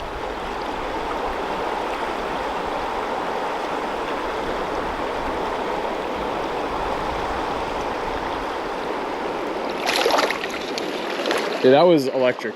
Yeah. That's a day satisfier for me. Glad to hear it.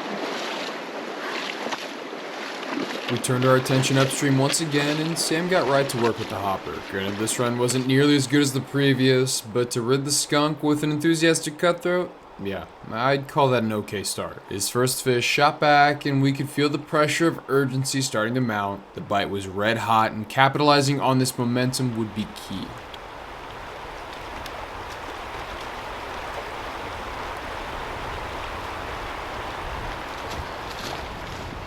That's good down there. Is that the word? Oh, that's the word. How do we do that? We just bomb this Master Hill, dude.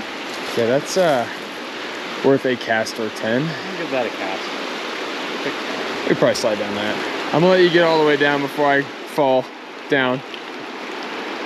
Thank you for that. Yeah.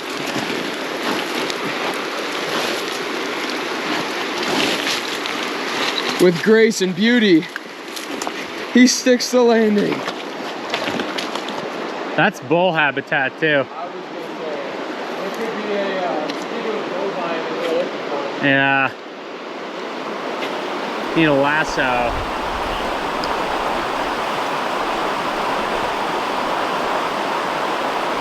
Yes! Nice fish, man.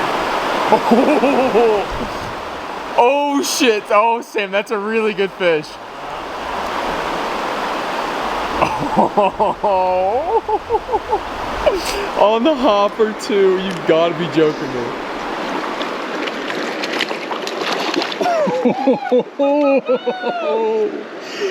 Oh man. Oh my gosh. Woo! Oh, way to start the pool, hey. Maybe the pool boss right off the bat. Shit. This is a big fish. That's a nice fish, buddy. That's what really- to start the day on right That's there. a really nice fish, yeah. On the hop, because they said we couldn't do it, Sam. No, they They did. said we couldn't do it. Look at us now. Oh my Look at god. us now. Big shout out to the boy. This hopper's money. He should really do some tying videos for the channel, I think. He should do this tying video. Holy Toledo, the proof's in the pudding. That's a legit two-hander. And the money's in the Oh man. This is such a nice There's a fish. nice pan of him. Beautiful reds. He's got that emerald green. That is the fish, man. That's a four-arm fish. He's like the size of Popeye's forearms. Oh no. No! Whatever. It's a good fish.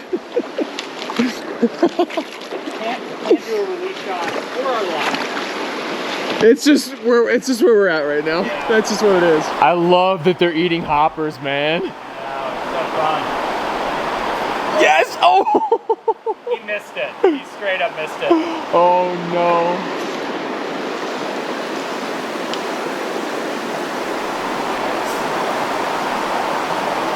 Another shot. I mean, he's fine fish.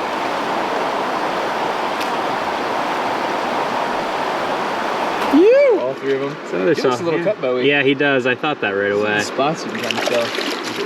Yeah. The ones that are more spotty, I always think are cut those. Because there might be more in there. See ya. Love a hopper. And he was kind of off into the right side too. Whenever you're ready for that nymph rod, I can get it. I'm close. Yeah, that was bottom.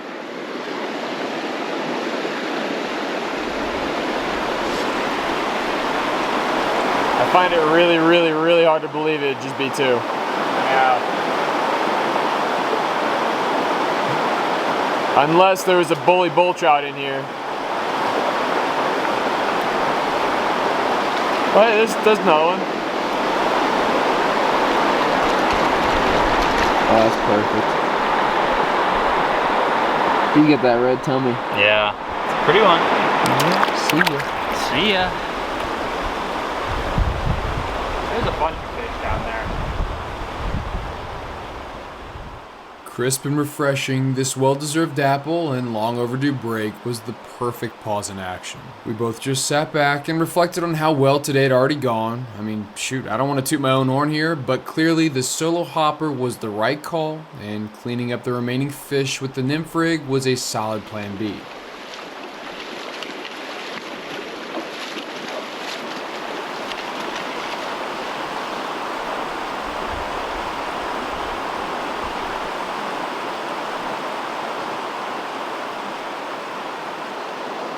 Yeah, I don't know why.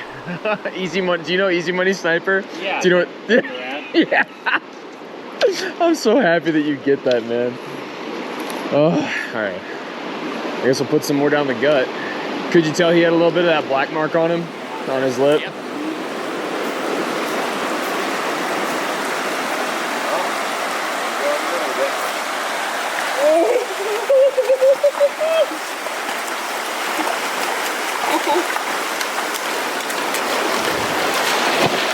That's the fish, Sam. That's the fish, dude. That's a great. Woo! Holy smokes. Oh, no, that's an awesome fish. That's a crazy fish, Sam. Woo! Dude, he's thickums. That's like a North Ram fish. I didn't want to say it, but I'm like, oh, we're getting closer to North We're Ram. approaching North Ram Yeah. caliber. That's like the average North Ram fish. Yeah. Broski bro. He yomped that down. Yeah. I mean, was this so much to ask for? We just wanted a couple nice cutties. That's all we really wanted. Dude. Dude. Now I know I've said it before, but I'll say it again. That right there is why you come to Central Idaho. A big old West Slope cutty on the hopper. I mean, what do you even say to that? That's a crazy fish. That's perfect. You gotta tie more of these hoppers, man. Dude. I think I might have to choose this. This is a tough one to not come back to. Yeah. Yeah, that looks great too. Wow. This is a nuts candy. I know. Say that. They get that 22-inch whitefish on the board, and then we've got the Idaho Slam minus the steelhead.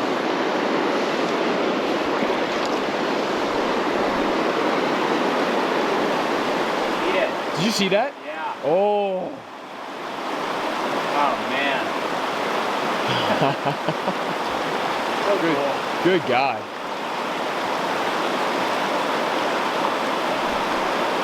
They must just fall off that rock Yeah. right into the grips of some greedy fish. Oh, eat it.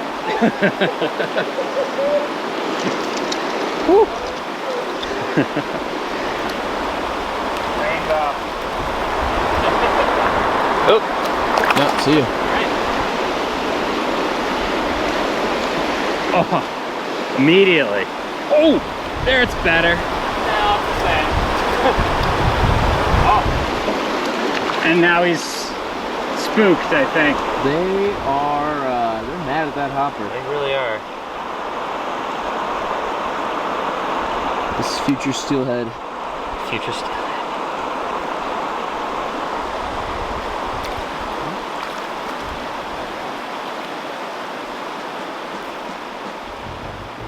Canyon walls seem to have some sort of weird time warping ability. I was expecting to check the hands of my watch and have it read 11:30, hell maybe even noon, but to my shock we'd far surpassed that assumption and our mid-afternoon was much closer to evening. The advanced position of the sun was stirring up swell something awful. We figured the incessant wind would only aid in our continued hopper bite, but for whatever reason, that just wasn't the case. And don't look too far into my grumbles because it's not like we weren't finding fish. They were just coming a bit fewer and further in between one another. We hit that morning bite like a fastball into the bright lights of a crisp October night, but that feeling, much like all others in life, was fleeting. The uninvited wind carried unwelcome smoke. This ominous air only furthered our frustrations. After another empty run, I can remember Sam saying, "Hey man, you want to get the hell out of here?" And boy howdy, those words were music to my ears because I was thinking the exact same thing. Taking the more direct route up and out, he didn't quite like my tiptoeing tightrope along the sheer cliff, and I told him it was fine, but only after I'd made it to the top safe and sound. And yeah, I get it, falling would have sucked, so I made sure not to fall. It was still far too early in this trip to pass away.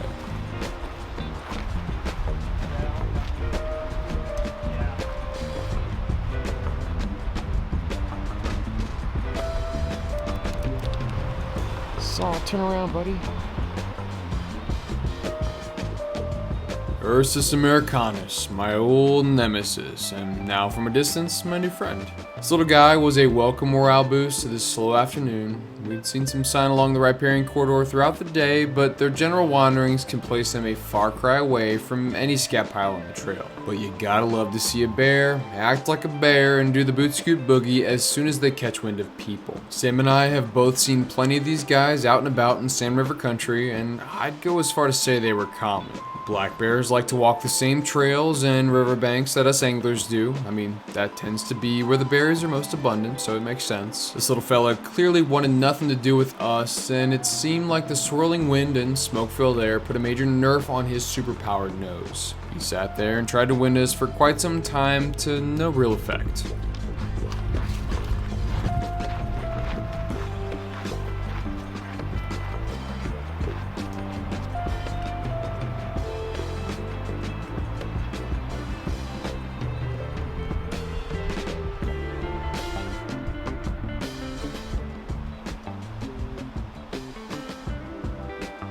The remainder of my half-hearted attempts at flinging a fly were ignored by the unimpressed trout and whitefish. I think they could maybe tell I was a bit empty behind the eyes. But just because Klay Thompson might have had an off fourth quarter, that never stopped Steph Curry from raining threes until the final buzzer. Okay, translating that stupid sentence, Sam was picking up the slack and was actually catching a few fish to finish out our day. That little cutthroat whitefish combo was exactly what we needed, and truth be told, it just felt nice to see some fish in this section. We were a stone's throw from the trailhead and right next to where we saw those otters this morning.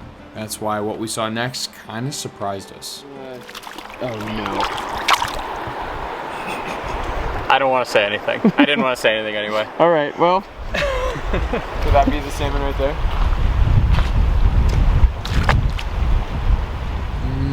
Yeah, the glare isn't great right here. Can you see that blob?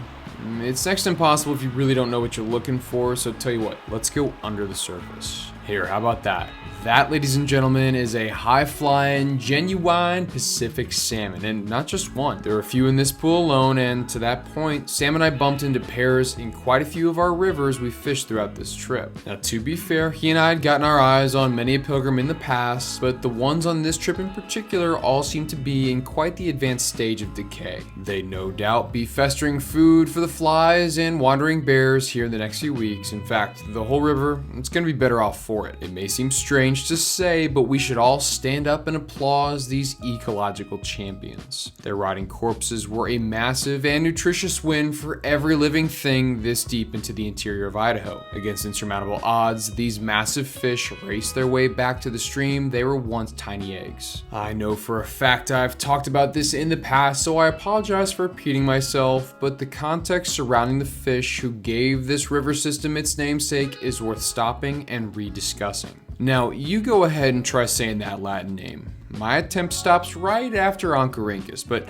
ladies and gentlemen, this is the mighty Chinook salmon. Being the biggest and furthest traveled of the 5 North American Pacific-run salmon species, its name is derived from the Chinookan peoples who once populated the Pacific Northwest. Also called king, these salmonids have seen a massive decline in numbers all across their native range. This is especially true for places like Idaho, and in order to keep things local, I will mainly be focusing on the Salmon River and her numerous tributaries. If you're unfamiliar with these amazing critters, I suggest you do some more independent research because I don't have the time to discuss the complexities of their life cycle. To keep it short and sweet, they hatch in the rivers, migrate to the ocean, and then once they reach sexual maturity out there, they return to their natal streams. Again, I could pick and choose from a long and continuously growing list of problems that these fish face in modern times, and it really irks me that I can't dive into each, but again, I can only do so much here. A lot of folks will toss out the obvious like overfishing or habitat loss, and that's no doubt an issue, but the glaring and most prevalent problem for these fish would without a doubt be the intricate dam systems across western watersheds. It almost seems cliche to talk about at this point because the dead horse is mostly a bloody pulp, but the loss of connectivity is huge. Now I feel like I have to offer up some sort of disclaimer here because I'm not a biologist. Why should you believe anything I'm saying? And really, you shouldn't.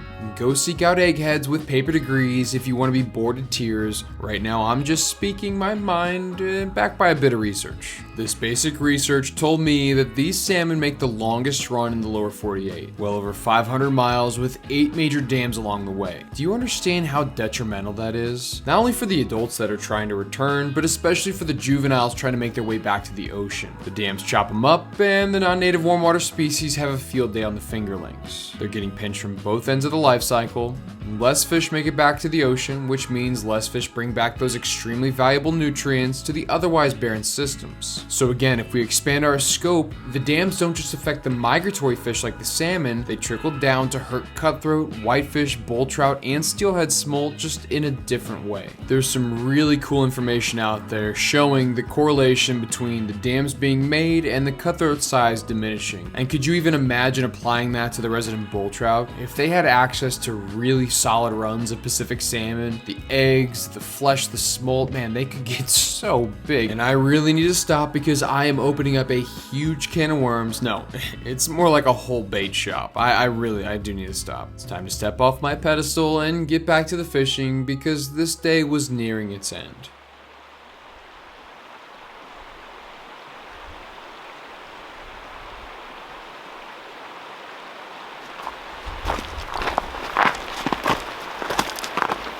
caught the fish we need to catch.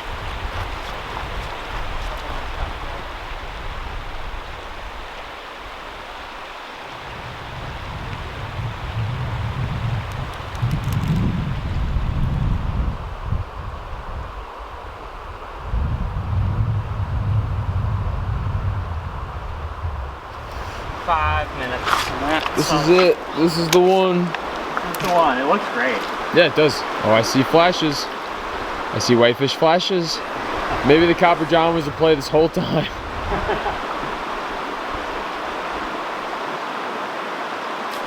Yep. Maybe the Copper John was just the. Oh, dude, that's a cutthroat. That's a nice cutthroat. Let's go, dude. That's a really nice one.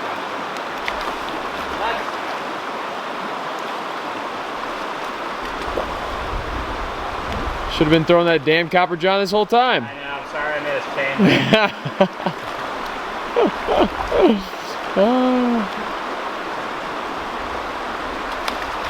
Opa! Yeah, dude, let's go. That's awesome. This is why sometimes my refusal to quit works. And that is something I cannot deny. If this last cutthroat is what eating crow looks like, well, I'd gladly munch more in the future. What an excellent way to end the day on this phenomenal river. There's really only one thing I can think of that could put the proverbial cherry on top of it all.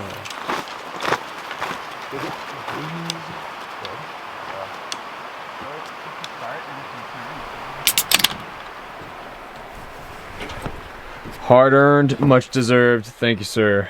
Cheers, buddy. Cheers. Good day. Boom. Damn. Oh yeah. So cold. That's great. That hits. Thanks, Paco. Paco. Peco. Starting the arduous crawl back up and over the pass, the smoke darkened. Some of the locals flagged us down and asked if we had any idea what was going on. This dystopian hellscape was no doubt the product of the active blaze still rolling from earlier in this trip. Yep, getting into Stanley was rough. What an ominous scene. Truly hard to believe. But I guess anymore it's not all too uncommon. Mostly at a loss for words, Sam and I meagerly murmured about how this growing fire might affect the rest of our time here in Salmon River country. I suppose time will only tell.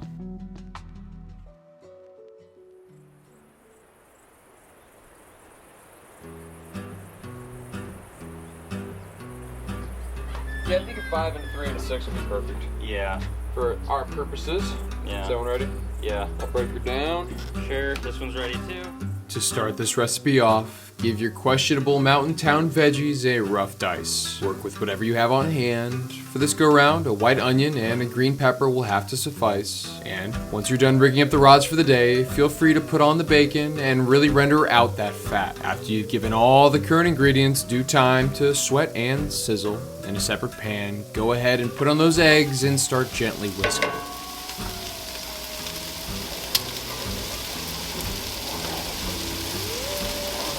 How do you like your scrambled eggs?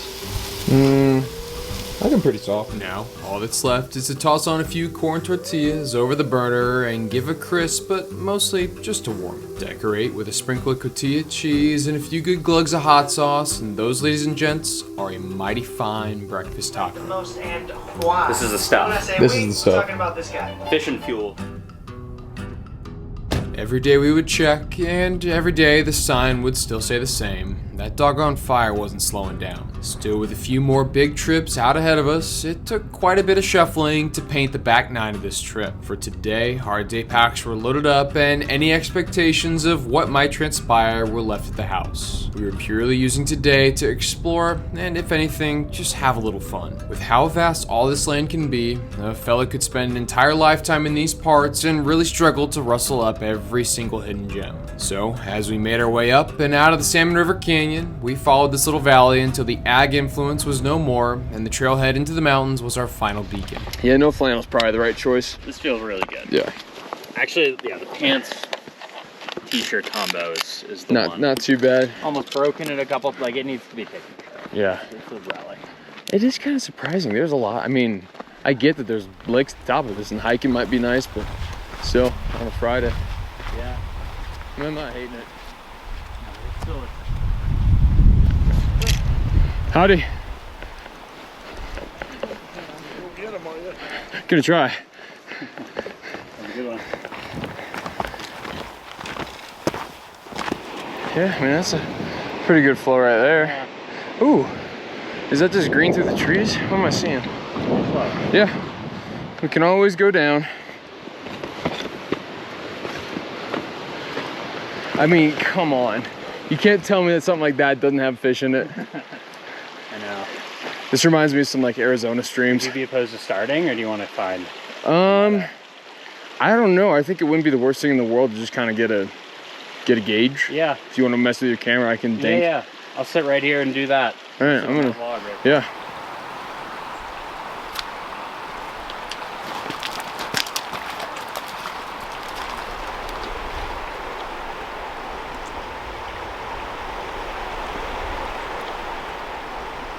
Oh, there he goes. Okay. Son of a bitch. Sorry, man. I think we're in the right spot, Betty. We'll catch him. We're a little out of practice. I was doing it a lot in the spring. It didn't take long for Sam to grease up his rusty small stream skills and put the hammer down. Flashes of purple and blue disturbed the morning light, cutting through the shadows, and really, all it took was a halfway decent dry fly drift to trick fish after fish.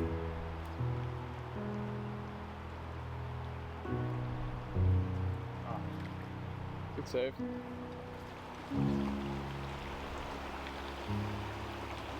Each specimen was different, yet somehow the same. This first fourth section was great and would only prove to get greater.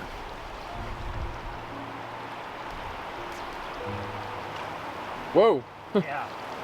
Yes, Sam. Nice fish. Nice. Ooh, that's colored. That's a nice fish. Let's get him in. What do you think? I think so.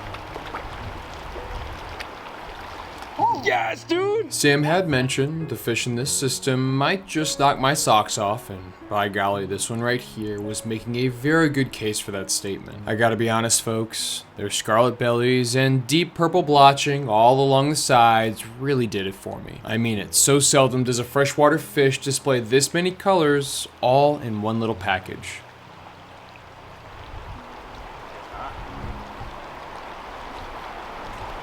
That's a nice fish. Yeah, buddy. Oh, they're really bending the ant. This is a nice one, man. Dude. He's so fat. Yes, Sam. Yeah. Wow, he's gorgeous, gorgeous, gorgeous, gorgeous. It definitely seems like he's got a lot more west slope in it. Like This is a great fish. That's what you want. This is what you're looking for when you come to A small stream. a small stream in central Idaho.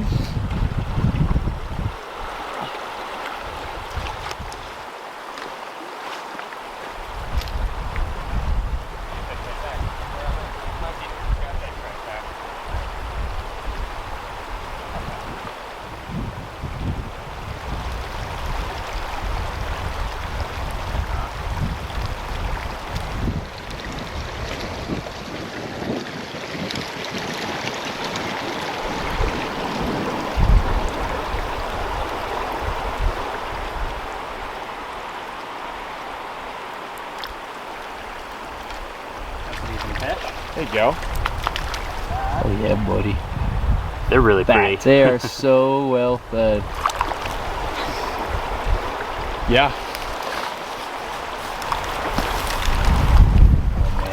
He's got those like, it almost is golden trout-esque. Yeah, I was just thinking golden trout. So beautiful, man. Small stream cutties are they're the best.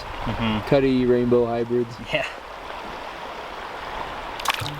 Nice. Settling into this blue line bonanza, we didn't pay as much mind to the clouds accumulating overhead as we really should have. The resident salmonids were still more than eager to chase our flies, and in between disappearing pockets of sun, we were able to get a stunning look at these special fish. Every shade of emerald adorned the back, while scarlet sides mixed with lilac lines. Small in stature, but powerful in pigment, each its own work of art, but it was a little difficult to narrow down their origin. Now usually, finding hybrids like this would be cause for concern. But due to the nature of the Salmon River watershed, there will be naturally occurring hybrids, also known as cutbows. I know I've spoken on this before, but it's worth diving into just a little bit more. All these fish that Sam and I were catching had defining features that resembled both rainbow and cutthroat trout. Some boast a bright red slash with iconic blue par marks, and others have warm olive undertones with those watermelon seed speckles. It really is such a roll of the dice which features take dominance, but regardless of the ratio, I'm quite the fan. I've been lucky to do a lot of fishing across the country, and I'll never not be impressed by a salmonid's willingness to exploit every possible niche within a watershed. From the big river to these tiny tribs, they'll push as hard as they can until their absolute limits. The odd mixing of Oncorhynchus far above the main stem is really the perfect example of that. But anyway, leaving the forest and entering the meadow marked the end of our phenomenal morning and ushered in an uncertain afternoon. Again, we should have been paying more attention because there had been a noticeable shift in both light and temperature.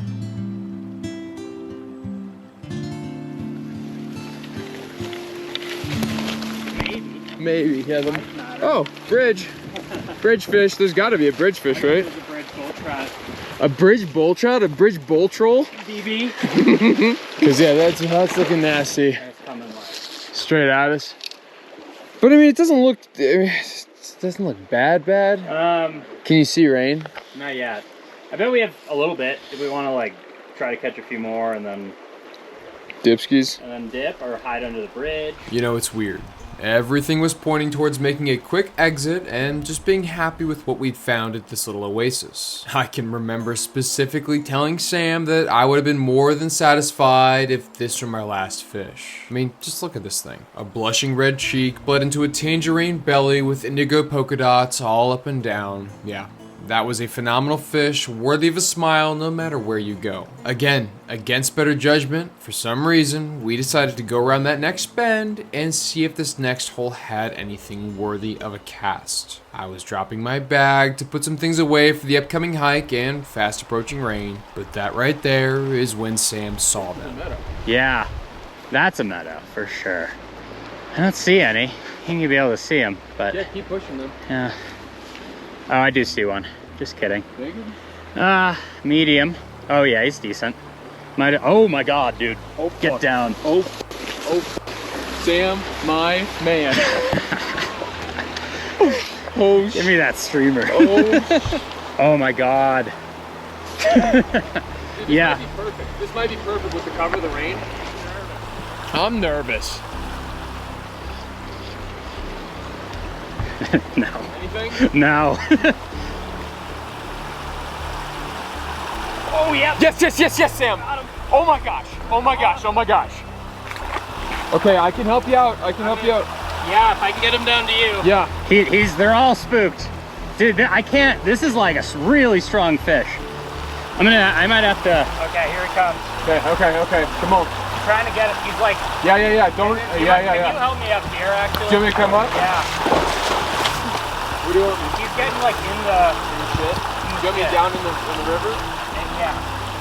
Definitely. I can't move. Oh, he's under. I know. I might get in there. Can you still feel it? Yeah. Yeah, he's on.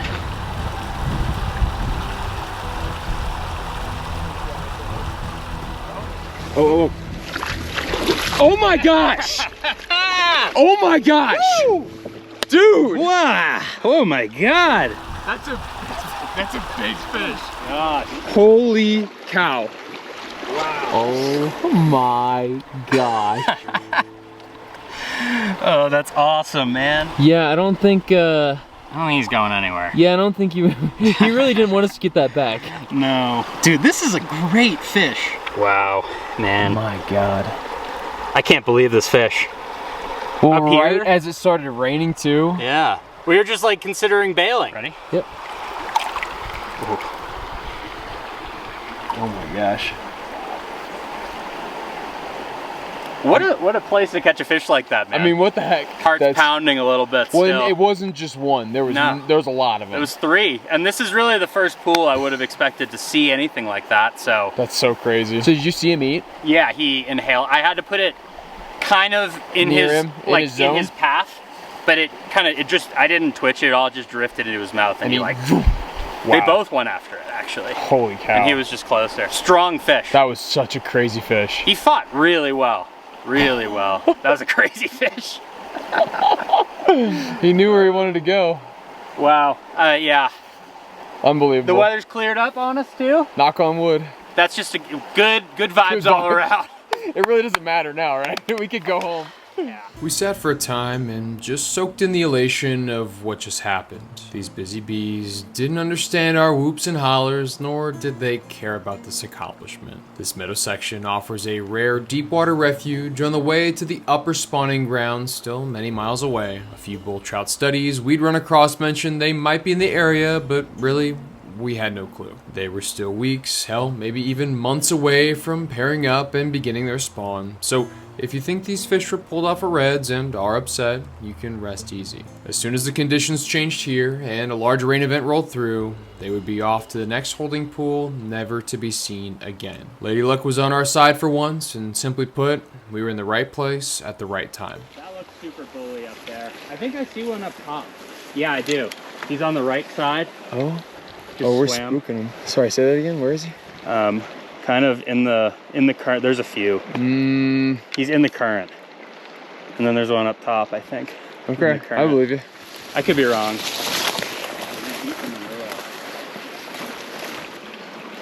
Trying to sneak. Cause I don't have the rain. Oh, this is good. That's a big cutty. Yeah. There's a bunch of cutties in there. Okay.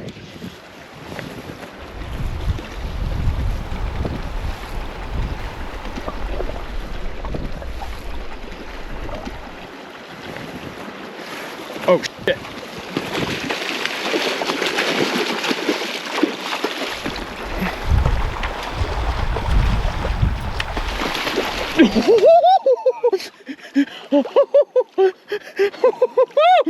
Yo!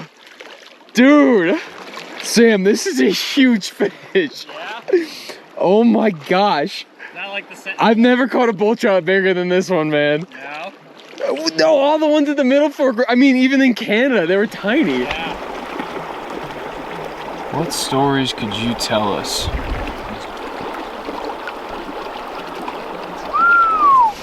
Sam, how? Why? What'd we do? What'd we do? Good karma. We just have good trip, bad trip. Good trip, bad trip. Jesus Christ. Come on, sweetheart. What do we do? What do we do? Where do we go? Dude, no, give me a hug. Triple two like that is crazy. That's so cool. That's amazing. so cool. Holy cow, what a day. Can't believe we both just Dude, did the that. back-to-back one like Yeah. that is so crazy. And Yeah. both like, I think yours was bigger, but still that one was such a big fish. I mean, For real. If mine was bigger, it was bigger by a matter of like inches and not. It was its kype. It was Yeah. bigger by its kype. Now that's worth celebrating, wouldn't you say? If that isn't worth celebrating, nothing's worth celebrating. Life is pointless. If that doesn't deserve a beer, then I'm gonna be sober for the rest of my life. Like when you go somewhere like the Big River or, you know, that backpacking trip. The middle, yeah, Jesus Louises. Yeah, you expect something like that, but when you come out here, you don't expect that to happen, so it hits different. It's so well, even I think we would have freaked in the backpacking trip I know, too. I would have freaked out I would there, have freaked. too. Yeah. I think a 12-incher would have had us on the moon. But that was like, if we'd caught that on the backpacking trip, I would be like, that makes sense that this lives here. Right now, just happy surprise. And this is going down quick. Proudly brewed in Kellogg, Idaho, by Radio Brewing. Where's Kellogg? Right next to the Rice Krispies. I don't know. Bam. Ooh, 2 for It's sort of raining up there by the peaks. Yeah, that looks like rain. 100% looks like rain. We're about to get clapped, dude. You wanna find a nice grove and hunker down for a little bit? There, that those little guys might be alright. I think so too. You wanna go? Yep, we stayed out just a little bit too long. Here comes the rain.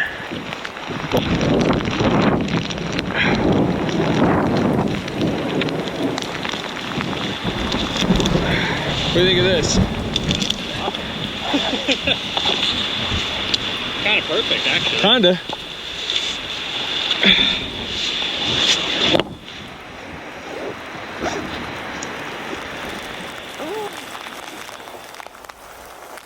Problem with lightning, trying to record lightning, Yeah. is you have to watch the entire thing. Right. And like, it's a flat, Yeah. tail.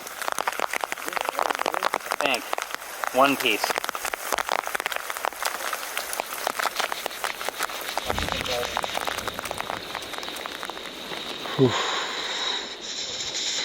Found ourselves a pretty nice little creek bed here with some nice trees. Take cover for a bit. Whew. Better than me. It's not even raining anymore. It's kind of cleared up, isn't it? I mean, I don't want to take any chances, but like, yeah, it seems like it might be clear. I was gonna say, I think we should go.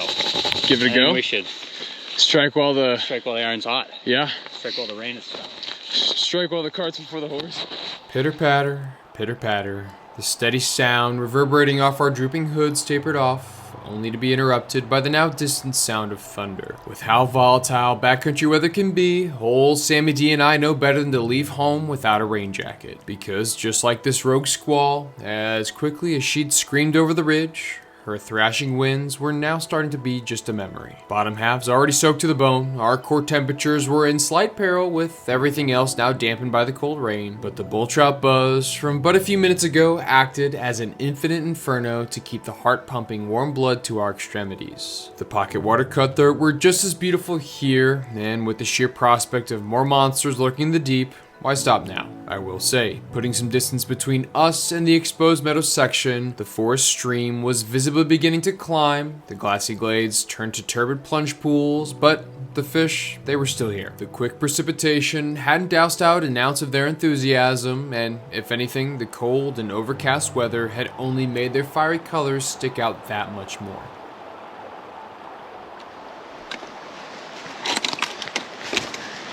Yeah, trying to navigate this stuff stinks.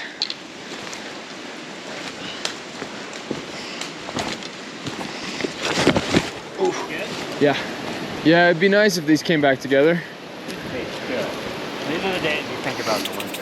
Yes. Yeah, like I would love to be in a summer thunderstorm chasing little cutthroat on a creek. And potentially the biggest bull Yeah. I've ever seen. Yeah, Freaking life. the biggest bull trout you've ever caught by like a foot.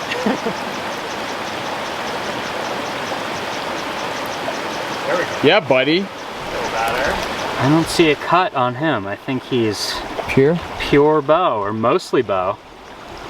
Mostly bow. And there he goes. And he's mostly gone. And he's all gone. If he's all bow, he's all gone.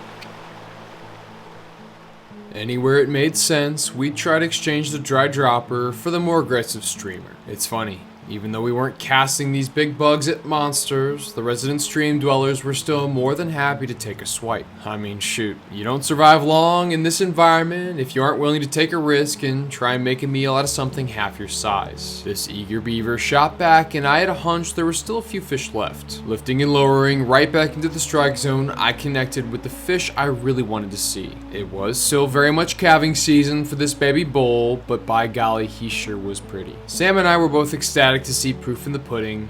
This right here was proof of successful spawns in the past. Like I mentioned earlier, the prime spawning grounds were still quite a few miles upstream, and if I was this little guy, I'd be shaking in my damn boots. I'd have to imagine his bigger and badder older siblings would have no issue hoovering him up whenever they push past. Good luck down there, dude. I hope you make it back down to the big river before you get munched. Sam and I both agreed this narrow staircase section was fun, but with one more fish to hand, we decided it might be worth doubling back to the trail and looking for another valley section.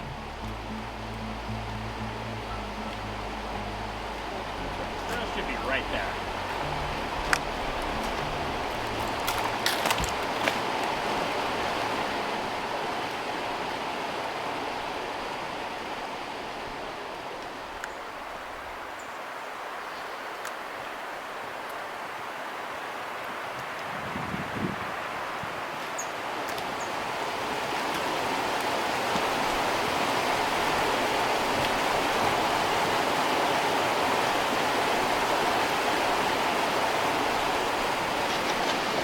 This is actually kind of insane.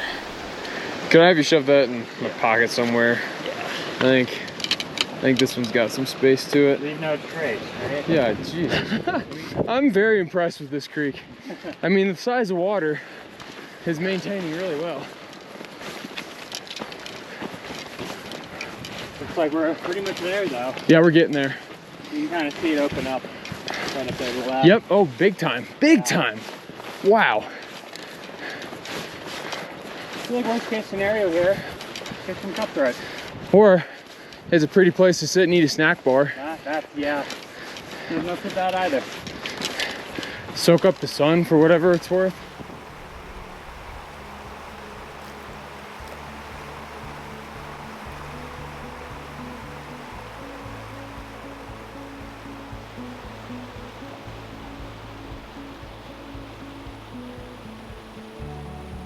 What an odd combination. Like a weird food pairing you didn't know you needed until you tasted it for the first time. Two truly trophy bull trout sandwiched in between some of the most unique cutthroat hybrids either of us had ever seen. I mean, seriously, Sam and I, we've seen a lot in the world of cutties, but these were doggone special. Bend after bend, the potential just bubbling, and more than enough hungry mouths to saturate the foam. Each cutthroat was wholly different than the next, and the color variations seemed to never end. From sun to thunder and back to bluebird, by the end of it all, we'd witnessed the full spectrum of summer here in Salmon River country. My partner in crime really said it best. Days spent on little creeks like this one were where the mind drifts when those cold winds of winter wrap heavy on your door. We didn't cover that many miles, but Still kind of, no, we'll do like 6 by the end of this. yeah. Which is no joke. And there was like a good amount of bushwhacking and log hopping in there. We were gonna cruise out of here. Yeah, I'm excited. I'm excited to get back home. Excited to finish out this trip. But that begs the question, what the hell are we gonna do with the last little bit of the trip? Yeah, I mean, more bull trout, I would think. It's the goal, right? I think we're on the right track. I mean, this is, I think this is a big step in the right direction. Yeah. I mean, that gives me a couple ideas. It's like a pretty major tributary of the salmon. And you know what they say. Yeah. They're in the tribs. Yeah. They're in the trips. Yeah, getting a couple more would be cool. It'd be really cool. If we could even see more fish like that, I'd be pretty happy. Yeah. And they get bigger too, theoretically. Well, I guess that's settled. No lake? You don't want to do a lake? I don't want to do a lake. I'm out on the lake. All the way out. Yeah, I guess. Yeah. So come to Salmon River country, you don't exactly want to go hike up into a lake. You want to fish some rivers. All these people that keep hiking by us Yeah, I know. want to do the lakes. That's another reason I don't want to do the lakes. I'm good. I want to be alone. I do too. Especially after that rafter debacle. Oh, the rafters. Oh my god. I mean, that possibly was a dream that we had, so.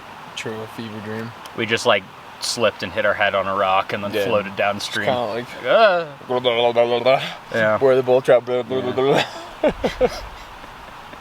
Came to on that sandbar. Oh my god. Yeah, how's that plan? Let's do it. Yeah.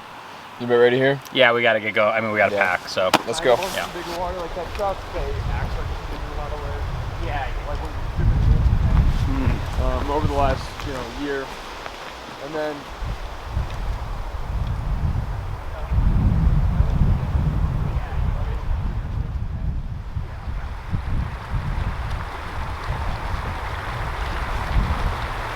it's kind of crazy to think this has turned into quite the beautiful day. Yeah, I was really worried about the rain. Yeah. And where the fish were. So, it was settled. The end goal was more bull. Even just one more fish in the ballpark of what we'd seen today could cap off an already incredible summer.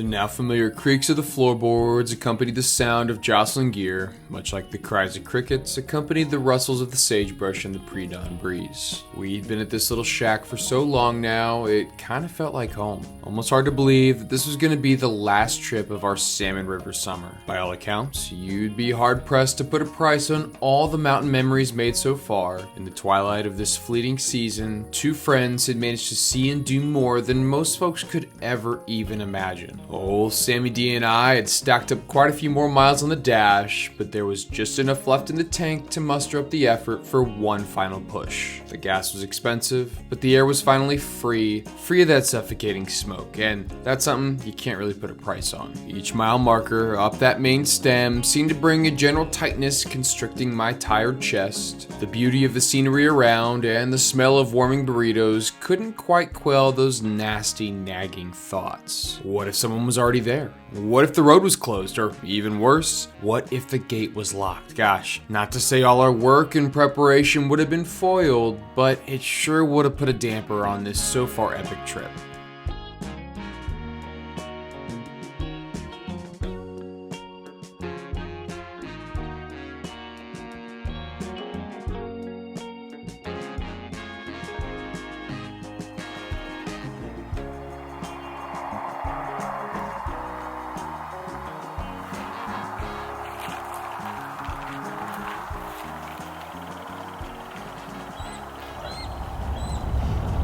Nothing like a little bit of fuel for the morning. This is a frozen burrito combo I've gotten quite good at making. So yeah, getting our fuel up before a big day on the river. You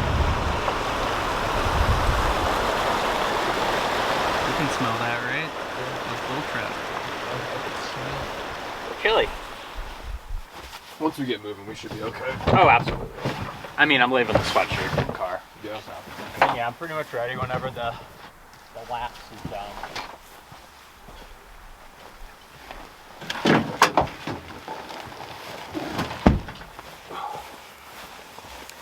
Hopefully these trail runners make it through the week. That fly shop sells trail runners or whatever. I also have my wading boots if it comes to that.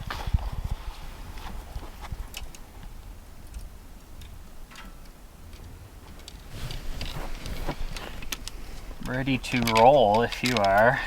Yeah, let's do it. Mine's not quite as heavy. We'll see. It's not.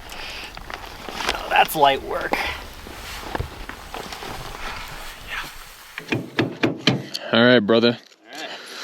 You ready to go get shot? Yeah, let's go get shot. Let's go get shot.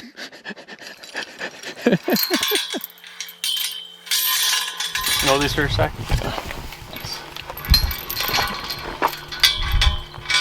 As I said, the Forest Service told us we could do this. Officially, allegedly.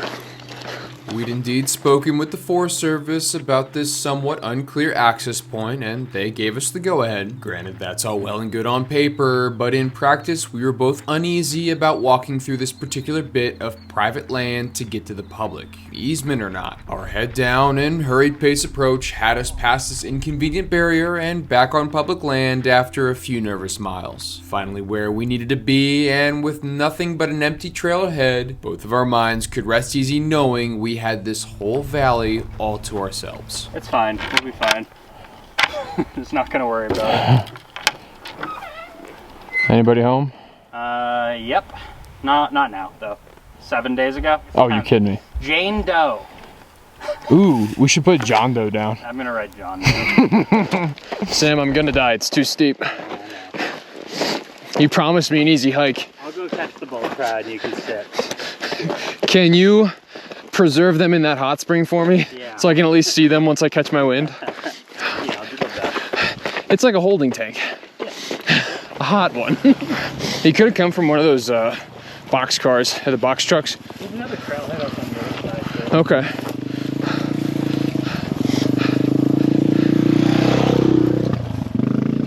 But there goes our chances of any critters. There goes another one. No critters today. Possibly tomorrow. We're about to cross the creek and I don't want to get my boots wet, so I'm gonna change real quick and we're gonna get crossing here.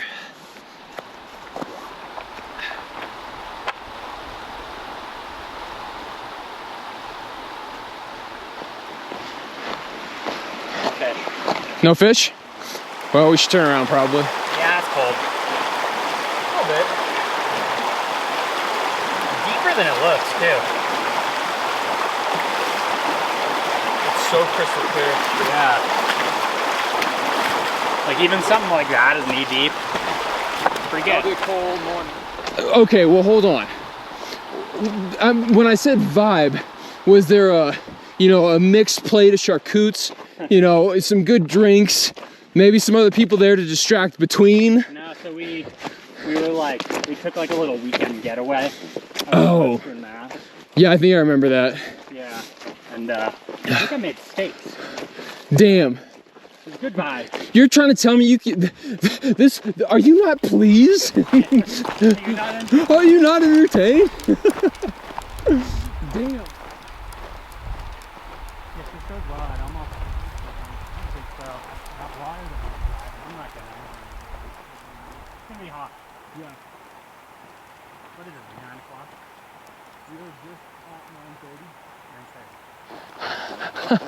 I like your taste in real estate, sir. This ain't half bad. Wow. And the river. Like someone flattened it and mowed it. Just for us. I mean, that's a suspicious post right there. Yep. It's awfully fishy here, or not? I wonder if this was like an old guard station spot. Maybe. Pad sweaty. Gonna air it out, brother. Yeah. You go take a gander. Our old friend down here. Whew. All right. The hard part is over. The Valley Raptors were taking stock of the new vagrants settling into their territory. Pensive might come off a bit dramatic, but that's the best way I can describe the feeling hovering over this camp assembly. Salmon River country is always full of potential, and we've continued to edge closer and closer to cracking the code to big fluvial bull trout. Stacking clues and following some helpful hints made the potential of what could be in the river below us just hard to ignore. With plenty of practice, we'd both pitched a quick home for the foreseeable future, which left but a few things to do before it was time to fish. All right, Sam, for the folks at home, what are you about to do and why are you about to do it? Bear hang because we have beef in here and I don't want a bear eating my beef. Right, I agree. We're making sure it's decent ways from camp, but We're actually required to do it here, but it's good practice it's wherever good you are. wilderness ethics. Yeah. First time I've used this bear rep actually. Yeah. You filming my amazing knot untying skills? More so than no dunks. Keeping it. I need to get one of those shirts. Get the sun out of my eyes. Come on, man. This is big. Former high school baseball player. Do it for the high school baseball team. Beautiful. I mean, that landed great. I think that's a bear bag. All right, I'm reactivating the shirt, and that means it's getting serious. Now or never. Now or never, man. I don't need it. It would just be really cool. That's all I'm saying. Need is very strong. Need is a strong word. What's a word that's slightly less strong? Really appreciate. I'll die without. I'll die of sadness. I'll die without it. I'll die without it. Is that a little bit? That's too extreme, I think. A little too extreme. What do you think? I mean, I see a fish already. I think it looks pretty good. All right, man. Well, what do you say? Want to give it a gander? Let's do it, man. We should try and make that a joke. Yeah. That they can't see purple gray. We're dressed like this for a reason.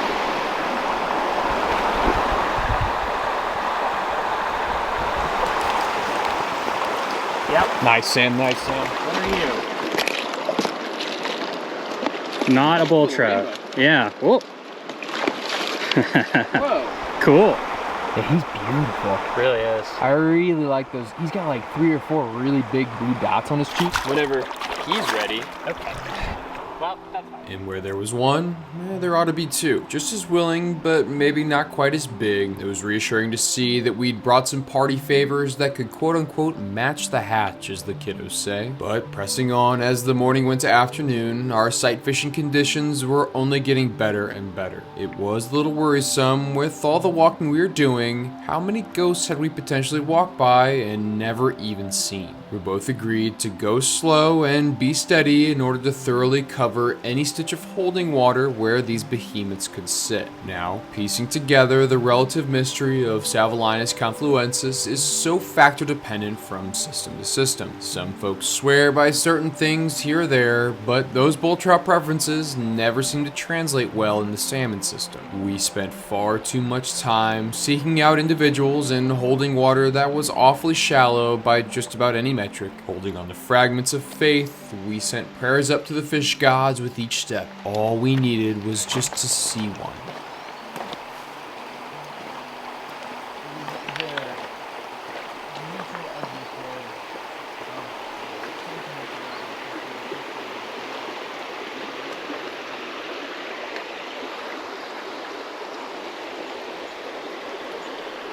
I'm getting chased by a lot of little guys. Okay, that's not a good sign. Little bulls from the looks of it.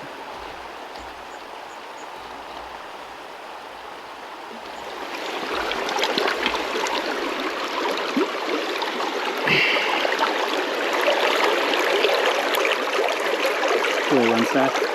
Is not focused for some reason. Okay.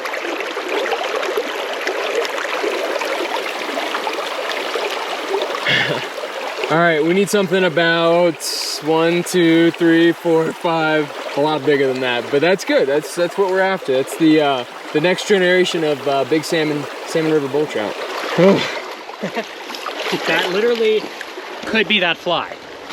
That was when he should have put the fly next to the fish. I know, honestly, dude, shit.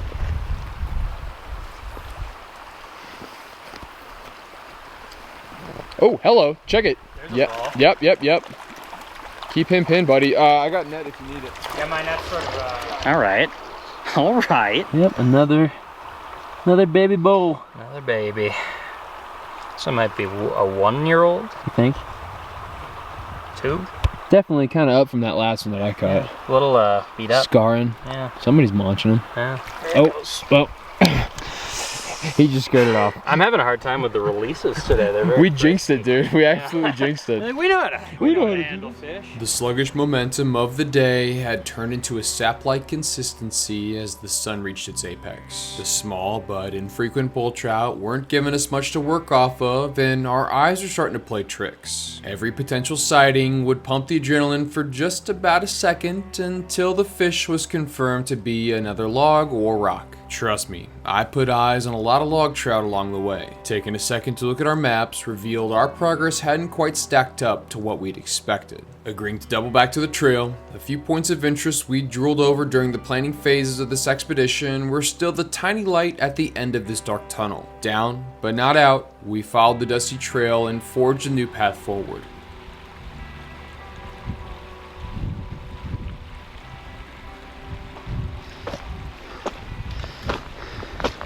Okay. Take 2. Take 2.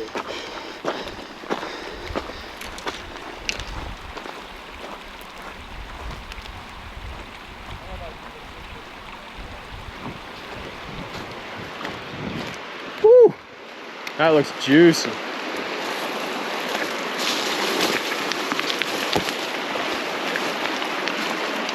Oh shit! I just spooked a big fish out of here.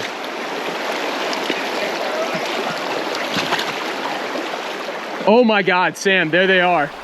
Sam, there they are. There's 1, 2, 3 of the biggest bull trout I've ever seen in my life. Just right here. We found them. We absolutely found them. That's so insane, dude. Dude, those are huge fish, dude. Those are big dogs. Any one of them Is it? fish of the trip, I think. I think so too. Yeah. Look at that one. Oh my God. Both of them. I Both. don't think we should take a break. You just want to go, oh my God. There's, oh my God. Yeah. You see that fish? I see that fish. Oh, he's bullying that one. Yeah. Oh my God. It's crazy, dude. There's like 20 in there. There's so many. There's like 20 in there. Yeah. They're stacked.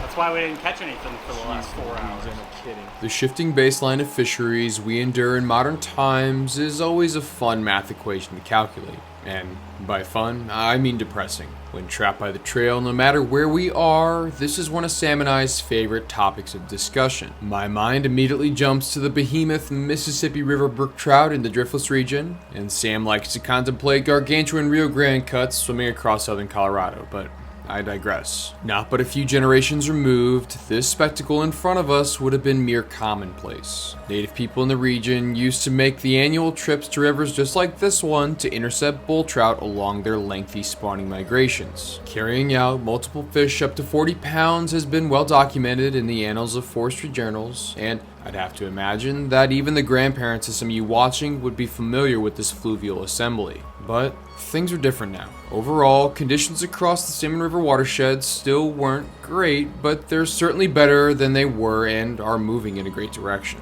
I say all that to say, there's a reason that what we saw in front of us overwhelmed all our angling senses, right down to the core. Save for a few other times in Canada, this is the most bull trout I've ever seen with my own two eyes. For those of you unfamiliar, there really isn't anything technical about this kind of fishing. Forget the long leaders, leave anything lighter than 2x at home, and don't worry about spooking them with a splash. The real challenge with any other migratory fish is just simply finding them. Through public bull trout studies we found online, there was a general understanding of the proverbial haystack we would be sorting through. But after departing the main branch of the salmon, there was over 40 miles of water to theoretically cover. The prospect of finding even just one needle before it reached the uppermost spawning tributaries was no easy feat. But here we were, with quite a few miles to spare. Boy howdy, that's a lot of needles. Well, this is the soup du jour, soup of the day. Green is the color, allegedly. This 8-weight has been a good companion of mine, but I'm hoping it's got a little extra friendship for me today because this is big. We found it. It's kind of tricky. Right? Right? We go around? Go around. Yeah. Cast from the top. I like where we're at right now. How do you make this cast though? There's like 10 in there. That you can see, because that's Yeah. the thing is, if we can get one back here, Yeah. we might be able to save another one. Right. Because I think if we go up and catch one, we're gonna f the whole thing. Maybe, yeah. But if we can get, maybe try and get one from back here, Yeah. and then go around, because there are some up. These are just the ones hanging back. Right. I see there's a really big one up top. Bro. Like bigger Bro. than. A little bit claustrophobic. I'm wondering, I feel like I could pitch it just as far. Which one are you going for? Very back? Very back.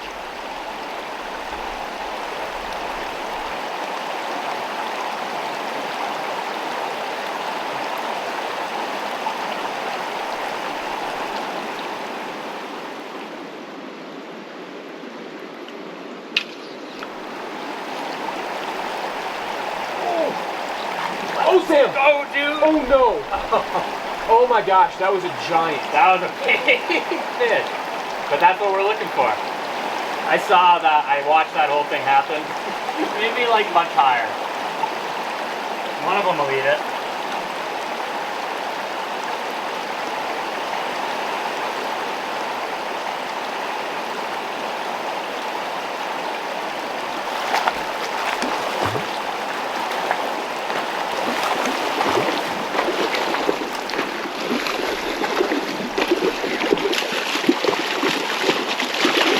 Oh, come here, come here, come here. Don't do that.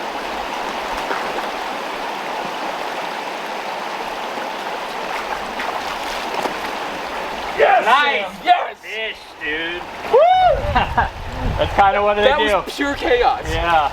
Woo! Look at that thing. Oh, that makes me a happy camper. That was quick, too. That was very quick. I think we'll be able to maybe do that again. See, it only took 3 years.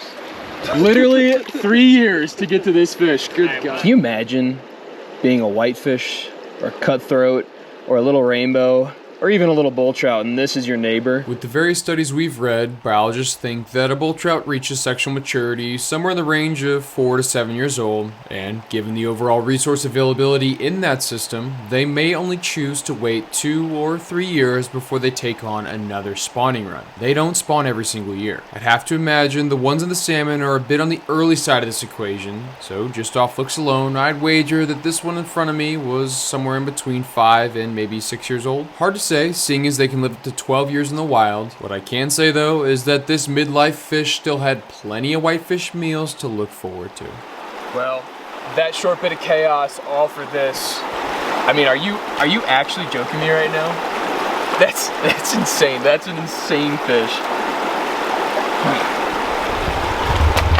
Dude, yes, exactly. Give me some fishy nuts. This is crazy.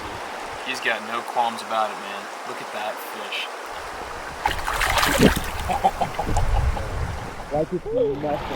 All right, man.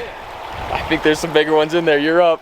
Holy shit. Yeah, there's definitely some bigger ones in there. You know, we're not fish measuring folks, but that must have been like 24, Really? I think. Really? Yeah. That's my favorite thing when people ask. I'm just like, big. 22, 24. It was just big. Yeah, here. Look at your, you can even just look at that picture. Dude. Dude. That one is crazy. Bro, that's a really good shot. That's an immense, that's a huge fish. Oh, I've been saying immense a lot, but I think it applies. Cool. I mean, where do we go from here? I'm gonna do the same thing you did, ideally. But bigger. Maybe. Do you just want to keep casting at the school? I think we do that until it doesn't work. Letting things calm down once again, it hit me that we almost didn't even come down here. Angling intuition or trusting that gut feeling is what I'd like to blame for arriving at this Holy Grail pool, almost as if the whispers on the wind gave us some sort of cosmic suggestion that we ought to veer off the trail to this unsuspecting bend. I can't emphasize this enough. We couldn't see it on the maps, and neither of us saw it from the trail. Like a string pulling us forward, we just kind of arrived. Letting this thought sink in and pondering the reason, the herd of unbothered bulls seemed to just shift back to business as usual. The commotion not only didn't spook them, I'd go as far to say they were unfazed by the whole event. I'm going insane. I could have swore I heard some people talking.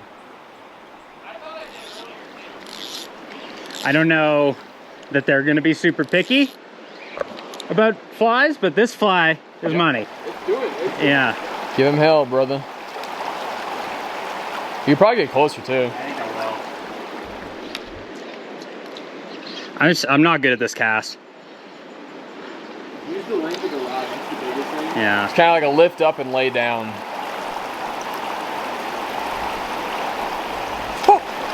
He smacked that. He might be a beautiful one. You can see his fins. He might be that deep yellow. He's fighting too. I can't really move him. Come on, buddy. That ant is getting worked. That thing is a solid 8 weight and it's getting worked. This fish is strong, man. Okay, ready? Yeah. Oh, nice fish, Sam.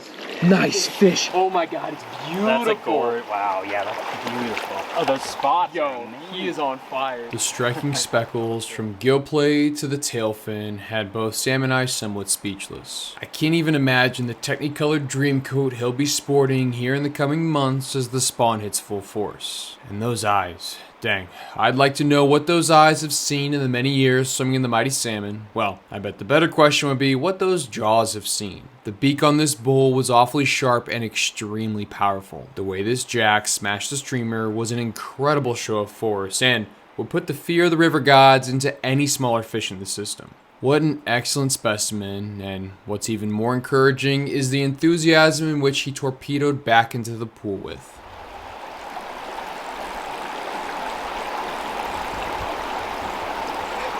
Nuts. Dude. Nuts.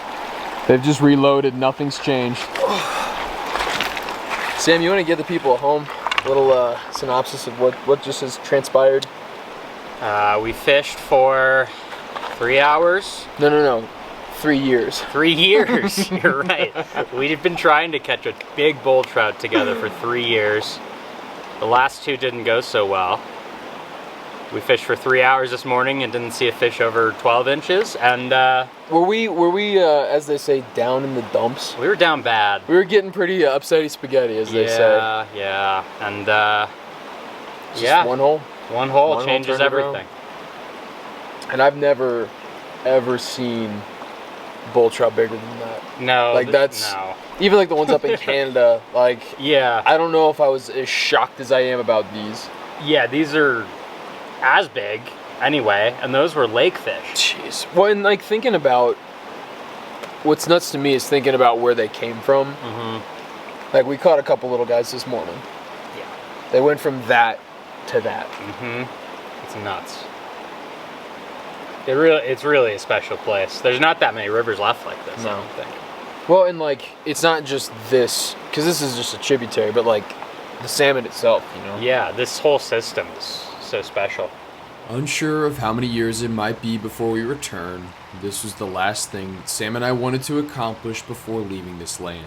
2 unforgettable fish and a Jurassic Park pool sitting below our toes. It was all hard to believe across the board. Sipping and snacking, we watched the white-tipped fins hover and weave below the shimmering emerald like fresh scars amongst the rocks. It's weird to think of the genetic persistence of each of these fish, even in the face of so many obstacles. Now, I really hesitate to do this because repeating myself is never the goal, but the context here is so important. So, apologies in advance if you've already heard any of this before, but folks, buckle up for a little history lesson. Alright, here we go. Even though the end result of Manifest Destiny crashing down in the greater Weston PNW was pretty devastating, the silver lining in it all is that the level of documentation during the desolation provides us now a lot of detail about how the area used to be. I've read from a couple books that these fluvial bull trout were an important part of the various Rocky Mountain tribes' seasonal diets. Much like intercepting other seasonal spawners like whitefish, salmon, suckers, or cutthroat, bull trout were just as much on the menu. Can you imagine seeing a small fishing party each carrying out a couple trophy bull trout from a place like this? Me personally, that would rock my world. But when all the systems are intact and untold numbers of tributaries never get touched, it could be argued that that level of harvest was more than sustainable. The real crumbling of bull trout populations throughout the West started as soon as Euro-Americans went from exploring and prospecting to settling and exploiting natural resources. We've all heard the mismanagement of mines, the languish brought by loggers, and especially the damage of dams. But one aspect that seems to be lost with time is the unofficial bounty on the bulls themselves. This widespread persecution in the late 1800s and early 1900s came from none other than sport fishermen like you and me and state agencies, like actual agencies. This isn't hyperbole, and I promise I'm not kidding. This was a persecution not too dissimilar from that of the gray wolf or the grizzly bear. They swam with a target on their backs for the better part of a millennium, often seen as lazy thieves only looking to steal a catch of a superior fisherman. Bull trout all throughout their base range like Montana, Idaho, and Oregon were caught, shocked, and netted only to be discarded on the banks as trash fish. Bull trout riding on the banks? Why, but of course, we've got to make room for superior game fish. Stock salmon taste better, and rainbow trout are much more sporting, good fellow. My, how times have changed. After receiving massive protection across multiple states, their populations have had time to stabilize and in many cases rebound. I've personally seen and heard of many places being great for bulls, but I feel very strongly that Idaho is still the best bastion. To avoid the bias of shifting baselines, I do want to talk about one thing that really still plagues these fish: the returns of salmon and even steelhead that make it back to these tiny tributaries are mere percentages of what they used to be in this region. I mean, it's called the Salmon River for Pete's sake. But what does that have to do with bull trout? Well, when there is less nutrients transferring from the ocean to systems like this, that just objectively means there will be degradation in the watery environments like this. That goes from the very top of the watershed all the way down to the main stem, and I could go on a long rant about the importance of salmon in a more holistic sense, talking about the bees, trees, flowers, and deer, but that's one thing that's been screamed from the mountaintops. I'm not going to do that right now. Just know these salmon in every stage of their life cycle used to be what fed these behemoth bulls. Eggs, flesh, and smolt would all make a big bull trout rotund and satisfied throughout the salmon river seasons. The more resources like this available, the more a bull trout could make the spawning journey. And hey, more spawning means more bull trout, right? Anyway, what we were looking at in this pool was about 10% of the average spawning populations that run up this tributary. So, depending on water levels, both upstream and down, there were well over 100 more of these big fish hanging around. With how far they've come, and how far they still have to go, one can't help but feel lucky to have even just gotten the chance to hold one. But that's more than enough of all of that. I know there's probably some details I'm missing and subjects I could go way deeper into, but for now, let's get back streamside and continue this hunt.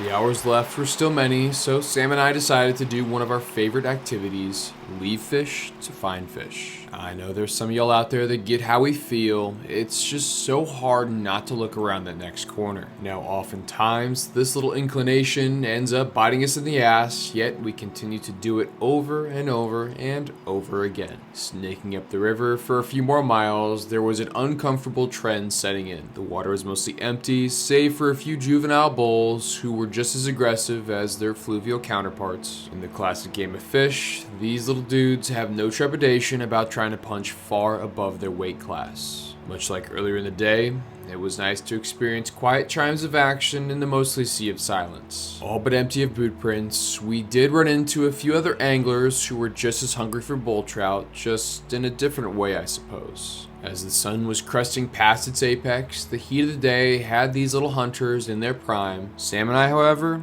our resolve was starting to waver.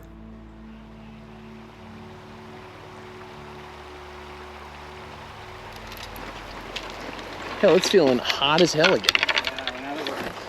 I might need to get some more water. I don't think I see anything. Cool. Let's keep at her.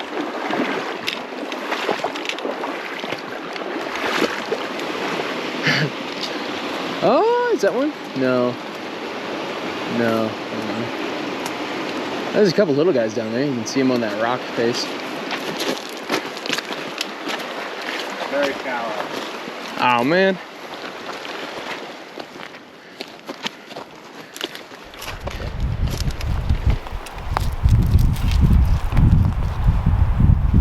Pack it in. Not cool. Pack it out.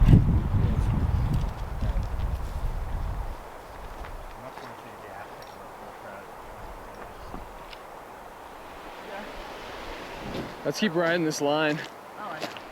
This manicured line as best we can, just to see her.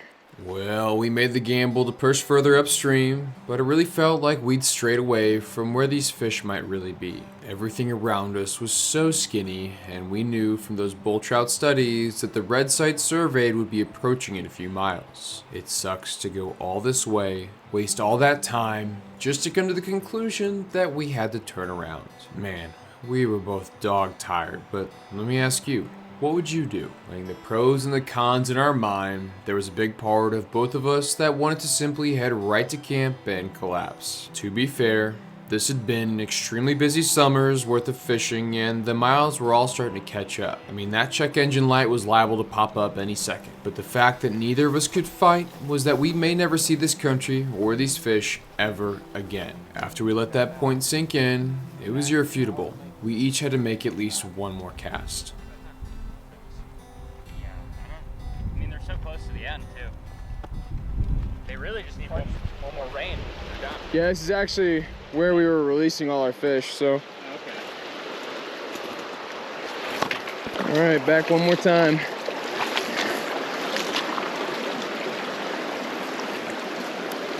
Still there? Can't tell. Can't really see, huh? No. Can't see anything. Oh, I see him. I see. yeah. I see a shadow. I'm stoked for you.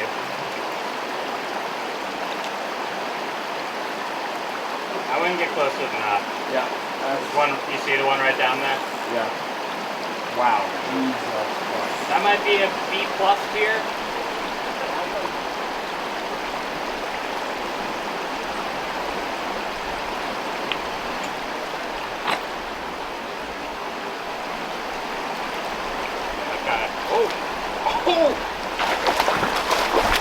No actual way that worked. No actual way that this worked. I was just about to say he doesn't care at all.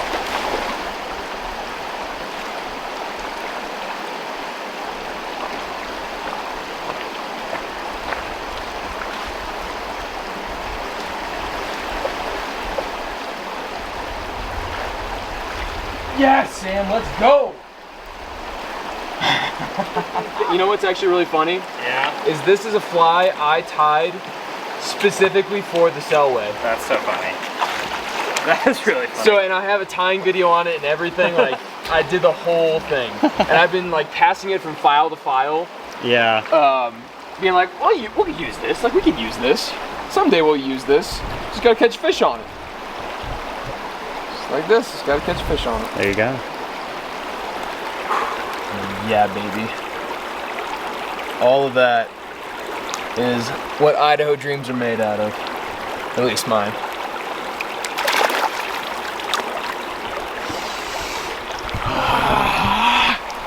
Dude. What the hell? Nice fish, man. Oh, actually believe. This, I mean, it's so weird, too. Yeah. It's such a weird fly. I'm gonna use it. You moved. Like an inch. I'm not good at this.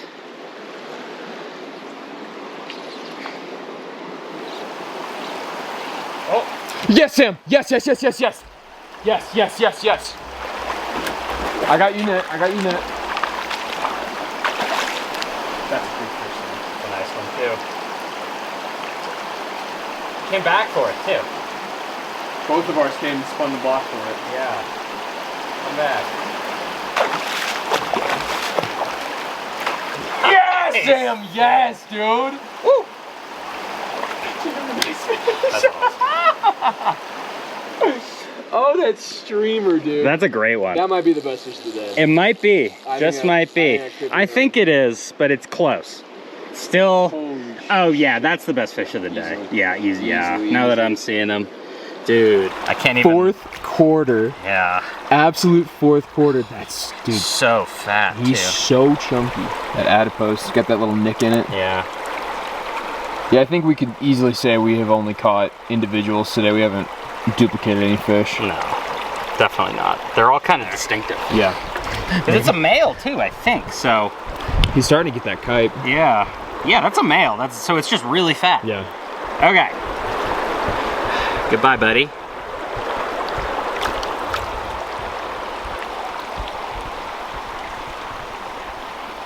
You're not gonna kick for us? You were so good. You're so feisty that whole time.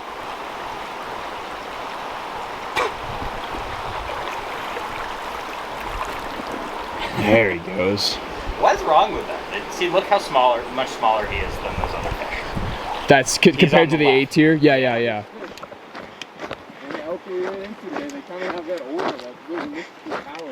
Yeah, this valley does have like a kind of a weird aura to it. Not in a bad way. Just, it's got it. Yeah. Maybe it's got a little bit of personality. It's got a little bit of whisper. Yeah. Well, we are hearing voices all day, so. Hearing voices all day.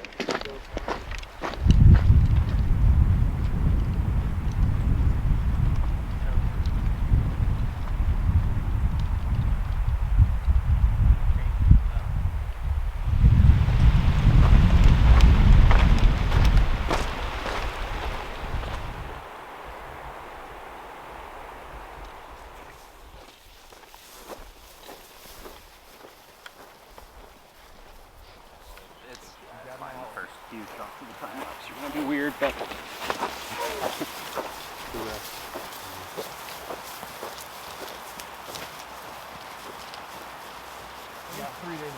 Like we never left. My back is sore. Yeah, mine's getting there too, brother. I don't know why. From carrying this team all day. From hoisting too many bull trout.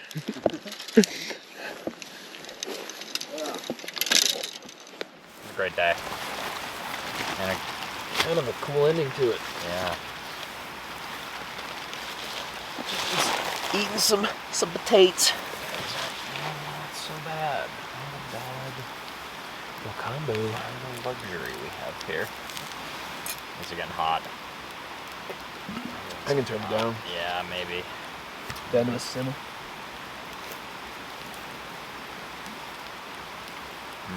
Yeah. Peak. It's really good. Like a really salty one. I love it. Uh-huh. We need it. I love the salty ones. You have a salt problem. Kind of addicted to salt. We lost a lot of salt today. Yeah. So. I think I was so dehydrated all day that I don't know how much I actually sweat. I don't think I sweat any. I sweat on my back from the backpack. Yeah. And I don't think I sweat much on my face. No, this is the whole plan. We were gonna do a peak meal and potatoes and onions. Honestly, Kind of good. shout out bringing peaks. Probably a good play. Oh yeah. And we had to bring something, so peaks are a great call. Bellies brimmed and fully satisfied with the conclusion of this final trip of the summer, it was hard not to get lost in the glow of this evening. Dehydrated eyes drank in the beauty around while the corners of cracked smiles tugged in response. Like a cattle brand on my hippocampus, the sights and sounds of Salmon River country were seared into my memory. Dreamless sleep came fast, and a new morning seemed to come quicker, a chance to enjoy one more backcountry morning in the wake of dwindling days. Good morning. Top of the morning to you, buddy. It's gonna be a hell of a sunrise. Yeah. What do you make of these kind of big, deeper, darker clouds? Nothing. Could be something. Could be nothing. That's good to know. Not super helpful for you. Well, I'm glad. That really puts my mind at ease. All right, coffee time. That's always the best.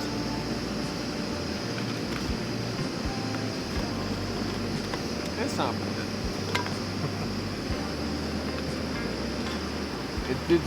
It always kind of felt like we were in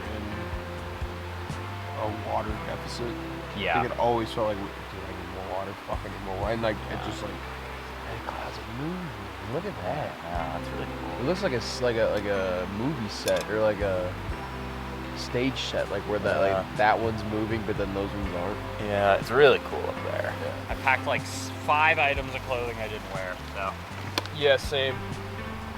Man, it was warm outside. It was. It was nice. Like I don't think I was ever in my sleeping bag full. Oh yeah, no. When I was like, You were hypothermic. Yeah. I was not having a great time. But like, like the next day and the day after, I remember being It pretty was warm. pretty warm. I feel like the middle fort gets a lot more sun.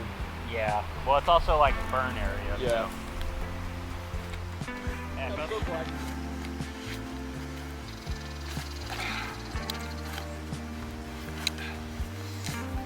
The good news is, it's the last time we got to do this.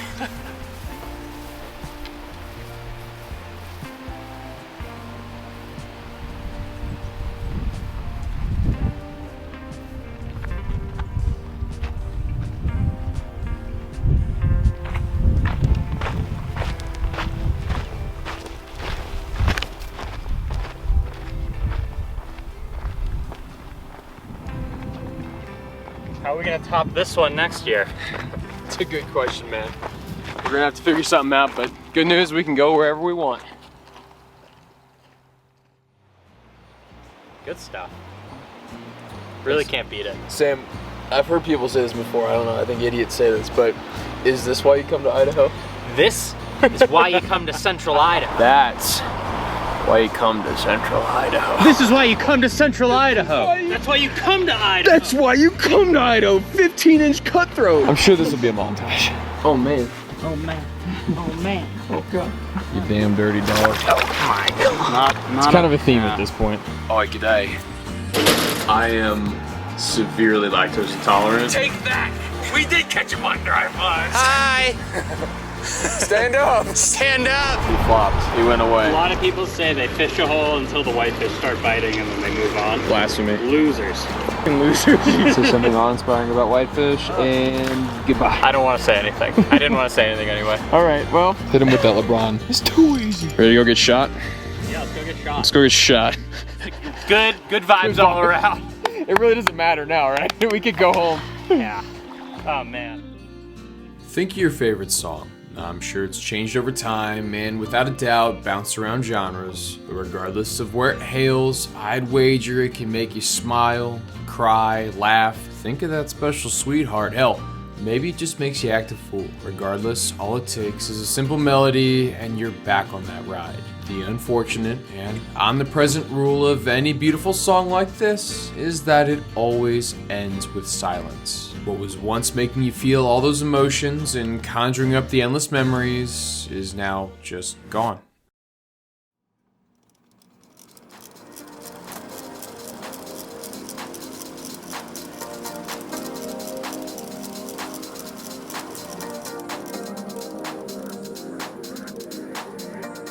Calls, texts, books, videos, shot lists, gear lists, packing, unpacking, driving, fishing, hiking, filming. It all led us to the many corners of this magical place. And before we could really even realize it, the sweet song of summer here in Salmon River Country was coming to a close. The long yawn was over, and now silence. From the outside looking in, you can't understand it, and from the inside looking out, you can't explain it. Even though I've got no direct affiliation to the spirit of Aggieland, game recognized game. This mantra made the most sense to help describe how I feel about Salmon River Country. Going into this endeavor, we had a clear goal, but let me ask you, was trying to bottle up this summertime feeling too ambitious? Had Sam and I bit off more than we could chew? With this video, and now summer coming to an end, I'm left a bit lost for words. Was all this work even close to capturing that fleeting feeling? Watching this right now, can y'all at home understand why we love Idaho so much?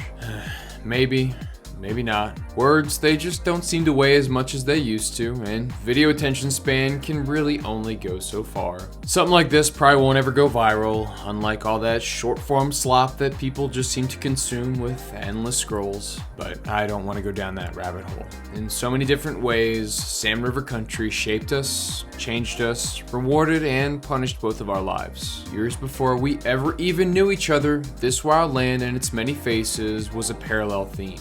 I'd really hate to let a tear sully this sappy ending, but the more I fall into this feeling, the welling around my eyes, it's kind of getting hard to ignore. It's so hard to believe that after everything we'd been through, we were set to go back to our normal lives in just a few short days. We'd seen so much, done so much, and managed to squeeze out just about every single second of summer in one of our favorite places on earth. Through the lens of native fish and written by two friends, I hope this is all a suitable love letter to this land.